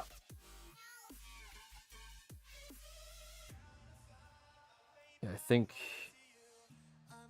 they have you... Yeah. They have you do this just after... That, like, solves all the cable routing problems that I was having with them. That's so much better. When do they have you install these? Hold on. Oh, yeah. They have you install this pretty early on. It works in the other direction. I'm just old-fashioned, and I like to do it in this direction. Like, I removed those, like, a half a dozen times while reassembling, or while doing initial assembly. Yeah. Maybe. Like, it wasn't a big deal. It's 2 screws, but... Like, don't get me wrong, it helps with everything, but I prefer to wait until after I install this front face piece. And then, so you get this on there. So let me go ahead and install this real quick. So this is M3x6 right there.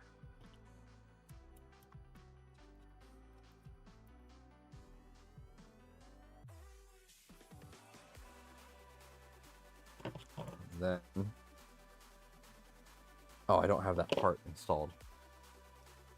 I'm gonna wait because that part's not installed yet. But once you install like the end stop and stuff, which we'll do right now real quick. Okay, everything installed over here. Here's the new end stop. And then let's get this plugged in as well.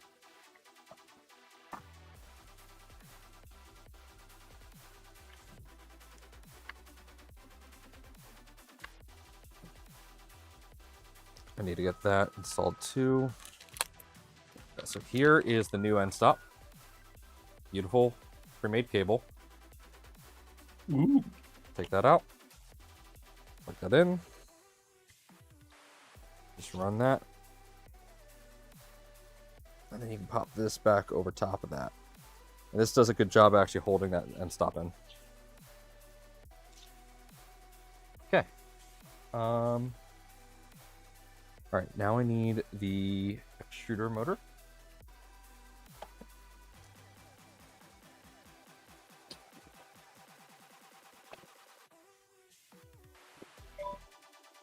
All right, let me actually take this off because I skipped ahead a bit. This is when I start throwing the guide out the window again.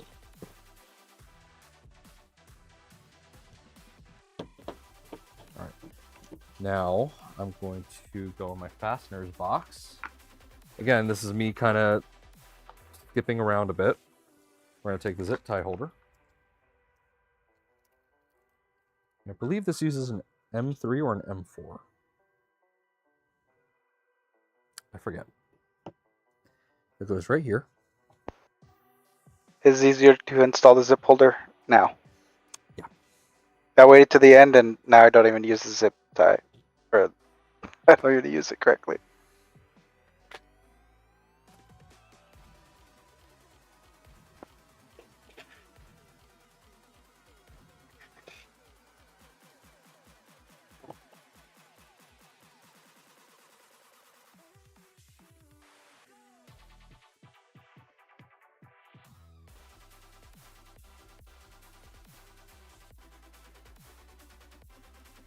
Trust me, I often forget to do this part entirely.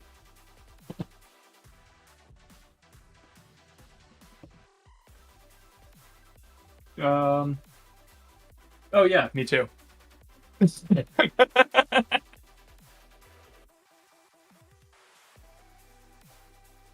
I just never did it.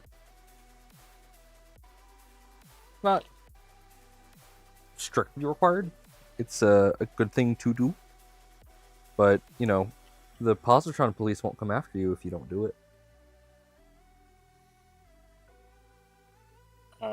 First rule of Positron police is don't talk about Positron police. So therefore, we can't tell you what the Positron police will come after you for. Exactly. And then we snip that. And there we go.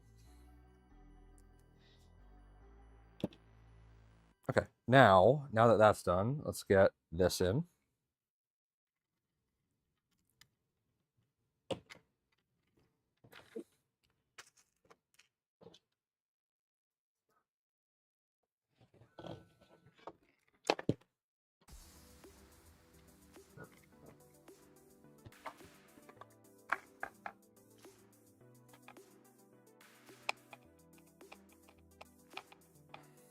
Hey, I said we're getting the top panel on this before I'm going to bed. I was not kidding. Say you're staying up late now. Yeah, it's... Oh, God, it's 11:20. I have work tomorrow. Yep. Yeah, no matter. That is We're getting free. the top panels on. Not getting anything else on. Screwed on? Nah, they're just being tossed on top. Is it actual work though?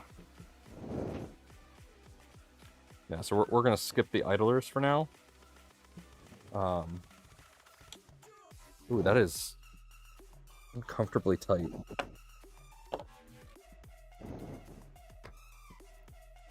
Apparently your chat thing broke again. Oh, darn it.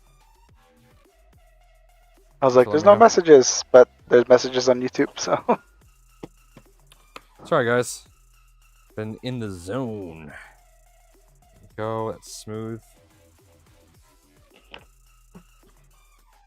Yeah, when I get super focused like this, I do apologize. I become a bad host. I just start focusing. And I've been a bad heckler. I've actually been doing things. How dare you?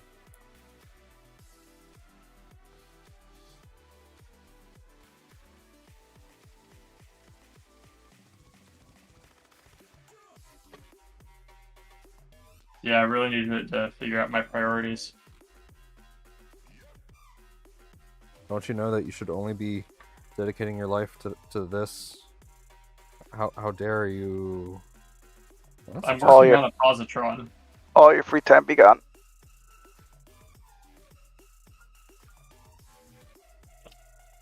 I wasn't using it beforehand. I think that's quite a few of us.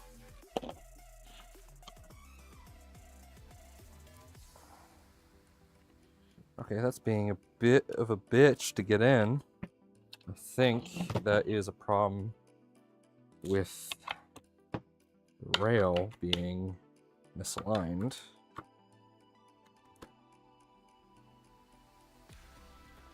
There we go.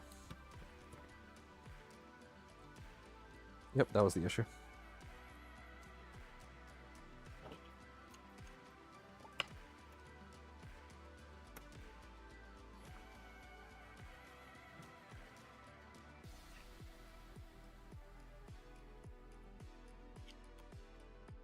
To anyone still watching, thank you for sticking around. I really appreciate it. Okay, that's nice and smooth. All that matters is that this is square to the other rail, so it doesn't really matter if it's super square here.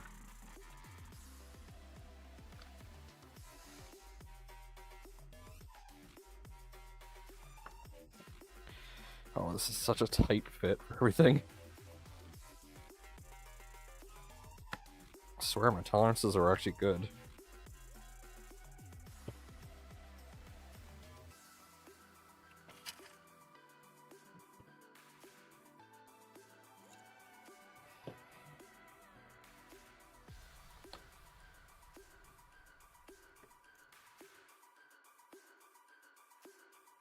I'm here to observe the suffering that I might go through one day. As long as your parts are printed well and you just take your time, read the instructions very carefully. I don't read the instructions as much as I should because I helped write them. That has not stopped me from making mistakes because I've made assumptions. If you make assumptions in this build, you're often going to be wrong.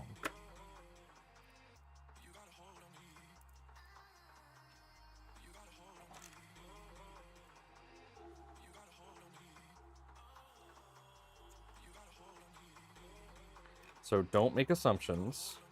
Read the guide carefully, and you should be good. And feel free to ask clarifying questions. Our Us and, Discord is there the to other help staff on the everybody. Discord. Do not be Yeah. afraid to ask questions on the Discord.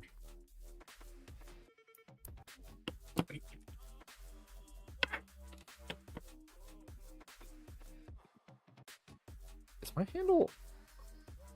What the... I think my LTT screwdriver is slightly broken. Huh. I'll take your broken one. Well, I'll reach out to them and be like, hey, my screwdriver is weirdly lopsided. Because it is now. I don't know how that happened. Interesting. Okay. Let's get the bumper on. Where did I put that bumper? Did I put it back? Yes.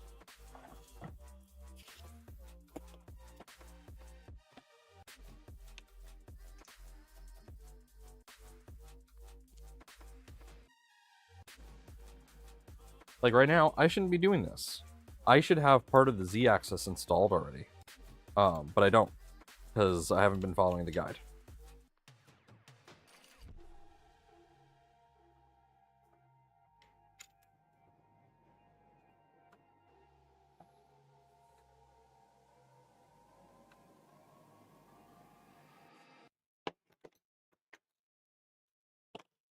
So again, do as I say, not as I do.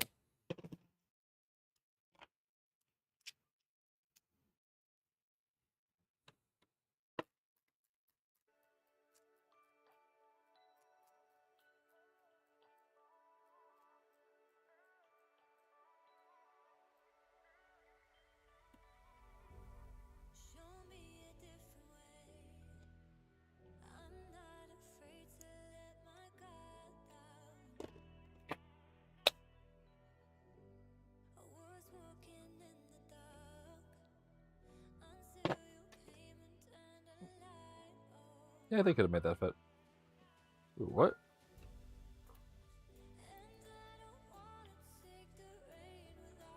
Huh. That's bent. So?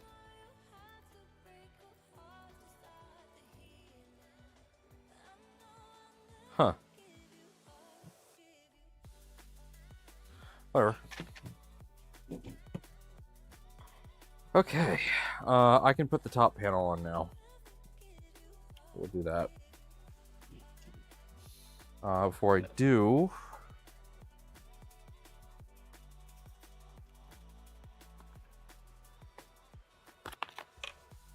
Got it.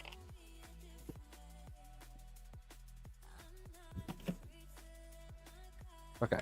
So I'm going to just put this on. I'm not going to glue it.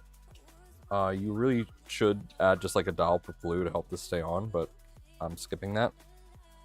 You can also, if you pop it into the frame, and it just slides right over and clicks into place. Yeah. So if you look here, that little ring, this goes on there, just like that.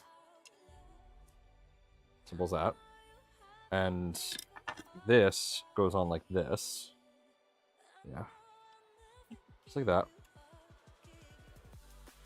And then you put this ring over that. And that can just slide over top. Because of the nature of this, that's not going anywhere. That's in there pretty tight. So that's not going anywhere. You're fine. Yeah, that's just not going anywhere. But it is better if you glue that. Just it is a little bit better. I won't be, but you should.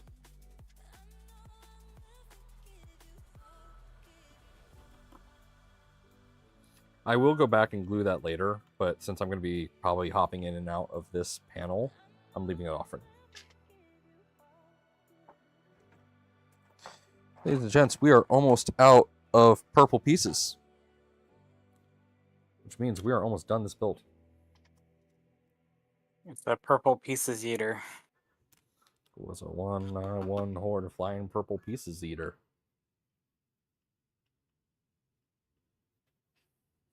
Sure looks strange to me.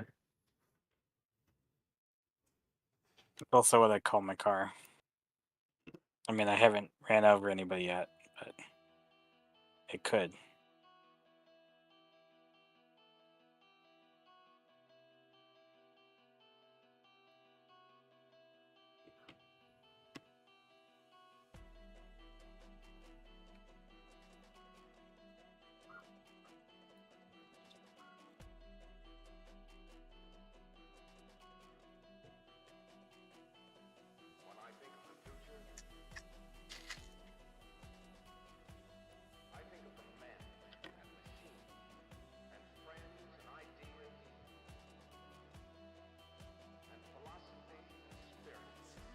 There we go.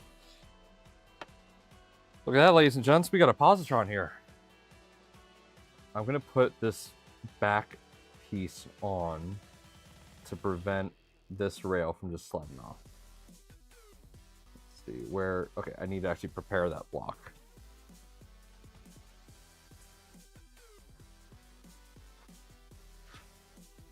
Does yours slide on nicely?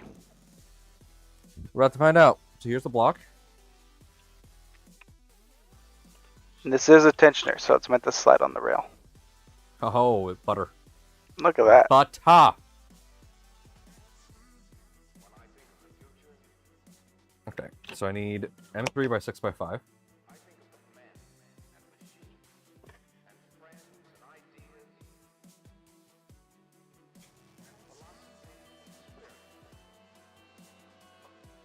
Okay.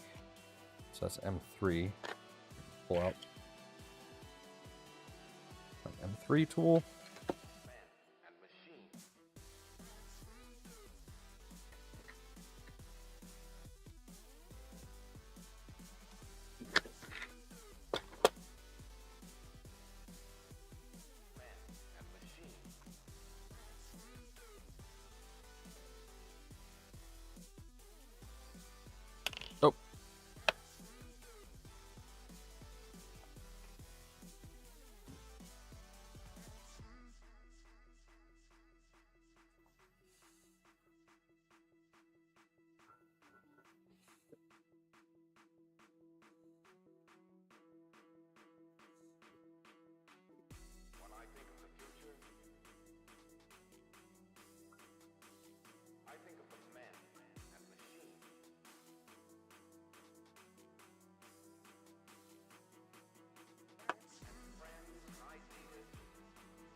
That's it for heat set inserts for the night, so unplug that.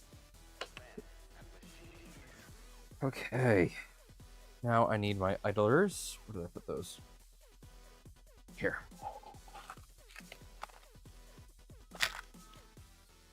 We need the big boys.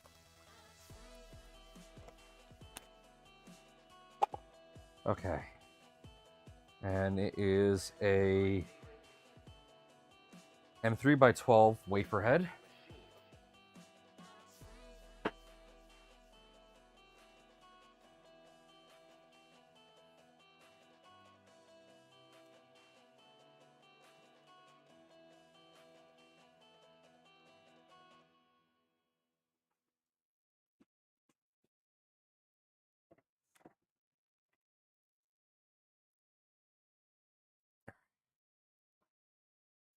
Okay, stuff's still going.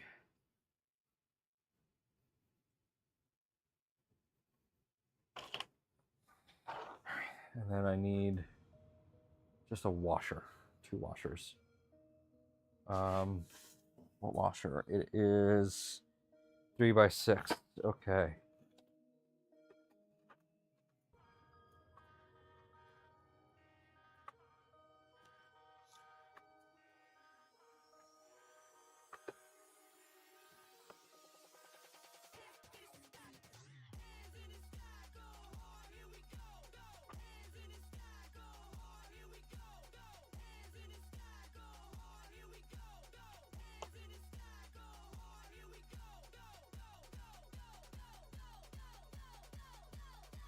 Okay.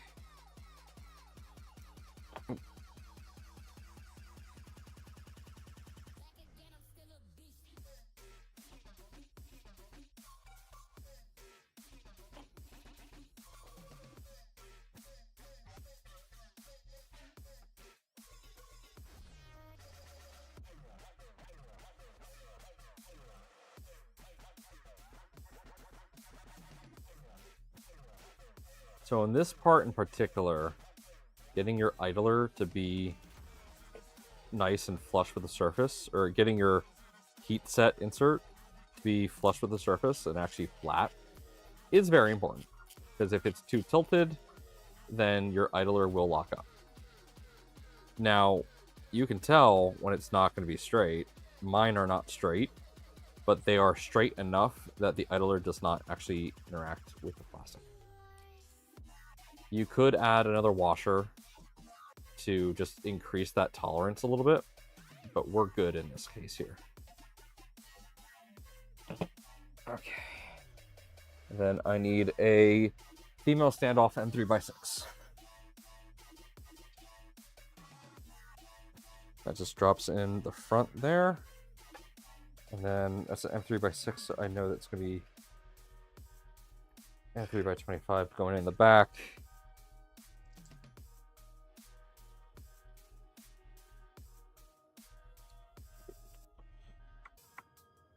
There we go. And that's it for that. Yeah, that goes on. Yeah, installed the side panels, installed the mid right panel, already did that. Yep, top cover. Skipping those for now. Okay.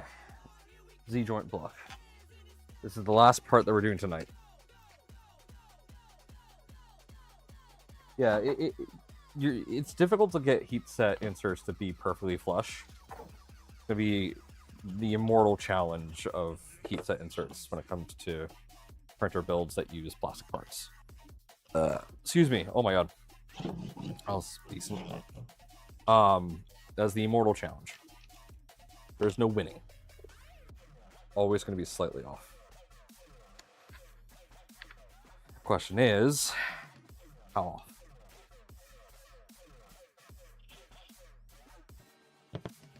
Oh, whoops! I left something in there.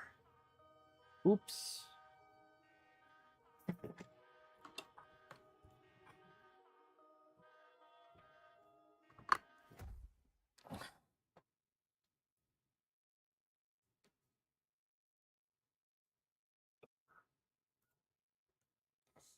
Accidentally left this stopper in there. We don't need that anymore now.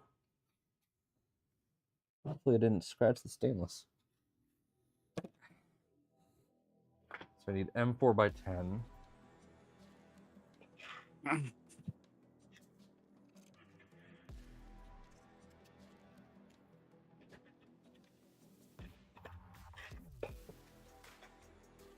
really tired.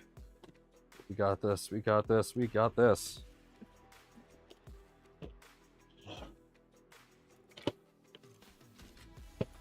Did this here? I hope it didn't.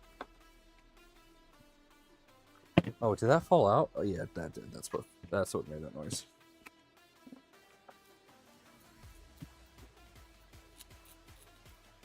Love it when you align these parts perfectly the first try. Yeah. Oh my god. Well, I'm gonna head out before I actually mix up my Super 77 for my lithium grease instead of almost doing it. Yep, that's probably a good idea. I am literally finishing right now, so I'll be joining the sleep brigade in a moment here. Just gotta get this back in, and then put that screw through. Make sure to bring your dream dragon tonight. It was way too hard last night without it. All right, yeah, I'll be sure to bring in the tank. Do we need a healer this time? It depends if Joe's coming. Okay, if Joe, if Joe's coming, then we should be fine. Where? Who? What? When? The Dream Brigade. Yeah, the Dream Brigade. The MMO we play in our sleep. Dude, you were there last night, man.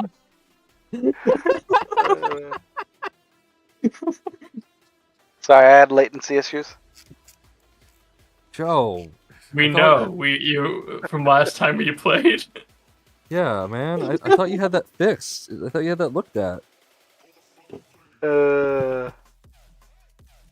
Didn't you do that whole sleep study thing, man? Okay. That's how you change classes and level up. Alright, I just gotta do one more adjustment here. This is a little too tight. So we want to loosen that a tiny bit. To decompress the stack. I'll... Bye. So yeah. Because we want that to go under without getting stuck. Actually, I'm going to be stupid. I'm going to put washers under this.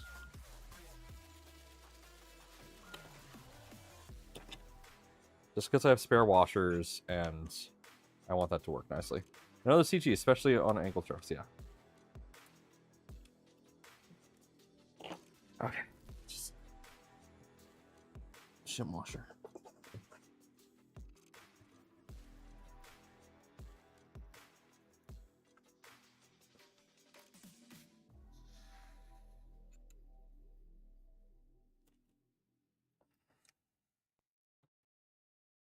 I'm only doing this for performance reasons because I know Joe is going to be tuning my posi and he's going to make this thing go bonkers.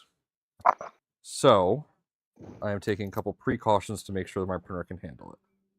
You do not have to do this. Your kit will be fine.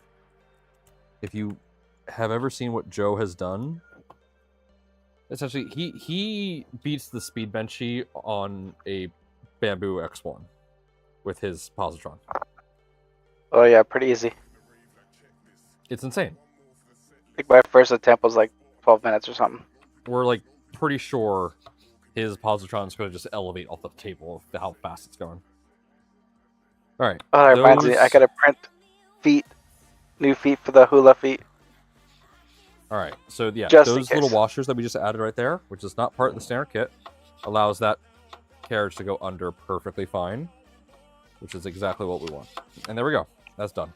I still have to grease these rails, but I will do that another day. Yeah, I was gonna ask if you greased those well. Yeah, I haven't. But there is the grease hole, so we'll be using that. Yeah. All right.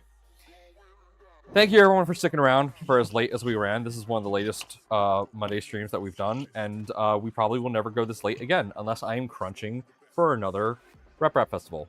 Thank you so much for tuning in. I will be back on Wednesday. I'm going to be sleeping all day tomorrow, except for when I'm at work. But yeah. I hope this gives some people a better idea of what the base assembly goes into, but like, look at that. That's a Positron. We're going to finish this on Wednesday. Like, this will be done. Because literally, this attaches. We then attach the motor, and then we do the X-rail. That's it. That's it. We're done at that point. So, this is going to be done on Wednesday. So, yeah. All right. I'll be back Wednesday, 7 p.m. Eastern. If you haven't already, make sure to follow, make sure to subscribe, do all that jazz. Make sure to like the video, etc. Have a good night, guys.